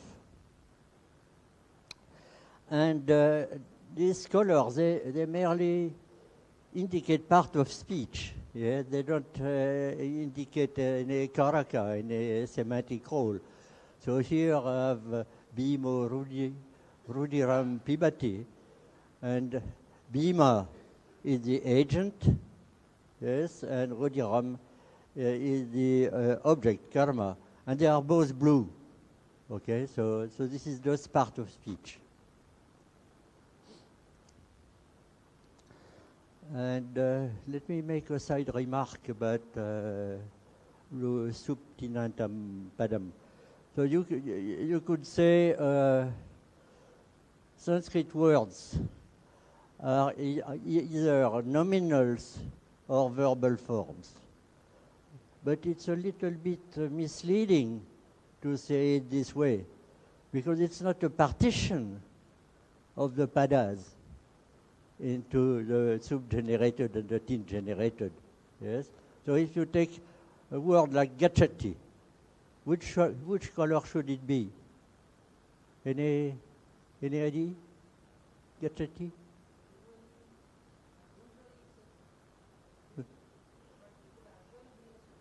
It could as well be a soup, yes, because it could be a present participle, and then in Saptami, gachati is while going.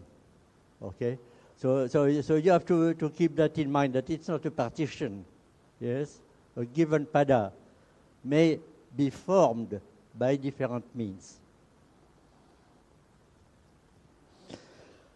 Now we have a few additional colors. I'm not putting the vocative in the blue part because the vocative are not really part of the sentence.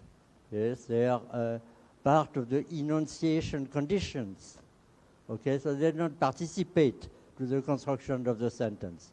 It's like a comment on the conditions of utterance of the statement. Okay, and so I chose to have a very different color, acid green, so that you will notice it.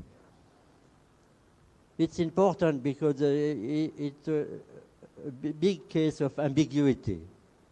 Vocatives of stems in A are the same as the stem form that is used in compound formation. Okay, so it's a case of ambiguity. So if you find some segmentation with a green color, then you have to be alert and relate it to the document. You know, is it some kind of dialogue, and what are the persons that could be addressed? Okay, so this is for the green. Then the undeclinables. Undeclinables are usually grammatical words. They don't have any. They are not content words. They are grammatical, like cha or va, or some adverbs, like adieu today. Then another category is pronouns. So pronouns are light blue. It's almost like a noun. It's a reference to a noun. So this is the idea. And so here is some kind of crazy input sentence. Your Majesty, today my wife is cooking. Okay, so these are the basic colors. But when we go into compound, then we don't, I mean, we could represent compounds as blue, yes, but if you have some kind of long compound, you would like to break it into its segments, yes? And the segments will be, in general, the stem forms. And I've chosen the yellow color for stem form. Okay, so here we see that we are, the segments are not always padas. Yeah? Here it's a pradipadika, just a stem.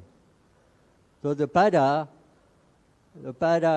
compound pada will be yellow followed by blue. And when you have embedded compounds, you will have yellow, yellow, yellow, yellow, blue. Okay? All right. So here is an example of a longer compound. This is a Dwandwa compound with horses, sheep, and camels. See? So here we have the three components, the horses, sheep, and camels. And two are yellow, and the last one is blue. So the only one, the blue, were the vibhakti. And these are just pratipadikas. Okay, so far so good. And now there may be ambiguities in compounding. Okay, when you have an embedded compound such as dasharata putraha, then it could be theoretically analyzed as dasharata putraha or dasha rata putraha. So this succession of yellow and blue is not denoting a unique compound. It may denote variety of grouping together the stems in order to make compounding. Okay, so you have, so the machine is not giving you a representation of unique compounds.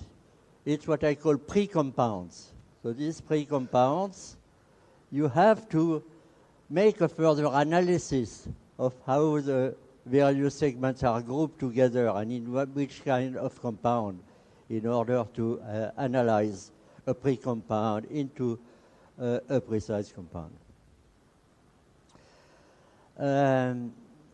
Now, here I've gotten rid of the ambiguity by actually choosing the first one, Dasharata Putraha. And Dasharata, it's a proper name, so I glue together the two stems, yes, because it's a proper name. So if you do this kind of thing, then many ambiguities will vanish.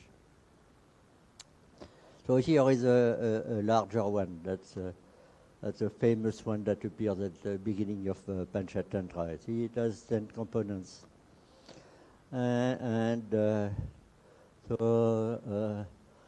the principal kings, from their crown, the jewel would emit rays that would illuminate, the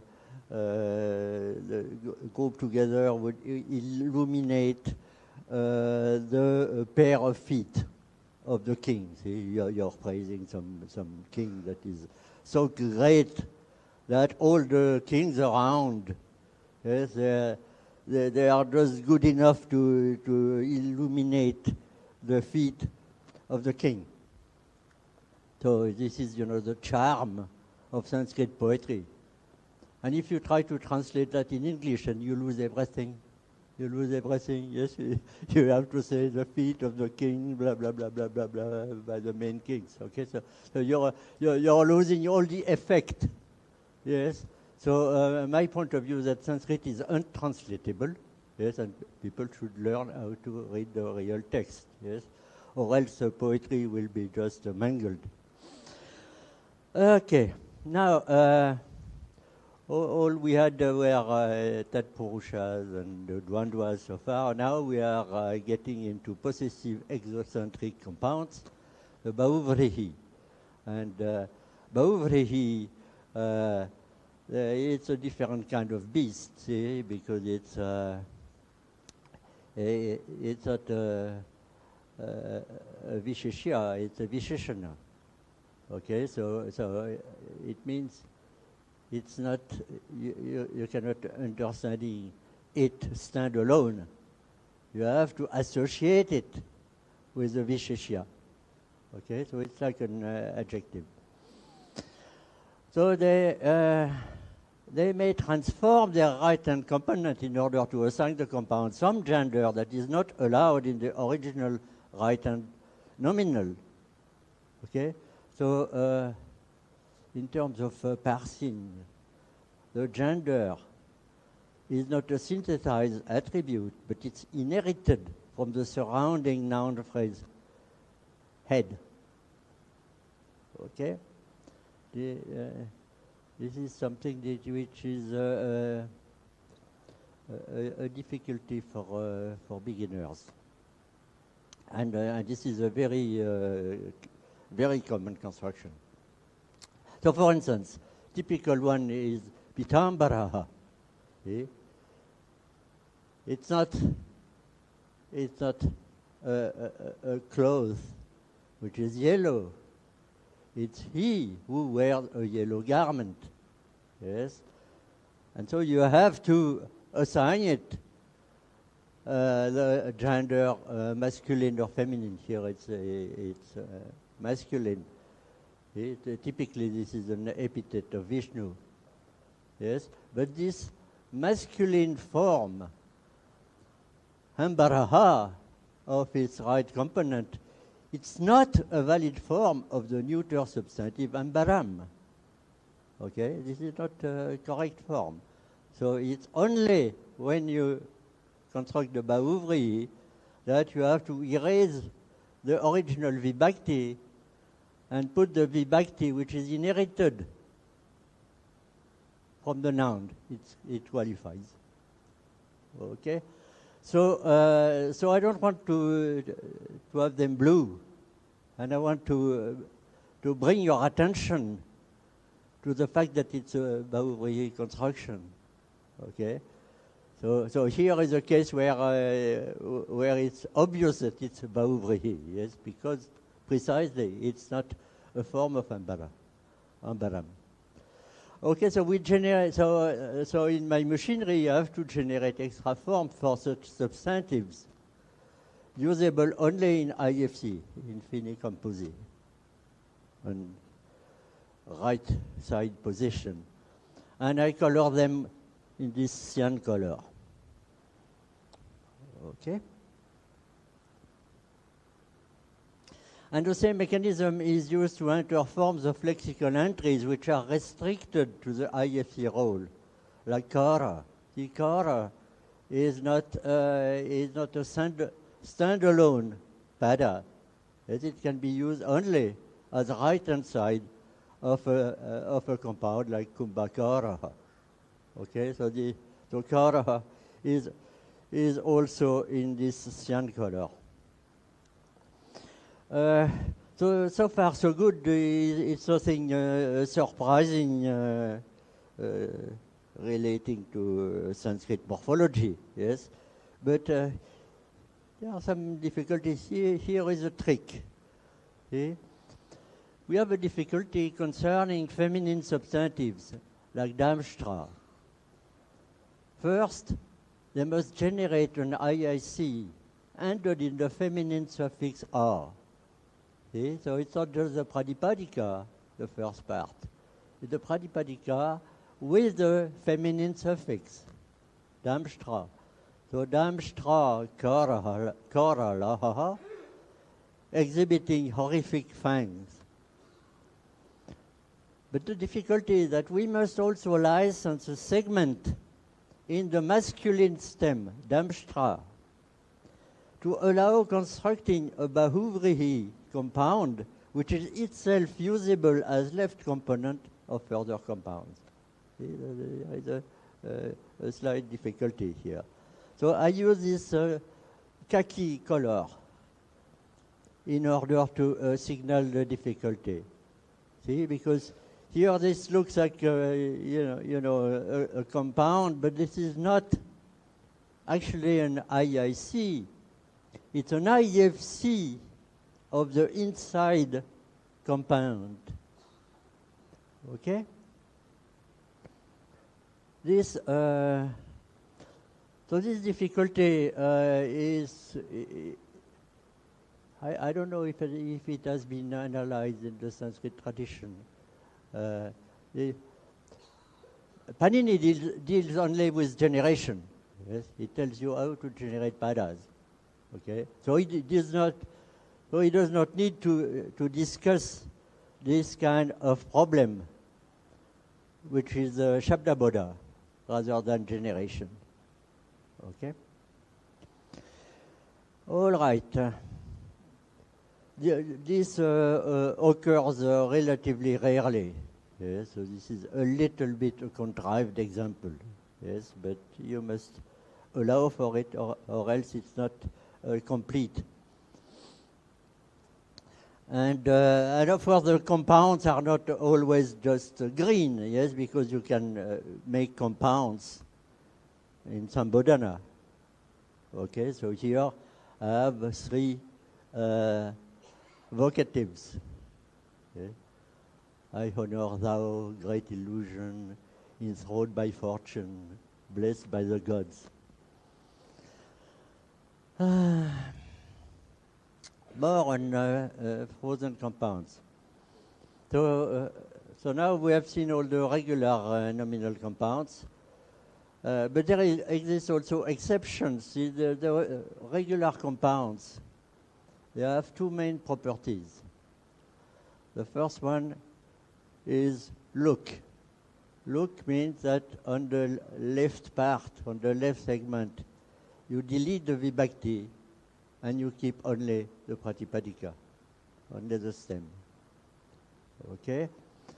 But also, usually you don't have retroflexion, because retroflexion does not cross over the compound frontier. Okay? But one of these two conditions is not met, the compound must be lexicalized. So for instance, agrevanam, border of the wood. See, it's a compound which is both a look, you don't delete the subtami agre, and furthermore you have retroflexion that spills over the compound boundary. Okay? So this is relatively rare, but it happens, for instance, for a few compounds made with Vanna. Vanna does not have retroflexion. Retroflexion comes from the R agre. Okay? And this is taken care of by Panini Sutra, by the way. So there is no hole in Panini. So these compounds are in small number, mostly to form proper names, like Vedic names that are frozen, like Janam Ejaya. See, Janam Ejaya. Okay, so it's Dvitiya and Janam. Okay, and Ramayana. See, Ayana does not have retroflexion, yes, but in Ramayanam you have retroflexion.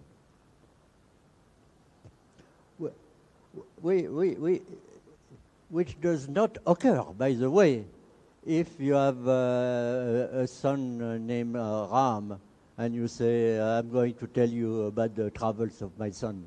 Yes? You should not put the retroflexion, because the rule is that it does not spill. So it's only historical remain for Ramayana and a few proper names. Okay. We are not done with compounds. Compounding is complex in Sanskrit. So another family is referred by the name Avyayibhava, turned into an indeclinable. So typical representative is Yata Vriddhi, according to the phase of the moon. Okay, so it's formed from some undeclinable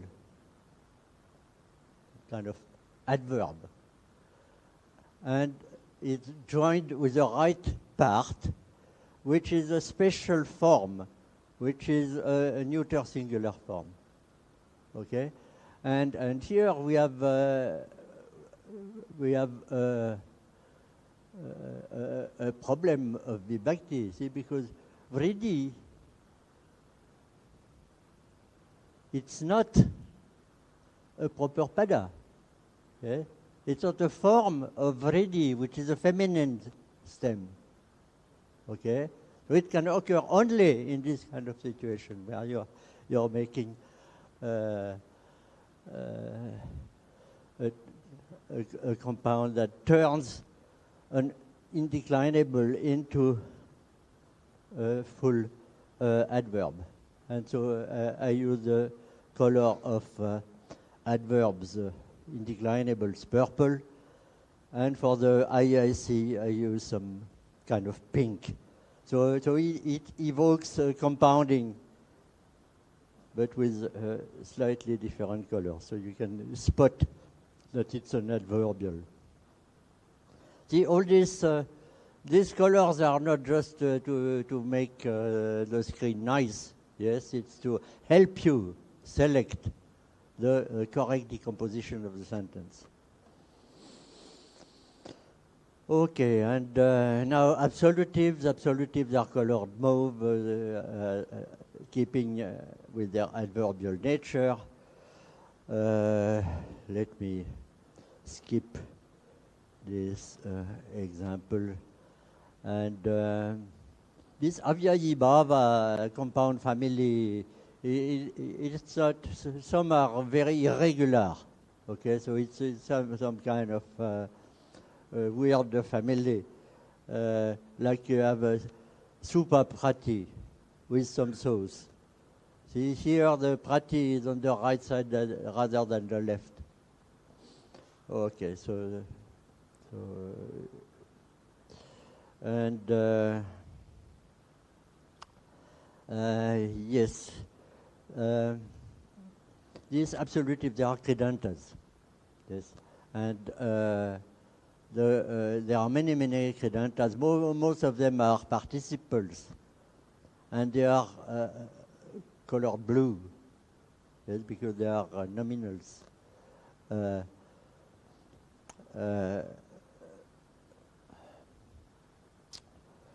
But in the interface, you can see their credenta nature, because if you click on this colored rectangle, then you get the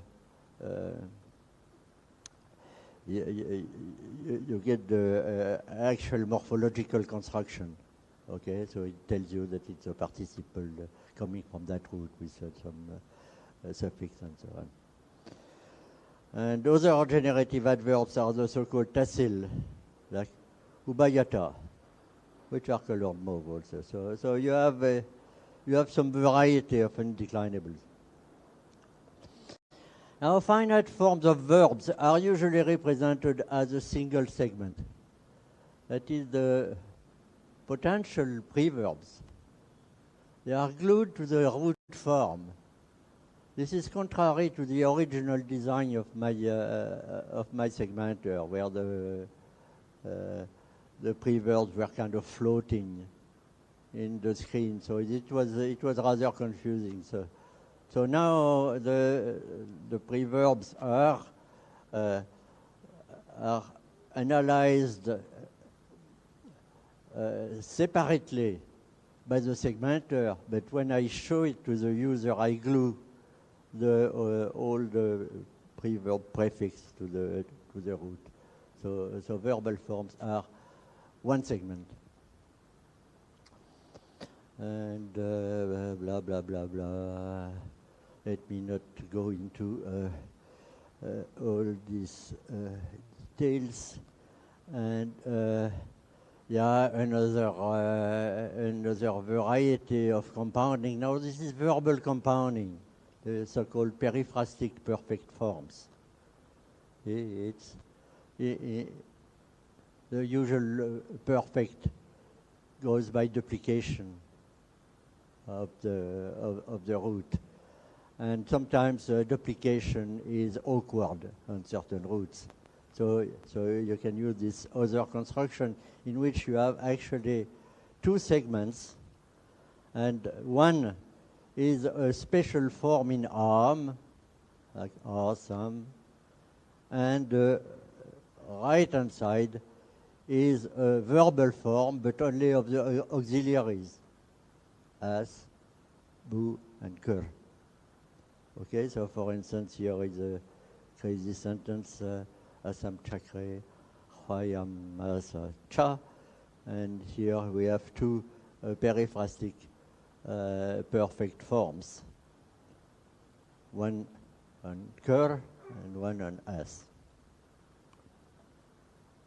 So maybe a Paninian purist will say, oh, this is not a compound, what are you talking about? But I assimilate them as some kind of a verbal compound, because it's nice to show the two segments. And then you have verbal compounds with gatis. So this is the so-called chi inchoative construction. So it allows root forms of the three auxiliaries to be prefixed with special nominal stems in e, or sometimes u. Okay, so here you will recognize some of this gati vasi, basmasat, lagu, and each accompanied with its verbal form of an auxiliary, but that works also on credentas. Okay, so here cretam is credenta, so it's blue. All right, so we are almost done, but there is one last productive morphological construction exemplified here by the compound back to kama. He who is desirous of speaking. Okay, so its left component is an infinite form. Here it's vacuum, to speak, yes? But you deprive it of the M, okay? So it's like doing look, but on infinitive, okay? And the right-hand side is a form of kama, mana, or shakya. This is kind of rare. The usual ones are in kama. So this construction is not very frequent, but it is productive. It's used by the best authors.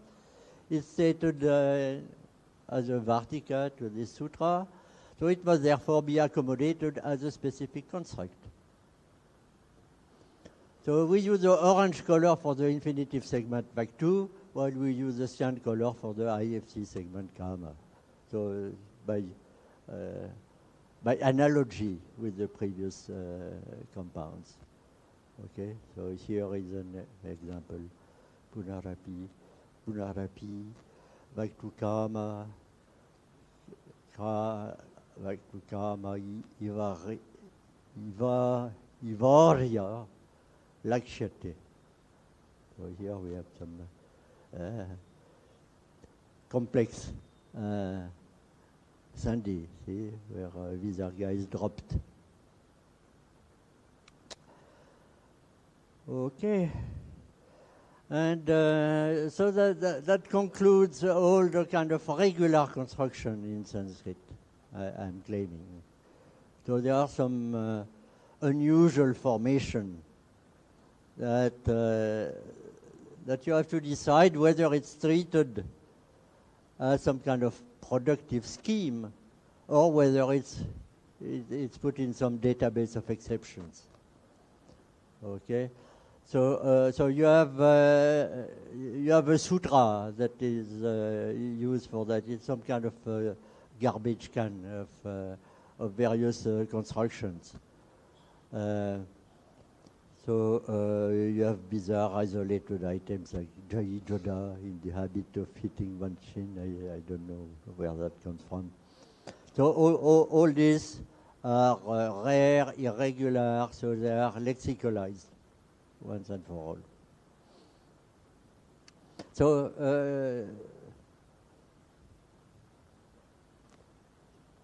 so I asked myself, you know, should I put a special scheme for schemas like Ashnita Pibata? This is kind of weird compound that is built from two imperatives, eat and drink, yes, that are glued together, and then you put the feminine suffix, okay, and that becomes subanta, which means it's some kind of festive occasion. Yes, where everybody is supposed to drink and eat and drink a lot. Okay, so I could have included this scheme, but then I would have to introduce two more colors just for this crazy construction. Yes, one for the imperative as I see, and one for the imperative with feminine marker as IFC. And actually, the Ganapata lists only 12 such attested substantives. So I claim the construction is not productive, and so I don't admit this as a generic scheme. I just enter the 12 items in my lexicon, and that's it.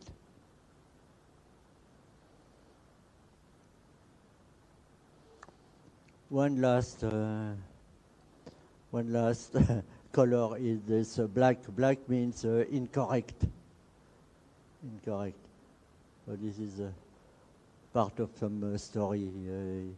You have a kind of bad bandit who was carried by some porters who are better in Sanskrit than him. Yes, and the porters are almost naked, and it's very cold. So the pandit says, "Api shitam badati, aren't you cold?" Oh my gosh, he's using parasmayipada for bad. So this is forbidden, yes. So the porter answered, "Na tata badate sitam, yata badati badate." Okay, so so it's an incorrect form, yes, but you can make statements with incorrect forms, like here. This is like a quotation. Okay, so now this finish. I have very few colors. See, I claim I am covering all Sanskrit morphology with 10 colors. So now let us come to the point of what is the linguistic status of these colors. See, what linguistic information is transmitted by the colors is not quite straightforward. For one thing, segments are often ambiguous in the sense of having several morphological tags. So even though you have only one rectangle, yes, if you click on it, then you will see that it may have several vibhaktis. Okay, so it's the job of the further process that will do the actual parsing from the pada. Okay, and then you have to decide the bracketing of the compounds also, because you have only these pre-compounds. So for all these reasons, the colors do not express a clear notion of part of speech, but rather express some minimal combinatorial structure induced by segmentation. Okay? So actually, this is where the colors are coming from, the finite automaton of my segmenter. See? So you can, all verbal forms are here, all nominal forms are here, indeclinables, avyayi bhava, this infinitive into construction and pronouns. And then all the details that you get the absolutives in ya and absolutives in toi in two different situations, whether you have preverb or not. So this is all taken care by the automaton. Okay. So I claim this is the this is a way to express that Sanskrit morphology is regular in this technical sense, that it's finitely representable by a finite automaton. Okay. In the paper, I do some yapping on psychology of color, see, because what matters is that the colors are distinct, yes, so that you can recognize them. But I could paint them any color. But the red is good to tell you this is a verb. This is where action is. Okay, so it's kind of a dynamic pada, yes. Whereas the blue, they are nominals, yes, so they are of a colder color. I don't insist very much on this, but somehow these color codings have some rational, psychological, conceptual triggers. And this is important from the point of view of helping the user to select the appropriate segmentation solution. Okay, so it's a problem of user interface, but it's important. User interfaces are important. So that's my conclusion. I've given a complete description of a notion of color which characterizes the sorts of Sanskrit morphemes necessary to account for the notion of pada.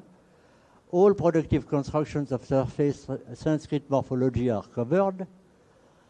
So we may consider this notion of color as some kind of notion of parts of speech appropriate for Sanskrit. Segment colors are not independent since the color transitions are governed by the Sanskrit segmenting finite automaton when recognizing the palace. So our colors indicate parts of speech categories, but now obeying algebraico-geometric laws corresponding to their mutual interactions as morphemes in pada production. So they are obtained as some quotient of the state space of the segmenting automaton. I'm done.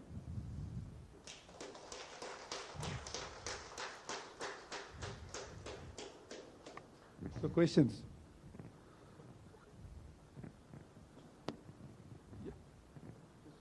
Question? It's not a question but a comment. Some 10, 15 years ago when there was a question about what are the parts of speech in Sanskrit. This question arose and then people wanted to develop a part of speech tagger. And now here lies the answer, how many parts of speech are necessary for Sanskrit, and these are all morphological considerations. Because Sanskrit we know has rich morphology. Syntactically we have other information, but it is in position very little information is there. Whatever is there in the compound formations, that position matters, but otherwise the transition from one part of speech to another, there are certain constraints and which are very well represented by your finite state automata. So now we have a part of speech tagger for Sanskrit, I can say. Or we know what are the parts of speech from computational point of view. Yeah.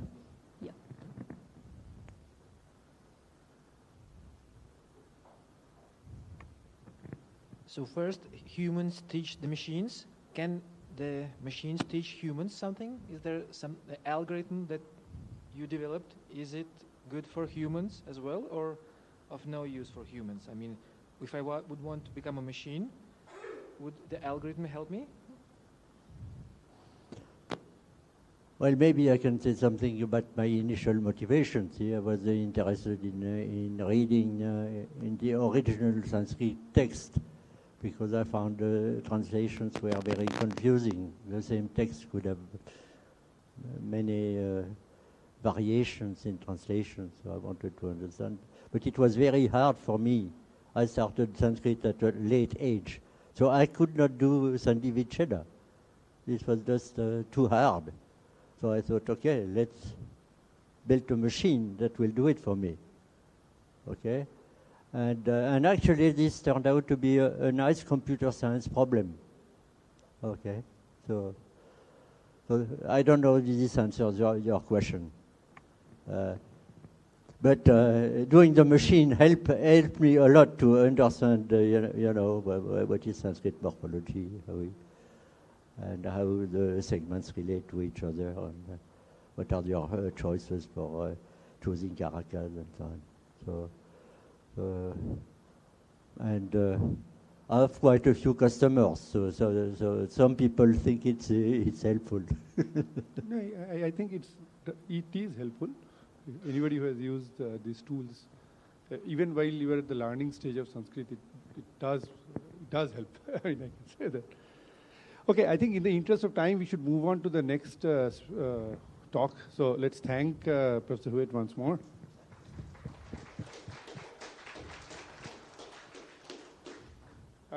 So the next talk in this is a virtual talk. So I'm hoping the authors are there.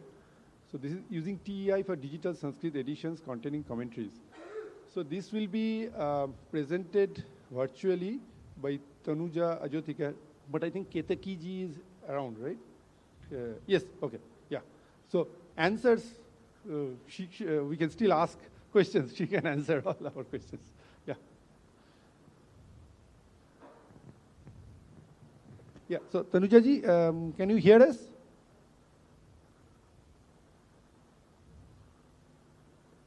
Hello. Anybody knows how to eject on Windows? How to eject? Yeah.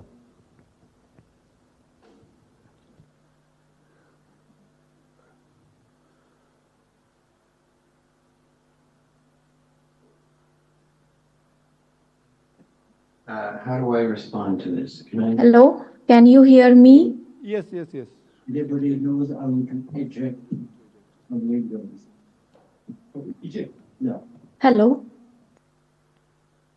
I can't hear them. Can I say something in this meeting? No. You are audible. You are audible, Tanuja ji. Okay. Okay, yeah. Can you say something? How do I respond to this? Hello, can you hear me? Yes. Please mute yours.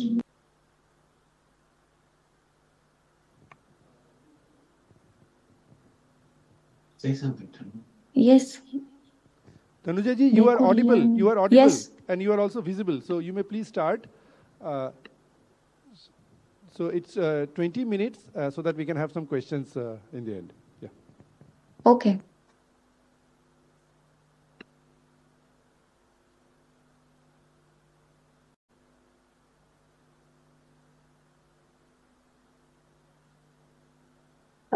Good evening, everyone. My presentation is regarding a digital edition of the Raghuvamsha along with its commentary, the Sanjeevani, using text encoding initiative guidelines. Ajyotikar and Sharp 2023 described standardized procedures for creating XML editions of Sanskrit text containing commentaries in accordance with the text encoding initiative and discussed issues related to it that arose in their markup of Bhatti's Ravanavadha with Mallinatha's commentary. In this paper, we present additional issues that arose in TI markup of Kalidasa's Raghuvamsha with Mallinatha's Sanjeevani. We completed markup of the first 5 cantos of the Raghuvamsha and first 3 cantos of the Sanjeevani, and we are presenting the result for the same. We chose to tag Kale's 1922 edition, which is in public domain. Initially, we started with taking optical character recognition, using optical character recognition at ocr.sanskritdictionary.com, but we found it time consuming to proofread the OCR output. So after that, we got the digital character data in Devanagari available at ebharatisampat.in. We edited that digital character data with Kale's edition and transcoded that Devanagari data into SLP1, and then our basic material was ready for tagging. So here is the file system. We have a base text, the Raghuvamsha, and we have 2 files. One file is we call Samhita file, where each verse is metrically identified. Then each verse is Sandhya analyzed, and all the padas are given a separate XML ID or a unique XML ID, and that file we call pada file. And this pada file becomes a reference for the Sanjeevani for the commentary file, because we use the XML ID as corresponding for the pada file. Then our Samhita file looks like this, where each verse is analyzed in its own specific meter.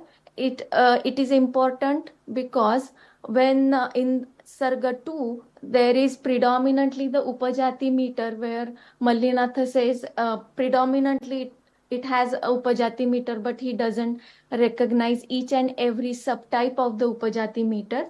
We identified each subtype also, and the table is given in our published paper. So this is pada file, where each pada is wrapped into W element and given a specific or unique XML ID. And thus, for example, as shown on this slide, Sarga 1 has 95 verses and 969 padas. When Mallinatha supplies any information regarding a constituent of a compound, technically there is no word in the base text to which it corresponds.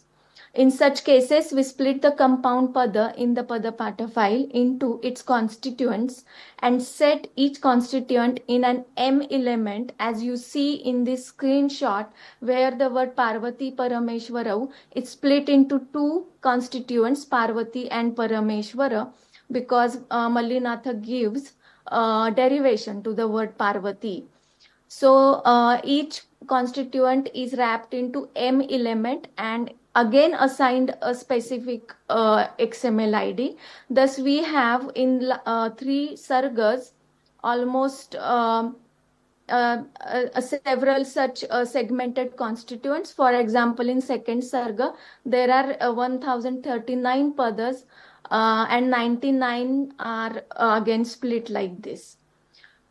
One would expect that scholastic commentaries like Sanjeevani comment on almost every word of the base text.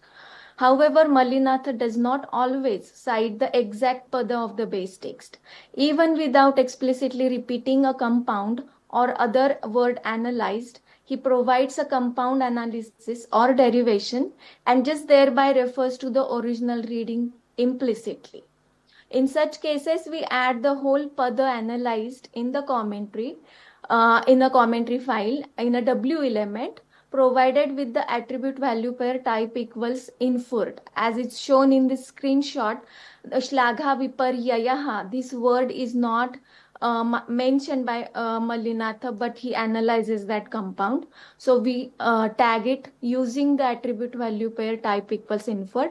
Such are 81 inferred padas in the Sarga 3 out of 1029 padas. Although in our previous project, we standardized the procedure of tagging Kavya text with commentary, that sample study was based upon a small extent of text, merely 27 verses.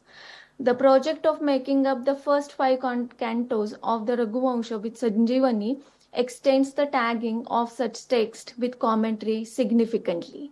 While our procedure remained predominantly the same, the additional data required us to enhance the state of attribute value pairs in order to record previously unencountered information in the commentary. For example, these are the 5 values we introduce: alternate, def means definition, paraphrase, syntax, and constituent. I will only give example for first and third in this presentation. Mallinatha provides a synonym to a word wherever it is necessary. In doing so, there are a few instances where he supplies just an alternate morphological form.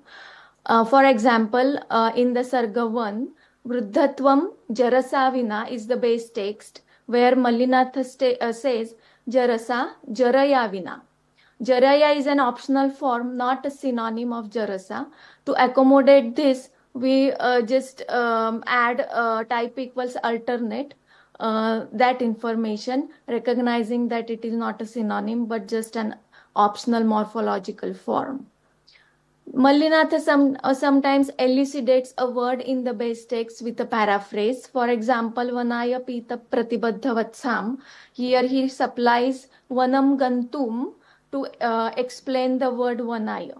This paraphrase precisely reformulates the original expression in accordance with the ellipsis, which Panini deals with in the Ashtadhyayi by stating the sutra kriyarthopapadasya cha karmani sthaninaha. In order to deal with this kind of paraphrase, we introduce a new value paraphrase to a type attribute. In our previous project, we did not identify the quotations in their sample data. In this project, we tried to identify the source of every quotation Mallinatha cites. There are 3 categories: quotations from lexical resources and metrical literature, quotations from the grammatical resources, which are mostly the sutras quoted from the Ashtadhyayi, and other quotations which are not from lexical and grammatical literature, that is miscellaneous. For the grammatical resources, even if he is referring he gives just a passing reference, in that case also we provide the Ashtadhyayi Sutra number. This is the list of lexical resources so far we identified in Sarga 3. For example, obviously Amara Kosha is referred to, Halayuda's Kosha is referred to, etc. But in this list, the last one is a lexicographical work of Sajjana, which is no longer exists, which doesn't exist anymore. In such cases, we add new catalogous catalogorum reference to that reference in our XML commentary file. Doing identifying lexical resources, we also encountered in the editions there are some discrepancies or corrections needed. For example, in Sarga 1, Mallinatha says, Prakara Vrikshayoho Shalaha, Shalaha Sarjataru Smritaha, iti Yadavaha. Now, this is not in Yadava's kosha, but it is in Shashvata kosha. So, such corrections we introduce by using SIC and core tags. And in all these three sargas, almost there are 11 instances where we corrected lexical resource. Then there is one more interesting case where Mallinatha actually refers to a variant in the Amarakosha which is not available in printed editions of the Amarakosha. For example, Jugopa Atmanam Atrasto. Here Mallinatha says Trastaha Bhiru Bhiruka Bhilukaha iti Amaraha. But when we look at the printed edition, the reading is Adhire Katarastrasnau, and variant is mentioned by Lingaya Surin in his Amara Padavivruti, that is Trasta Itiva Pathaha. So then at this instant we give the reference to this edition. Then metrical treatises, Mallinathan never identifies the source for the metrical meters Lakshana, as in at the end of the Sarga 1 verse 95. Praharshini meter is there and he gives the reference. He gives the Lakshana, but we identify, we found that, okay, this particular Lakshana is from Kedaranatha's Vritti Ratnakara. Mallinatha quotes heavily from the Ashtadhyayi, occasionally from other sources also. There are some texts which he quotes are not available today. For example, he says, Uktam cha nyaso dyote at alam mahipala tavashramena. And here also we provided NCC's reference. Then there is one example where there is a discrepancy among grammatical texts. For example, Vardhake Muni Vritti Nam. Here the derivation of the word Vardhaka is given by Mallinatha as Dvandva Manodnyadibhyascha iti mui pratyaya. So we expect that the word Vruddha should occur in the Manodnyadi Gana. However, Kashika Vritti doesn't include that word in the Manodnyadi Gana, but we found it in the Gana Ratna Mahodadhi. So there are two possibilities. Either Mallinatha referred to Gana Ratna Mahodadhi for this particular Gana, or he knew Kashika reading in the Kashika Vritti where the Vruddha was a part of the Manodnyadi Gana. Then among miscellaneous quotations, there are at least 21 resources we identified. For example, Ashtanga Sangraha, Kiratarjuniya, Manusmruti, etc. And we use standard editions wherever is possible to give the reference, or critical editions. For example, for Manusmruti, we use Patrick Olivell's edition to identify the reference. Then there are at least 20 unidentified quotations which are listed in our published paper. So let me come to the conclusion of our paper. So we enhanced attribute value pair, alternate definition and paraphrase, which expand the categorization of glosses. Syntax value is a refinement of the derivation category to distinguish an explicit grammatical comment relevant to construing syntactic relation from derivational material, exclusively concerned with the morphology and semantics of the word. And then constituent value allows one to relate comments regarding a compound constituent separated from the compound paraphrase to the compound constituent in the Padapata file.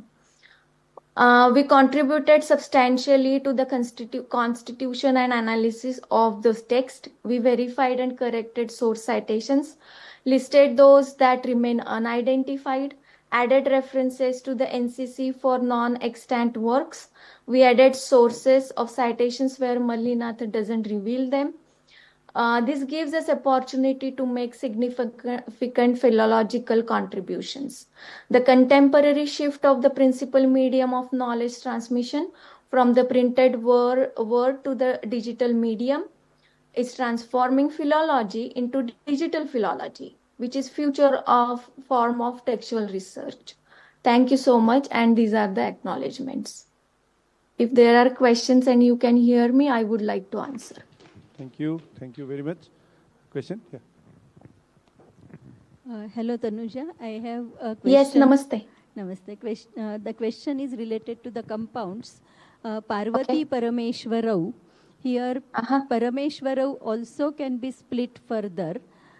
Yes. So, do you have a tagging scheme for embedded compounds? Yes, we have the tagging scheme because the same procedure will be used since XML is a nested a system or hierarchical system. Parama and Ishvara, these two constituent will become child of Parameshwara. Tag will not change, just the arrangement will change. It will be a child node. Yeah, and are you also marking the compound type if Mallinatha mentions it? If Mallinatha mentions it, then in the commentary, yes, but not in the Pada file. For one major reason that you have already completed Raghuvamsha's work, so we don't want to repeat the work. That is the major reason.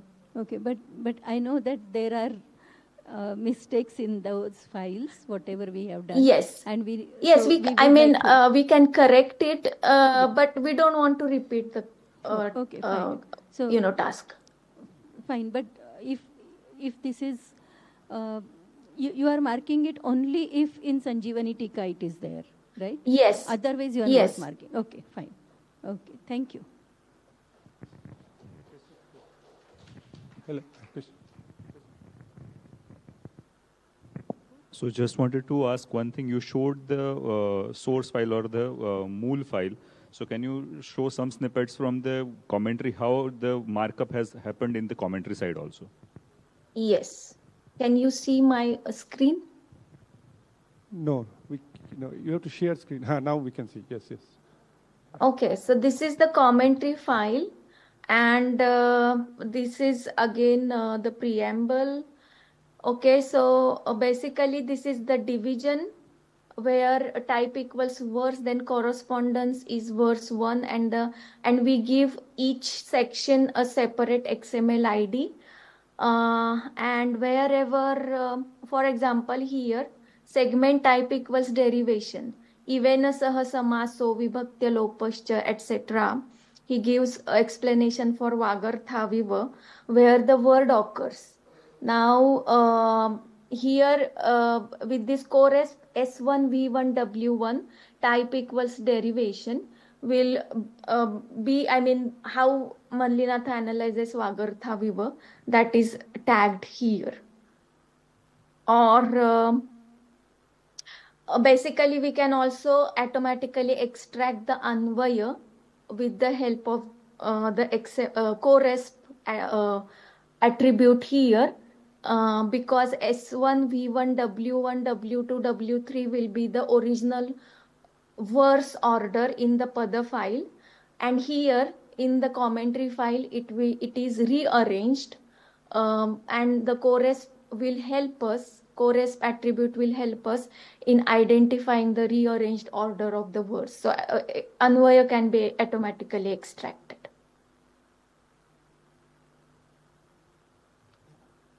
Any questions? So I understand that this works well when it is an explanation of the pada. But when it's an explanation of a concept, or the whole sentence is kind of rephrased, or whole sentence is analyzed from a philosophic or a linguistic point, so how does this scheme work then? So I understand, let's say Parvati derivation would be taken care of by the tagging at word level, but there would be some tagging which would happen across the words. So how does that, how is it taken care of? Well, if philosophical explanation, etc., you said, what do you mean by that? Can you give me an example? I don't have anything offhand, but there would be cases in which the sentence itself would have been rephrased rather than giving the derivation of a particular word. Well, Mallinatha is a very disciplined commentator. I agree with you in the case, if you look at the 12th century commentary, another commentary on the Raghuvansha where there are, paraphrases given or rather sentence kind of Sanskrit translation given. Mallinatha doesn't do it. Mallinatha is very disciplined commentator. He comments word by word. However, if he gives ityarthaha or some kind of explanation regarding what the verse is explaining, in that case we tag that entire section and give co-resp of the verse, because we have unique XML ID for each unit. For verse is a unique XML ID, for a word pada unique XML ID. So information with co-resp tag again, if there is additional explanation given for the entire verse, we have the method to tag it. But kind of random sentence explanation, that kind of randomness is not there in the commentary. Yeah, thank you. Okay, just one last question maybe, yes. I have one question regarding this, the usage, Raghunam Anvayam Vakshe. There, Raghunam is, according to Panini, it is not the valid usage, right? How you are, in that sense actually, according to Panini, it should be Raghavanam Anvayam Vakshe. No, in 2.4 at the end of look, there is this look section is there.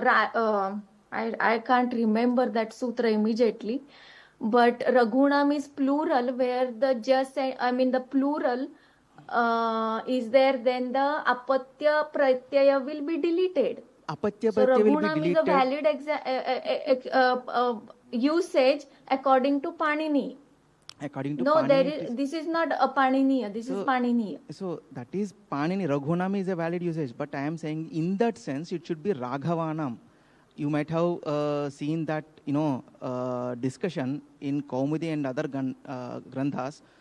Kadam tarhi Raghunam Anvayam Vakshe. So there they say that Aupacharikat.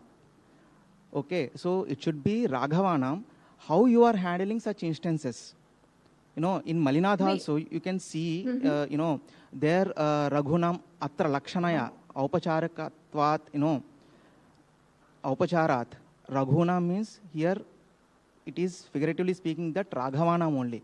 So how you are handling those things? Are you, mentioning those in a special, tag like, derivation or some other information? Our main project here is delivering a digital edition of the Raghuvansha with its commentary. Now, if in the commentary anything is mentioned, we tag. We don't analyze morphologically entire Raghuvansha on our own. That is not our scope of our project. Scope of our project is using text encoding initiative guidelines, how we can produce an authentic edition, and in doing so, what are the standards we follow, because for Sanskrit text encoding initiative guidelines are not standardized. So Raghunam is correct or not, or whatever the grammatical discussion around it, if that is found in the Sanjeevani commentary, then we have a way to tag it. If it is not, Mallinatha doesn't comment on it, we don't comment on it. We don't accommodate that case. All right. Yeah. Thank you. I think, thank you for presenting online. And I guess we can move on to the last. Let's thank the speaker once more. And Thank you so much. Thank you. So we can move on to the demo that could not be completed earlier. So this is contextual spell checking for Sanskrit.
But here, both are actually dictionary words. So such a real word cannot be handled by a simple spell checker. And there are a few spelling mistakes which are also like spellings which are correct in the context, correct in the context, but when they are taken out of the context, they are invalid, like the Visarga Sandhi rules. So here, hato wali is hataha is a dictionary word, but hato is not a dictionary word, but is still correct in the context. So for handling such things, I started to use develop a language tool. So I'm going to show the demo of it, both the Hunspell and the language tool. So the Firefox has an option to install a Hunspell dictionary. So using that, I have installed the Hunspell add-on, and we can see like Ramaha, Sita, Yaha, Patihi, which I have like manually made those errors. For example, this is the Hunspell dictionary, which is included in the like Hunspell API is included in the Firefox, and I am providing the dictionary. Okay. Yes. So what I'm going to do is, wherever the Hunspell dictionary is marking as incorrect, you can right-click on it, and it will show the correct suggestions for the word. You can choose the correct word, and if some words which are actually dictionary words but the Hunspell is not recognizing, you can use the add to dictionary option to add it to the dictionary. Of course, it's a wrong word. As I said before, some words like gamam gacchati cannot be recognized by this approach, because the gamam is actually a correct word and gacchati is also a correct word, but Hunspell cannot handle such words. So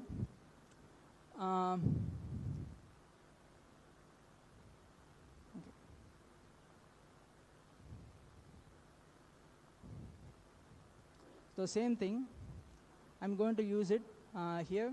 I have installed the language tool extension, And so I'm providing the dictionary for language tool. So it's searching, it's working with the spell checking is down, and spell checking is now done using language tool. So the same Sitayaha, it shows the possible combinations. So you can choose the whichever is most appropriate in the context. So here Sitayaha Patihi.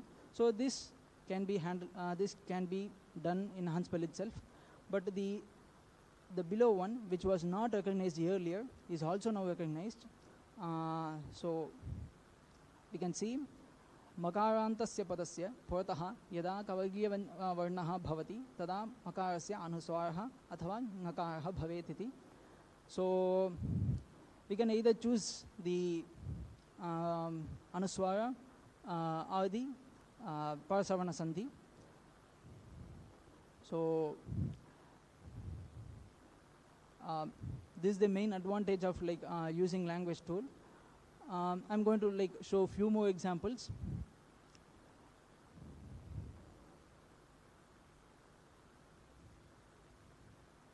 Sorry.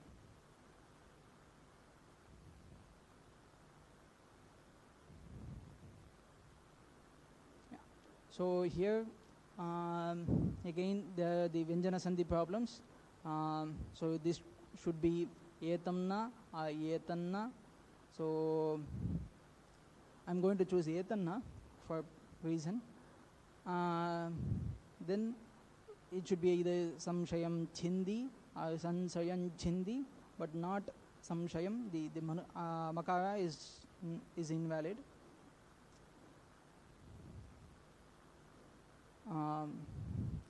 Okay.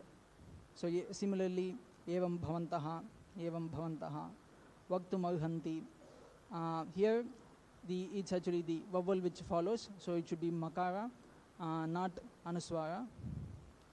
And here the necessary sandhi is also it does not show tandamarum. It's properly doing the sandhi, the natva, not just makara. One second. Yeah, sorry. Yes. So again, mam vaktum. Yes. So you can see that tandamam, though it is correct, it is not recognized by a language tool because currently the support for compounds are not added. We know the complexity of compounds in Sanskrit, both the sandhi kind of compounds and the samasa compounds. So, but some compounds which are usually frequently we see in the literature, I have added those to the dictionary, lexicalized, so that it's easier for users. If there are custom compounds, it may not be recognized, but most frequent compounds and the compounds which are usually already present in literature will be already available for users. Yes. So here this is actually a correct sentence. Aham followed by E, that is the vowel, so makara is there, perfect. And gramam, it's a vyanjana, so anuswara.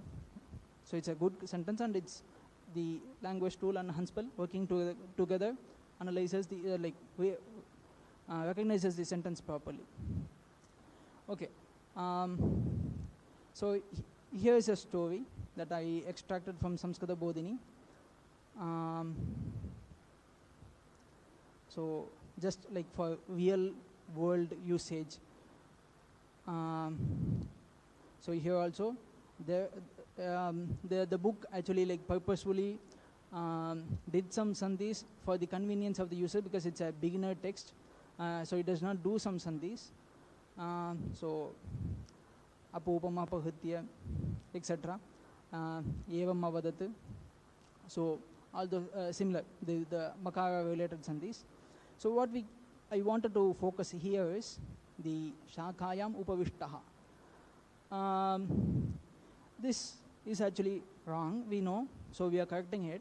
But again, there is another spelling mistake which would not be recognized if which would only be recognized if only Hanspal was used. So the upavishtaha is actually incorrect. So it's the ta pratyaya, so upavishtaha, not upavishtaha. So Hanspal recognizes that one correctly. So upavishtaha. So if we do everything, we have a perfectly corrected text.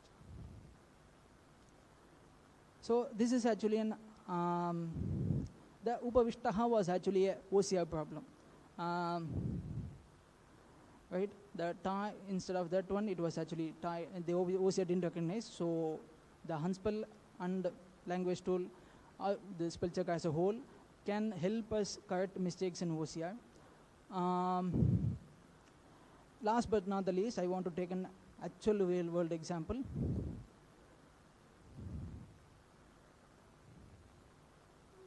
Okay, so this is a text from Wikipedia. Okay, I didn't show it. So I'm taking a text from Wikipedia as it is. I'm trying to run the spell check on it. Okay, this is actually Adhunika Lekaha section. So this is modern writing, like people just contribute in Wikipedia, Sanskrit Wikipedia. So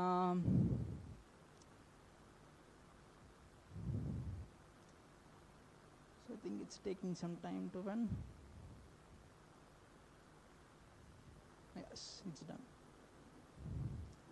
So you can see like so many of that Makara problems there.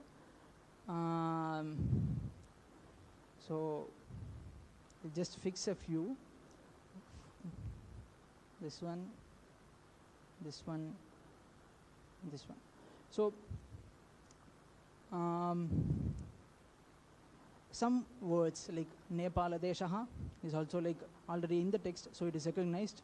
But some words like China Gana Rajyam, etc. are not dictionary, are not usually found in the dictionary, so it's not recognized. So here I want to focus on this particular Vayavyam Pakistanam. So here again, yes. So here again we have a problem of both contextual problem and non-contextual problem. So based on the context, the Makara is wrong. It should be Anuswara. So once we correct it, there is another problem. The Vayavyam is itself a mistake.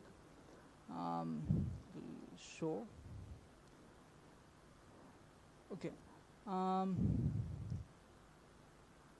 Well, it's doing. I'll just show how the language tool UI is. So you see the type of problem here and an explanation for that. You can choose some of the suggestions here.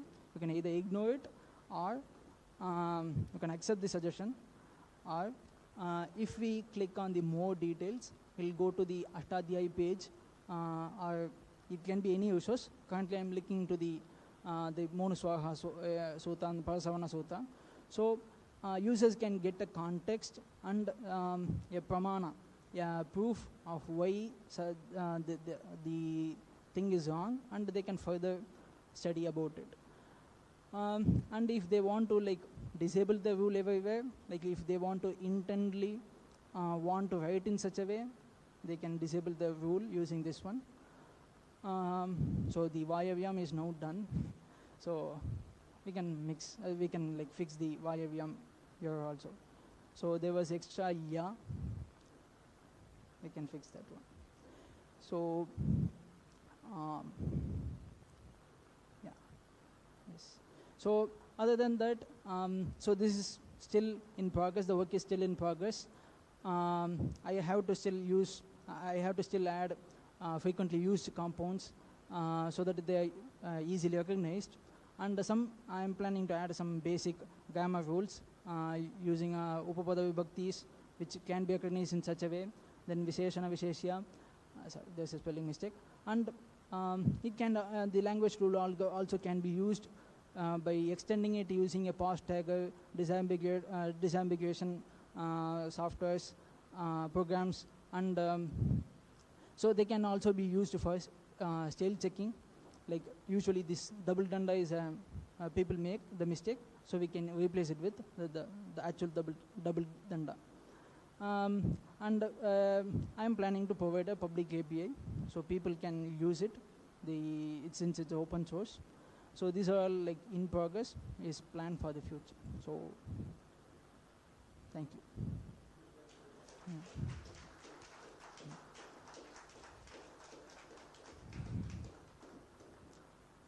So do you have any questions? No. Nice work. So I have two questions. First is, you are marking this gramam gacchati as you are calling it an error. If you are writing an anuswar in front of swara, that is an error I can understand. But the other case, that is a bivakshayam, right? If you want to do sandhi, only then that is anuswar, right? Because wherever there is a cha plus iti, you are not saying that you are not writing cheti, so this is an error. You are not calling that an error, right? So why the compulsion of making sandhi here? See, the monuswara is actually not a sandhi rule, I suppose. It's actually like whenever we see makara, it should be whenever the consonant follows hali, it should be visarga, it should be anuswara. But parasavarna is optional. Most of the sandhi rules are optional. Of course, it's based on vivakshayam only. But monuswara is not optional. So that's why I took such things only. Because I understand that, like in case of some visarga sandhis, all the visarga sandhis are actually optional. So in case of visarga sandhis, I only recognize whether they are doing mistakes or not. But in case of monuswara, it's actually wrong. And second one was related to the sandhi. So hello, I think you had said, or hato, sorry. Hato. So wouldn't the same thing happen with other sandhi forms, like tathapi or chaiva? You won't find as a dictionary word. Or in case of verses, you will find a lot of long words in sandhi. Yes. So those things we need the segmenter, post tag, etc. For recognizing the actual whether the compounds are correct or not. I can so far like recognize only. I don't want to wherever the words are there, which are usually frequently used. So those things should not be recognized as wrong. So hatovali, in the case of hatovali, it's actually correct. And it is wrong, it is showing wrong because of the context. So those things I can handle.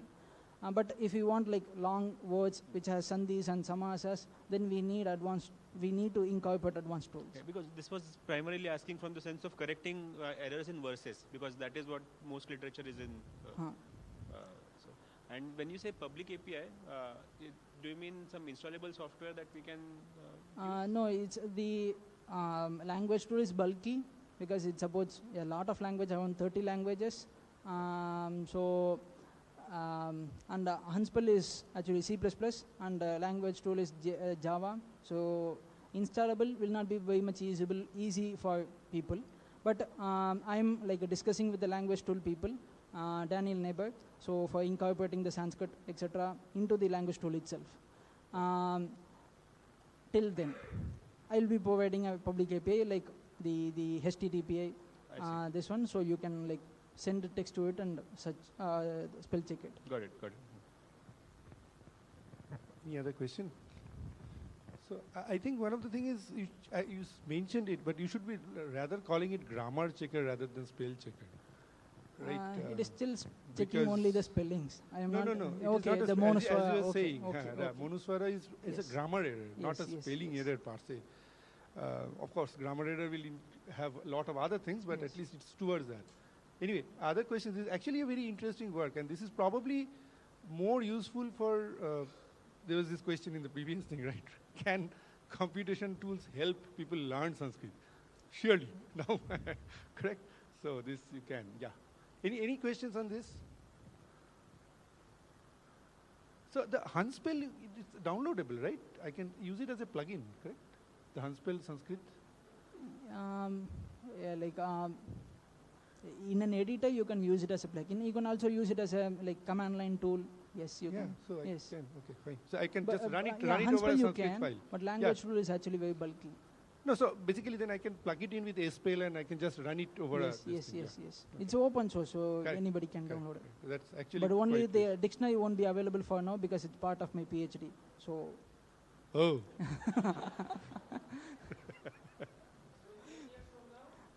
No. Don't say that PhD will not take 10 years. Come on. Anyway, so we all hope that his PhD finishes quickly.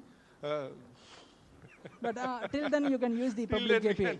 The public API. All right. Okay. I guess we can close this research session. Thanks to the demo. Good.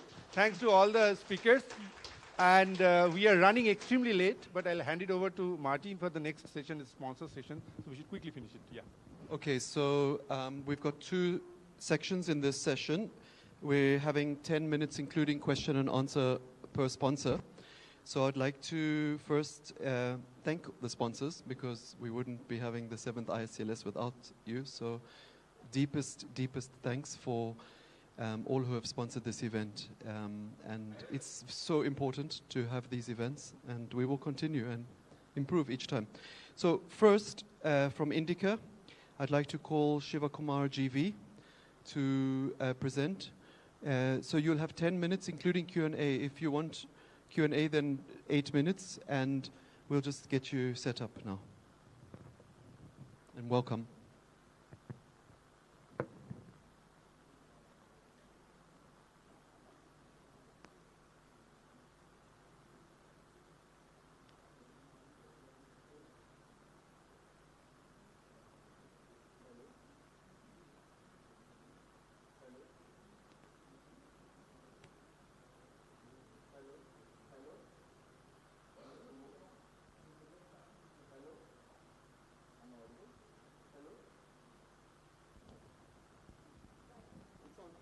Hello.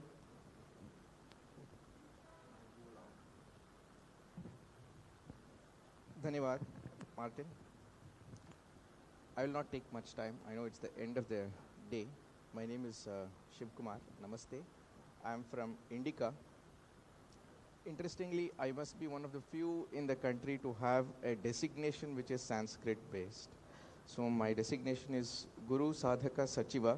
So I am responsible to interface with the scholarship universe of the world from the Indian knowledge system standpoint, and whatever Indica programs are there, taking it forward with them, and to build the ecosystem as needed for our vision.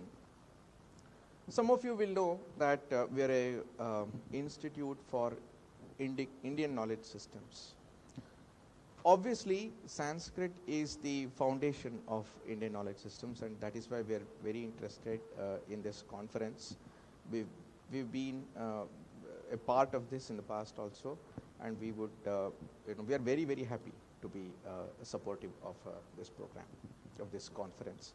And I'm there for all 3 days. I'm very eagerly noting down, all that is interesting.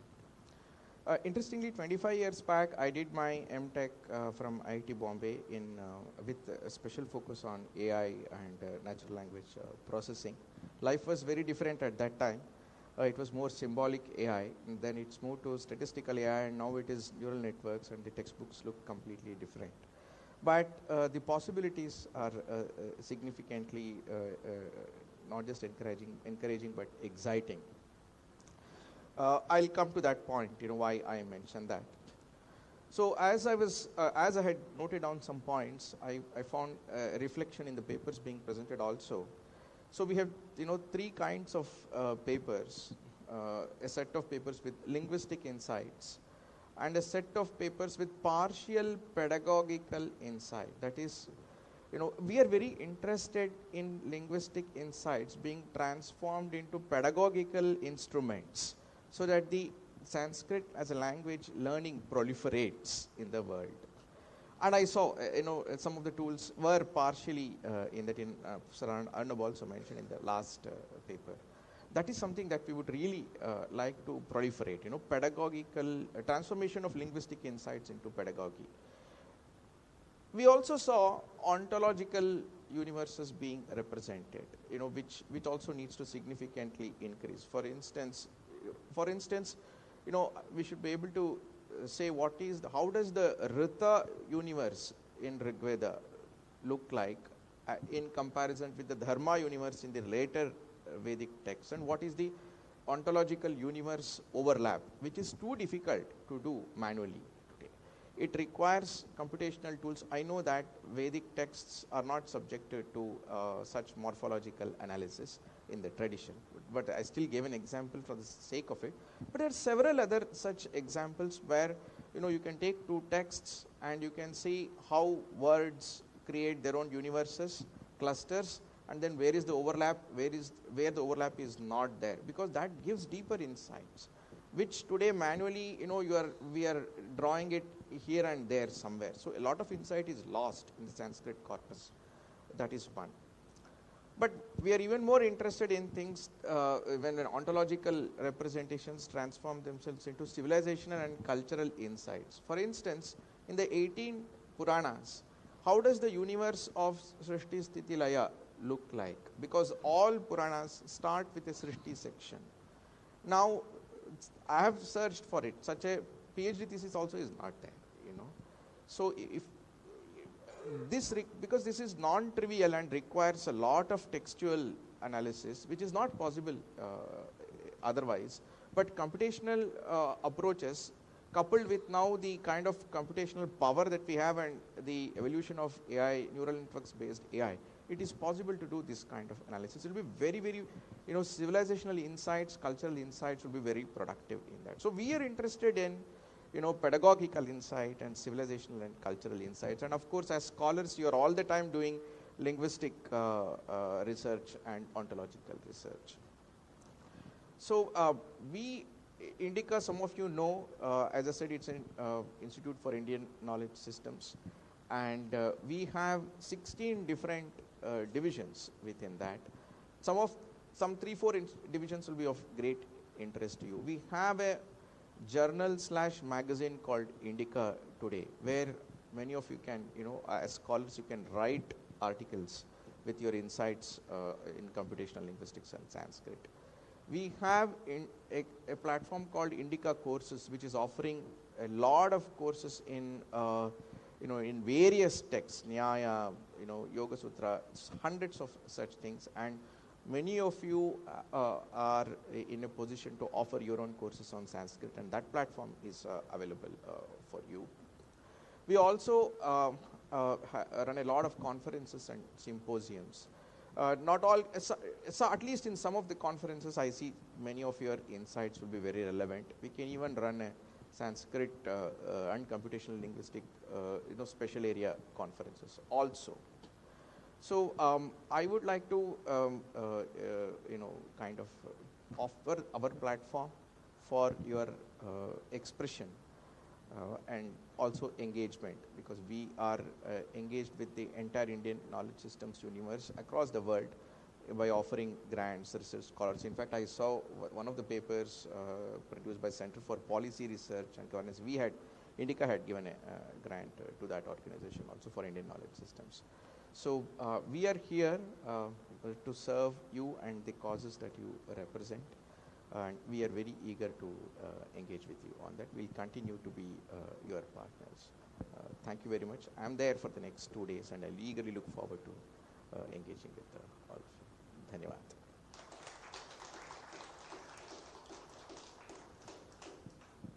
Thank you. Any questions? Okay, thank you so much. Thank you for your support of the 7th ISCLS.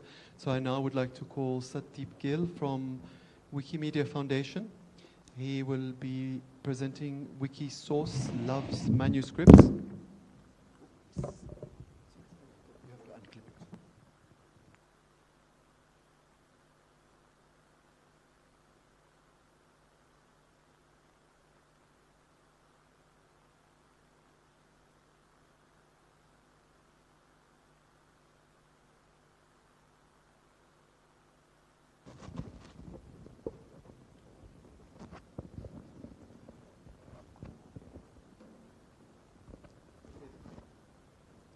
This is over to Satdeep. This is our last session for today.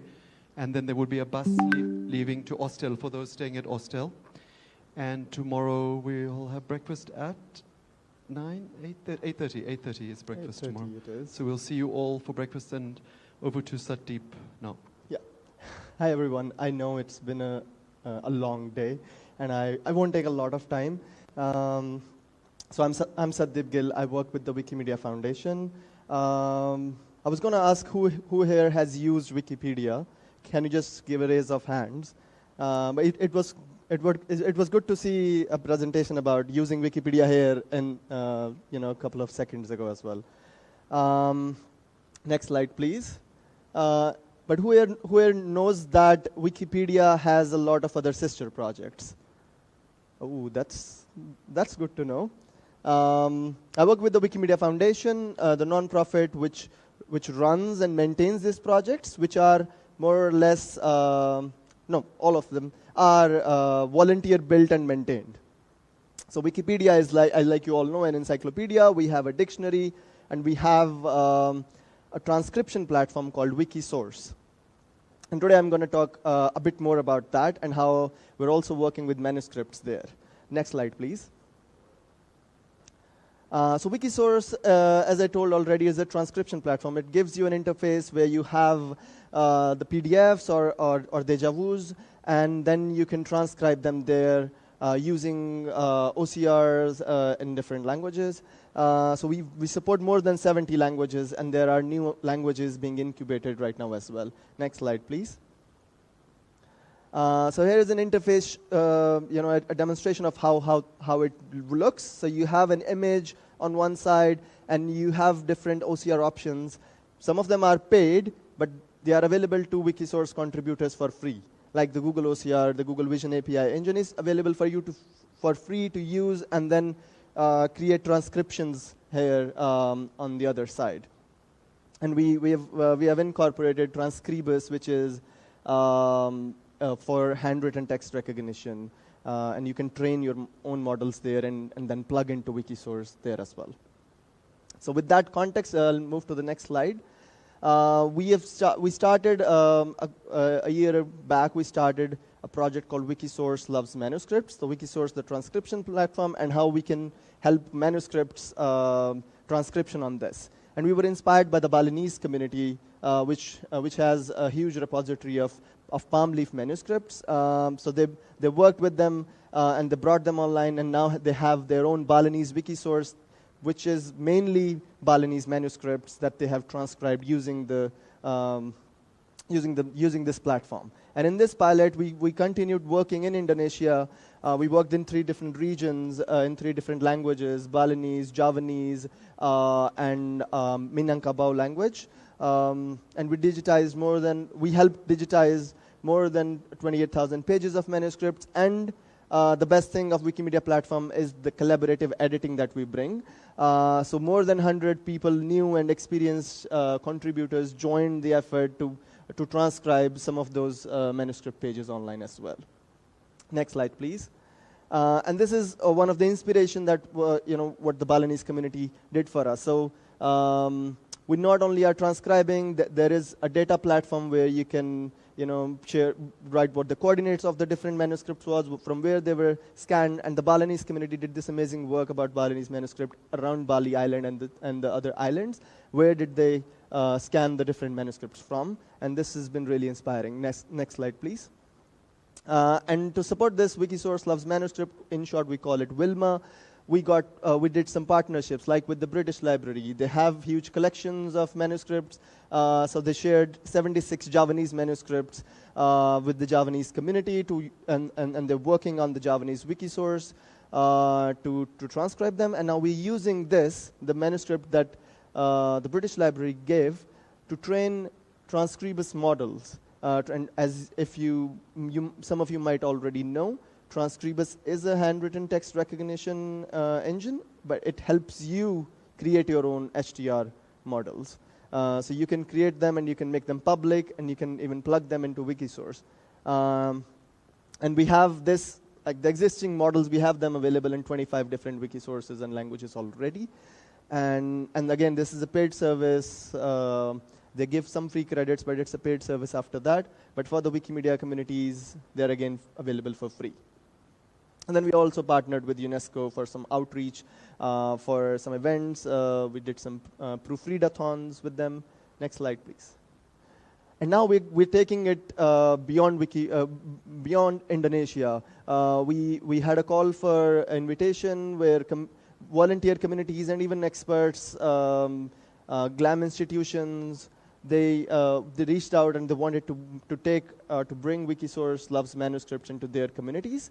And we are working with 22 people from 7 different regions around the globe. And we have resources like how to digitize the manuscript or how to use Transcribus. We created those resources, we did trainings for them, and now they're working to create their own proposals. And Wikimedia Foundation, it provides funding to carry out these projects as well. Next slide, please. And I'd like to end with the Sanskrit note because all of it, what I shared, did not have a direct connection with Sanskrit. So this is a screenshot of the Sanskrit Wikisource. It has hundreds of texts in Sanskrit as well. Most of them, as I had a little peek, are published texts, printed texts. Not a lot of manuscripts are there on Sanskrit Wikisource, but there are about 20 to 25 active Sanskrit Wikimedians who are contributing to this project. And I think it would be interesting for some of you to join in this collaborative effort of bringing texts and manuscripts online. Next slide, please. And this is the last slide. It just shows you what it is that you also get when you contribute to Wikisource because of the brand that it brings as well. So Sanskrit Wikisource, which is not like a huge Wikisource, but it still is getting an average of 200,000 monthly page views on its platform. And with that, I'd like to end. Next slide, please. Thank you so much. Dhanyavad. Thank you, Satdeep. That was absolutely outstanding. Any questions for Satdeep? Here's the mic. So I've not given it a hit yet, but is there a possibility of uploading the whole text and running a batch download or the batch? Because what happens usually is that you run 2 or 3 different type of transcription machines, and all the machines make different errors. So if you put them together, you'll have a high chances of finding out errors and correcting them by computational means. So is there a possibility, or is it a page by page? That's one question which I just wanted to ask. So you can, like you upload the whole PDF, and then currently the process is you do the transcription page by page. And you use one engine at a time, and you do the transcription, then you can download the entire, whatever you have transcribed, you can download it in one go. Okay, my request or feature request would be, if I can get 2 machines generated details side by side, it would help me identify what are the places of difference, and if that differences can be highlighted in the machine. It's not a very difficult task, but yes, it would help us kind of find that these are the items where both the machines, both the systems, they agree. So I do not need to spend much time on the proofreading. This is the place. So it's an equivalent of having 2 typists typing the same thing and then comparing the digital text. Yeah. So that's what I want. Thank you. Okay, yes, we have 2 more questions. One. So I have tried uploading some very old Sanskrit texts, PDFs especially, onto Sanskrit Wikisource. Oh, wow. So many a times what happens is the system automatically blocks the upload itself. In the sense, it recognizes the PDF as a bot or some kind of a spam. And there is no method to resolve it. So there is no one to contact. So is there any standard procedure through which we can Yeah, upload? that's a really amazing question. For context, I am also a volunteer contributor. I joined the Wikimedia community back in 2009, and for the first 4 years, I did not know who to contact whenever I had a question, and I went through a very difficult process of kind of resolving that. So yeah, that is yeah. You have to know someone. I think, yeah, we don't have a standard procedure. It's just we were not organized that well. We should be, and I think that's a great feedback in that respect as well. Yeah, please do email me. Yeah, feel free. Any question you have, just reach out to me, and I should be able to help. Chetan has a question. So actually, I have like a huge cache of data, maybe 3 to 4 lakh PDFs. A huge portion of it could be just 1, 2, 3, 4, 5, 6.pdf, but it might contain like valuable text which I don't even know. Like, is there a way? I'm happy to give you everything, as I'm happy to give to anybody who asks me for. Is there a way you can like machine learningly read the title author, update the PDF, and then upload all those 4 lakh without attribution to me, anonymously, as you please? Like, you know what I mean? Like that 4 lakh, because human effort to rename them, that's like a very expensive, time-consuming, error-prone. But if machine learning and if you have those tools, like be my guest and take all my data. Yeah. Yeah, we don't have any such tools yet, but thank you so much for the generous offer on your side. Are there any? Yeah, one last question. Thank you. The transcribers, has it been used on Indian languages? Has it been tried already? Like how good it is for manuscripts, Indian manuscripts? Yeah, so no, it has not been trained on Indian manuscripts yet, and it's an area for us to explore. It's an EU or European Union based tool, and it's currently mainly supporting those languages. But coming to this conference and to people who are experts in Sanskrit is also to explore this. Is you have the manuscripts, you have transcriptions. Maybe we can try and we can help you. We can provide you with trainings, but maybe we can try and build this. Now, one thing, maybe this is a spanner to all your work. What is the guarantee that once you get the data, you will not change the copyright and we will not get our own data? We will not change the copyright. Yep. So he gives you 4 lakh documents. You said, fine, from tomorrow, Wikimedia becomes no longer a non-profit.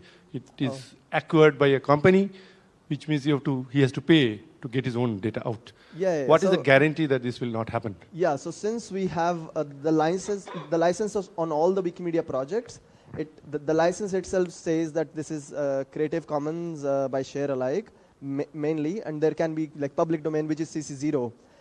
And it is inbuilt into the license that you can't change it later on or something. So it will remain in that, even if it's acquired by a for-profit company, which is not going to happen.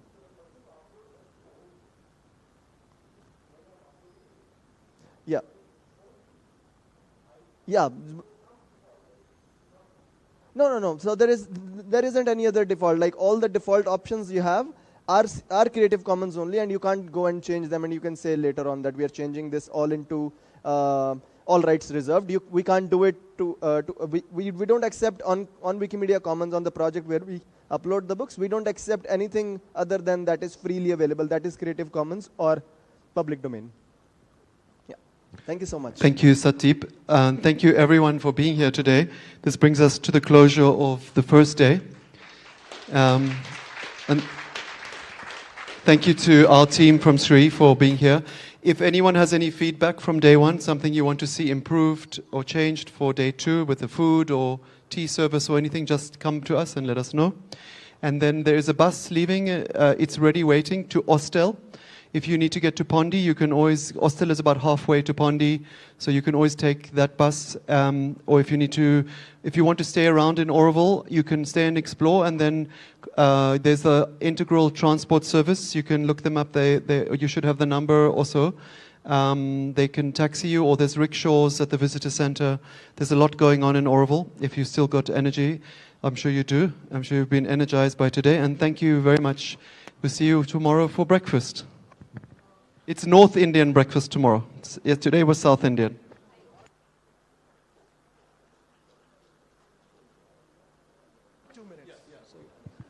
Everybody, can I? Hello, everybody. Can you give me 2 minutes of your time? So, as I was saying, I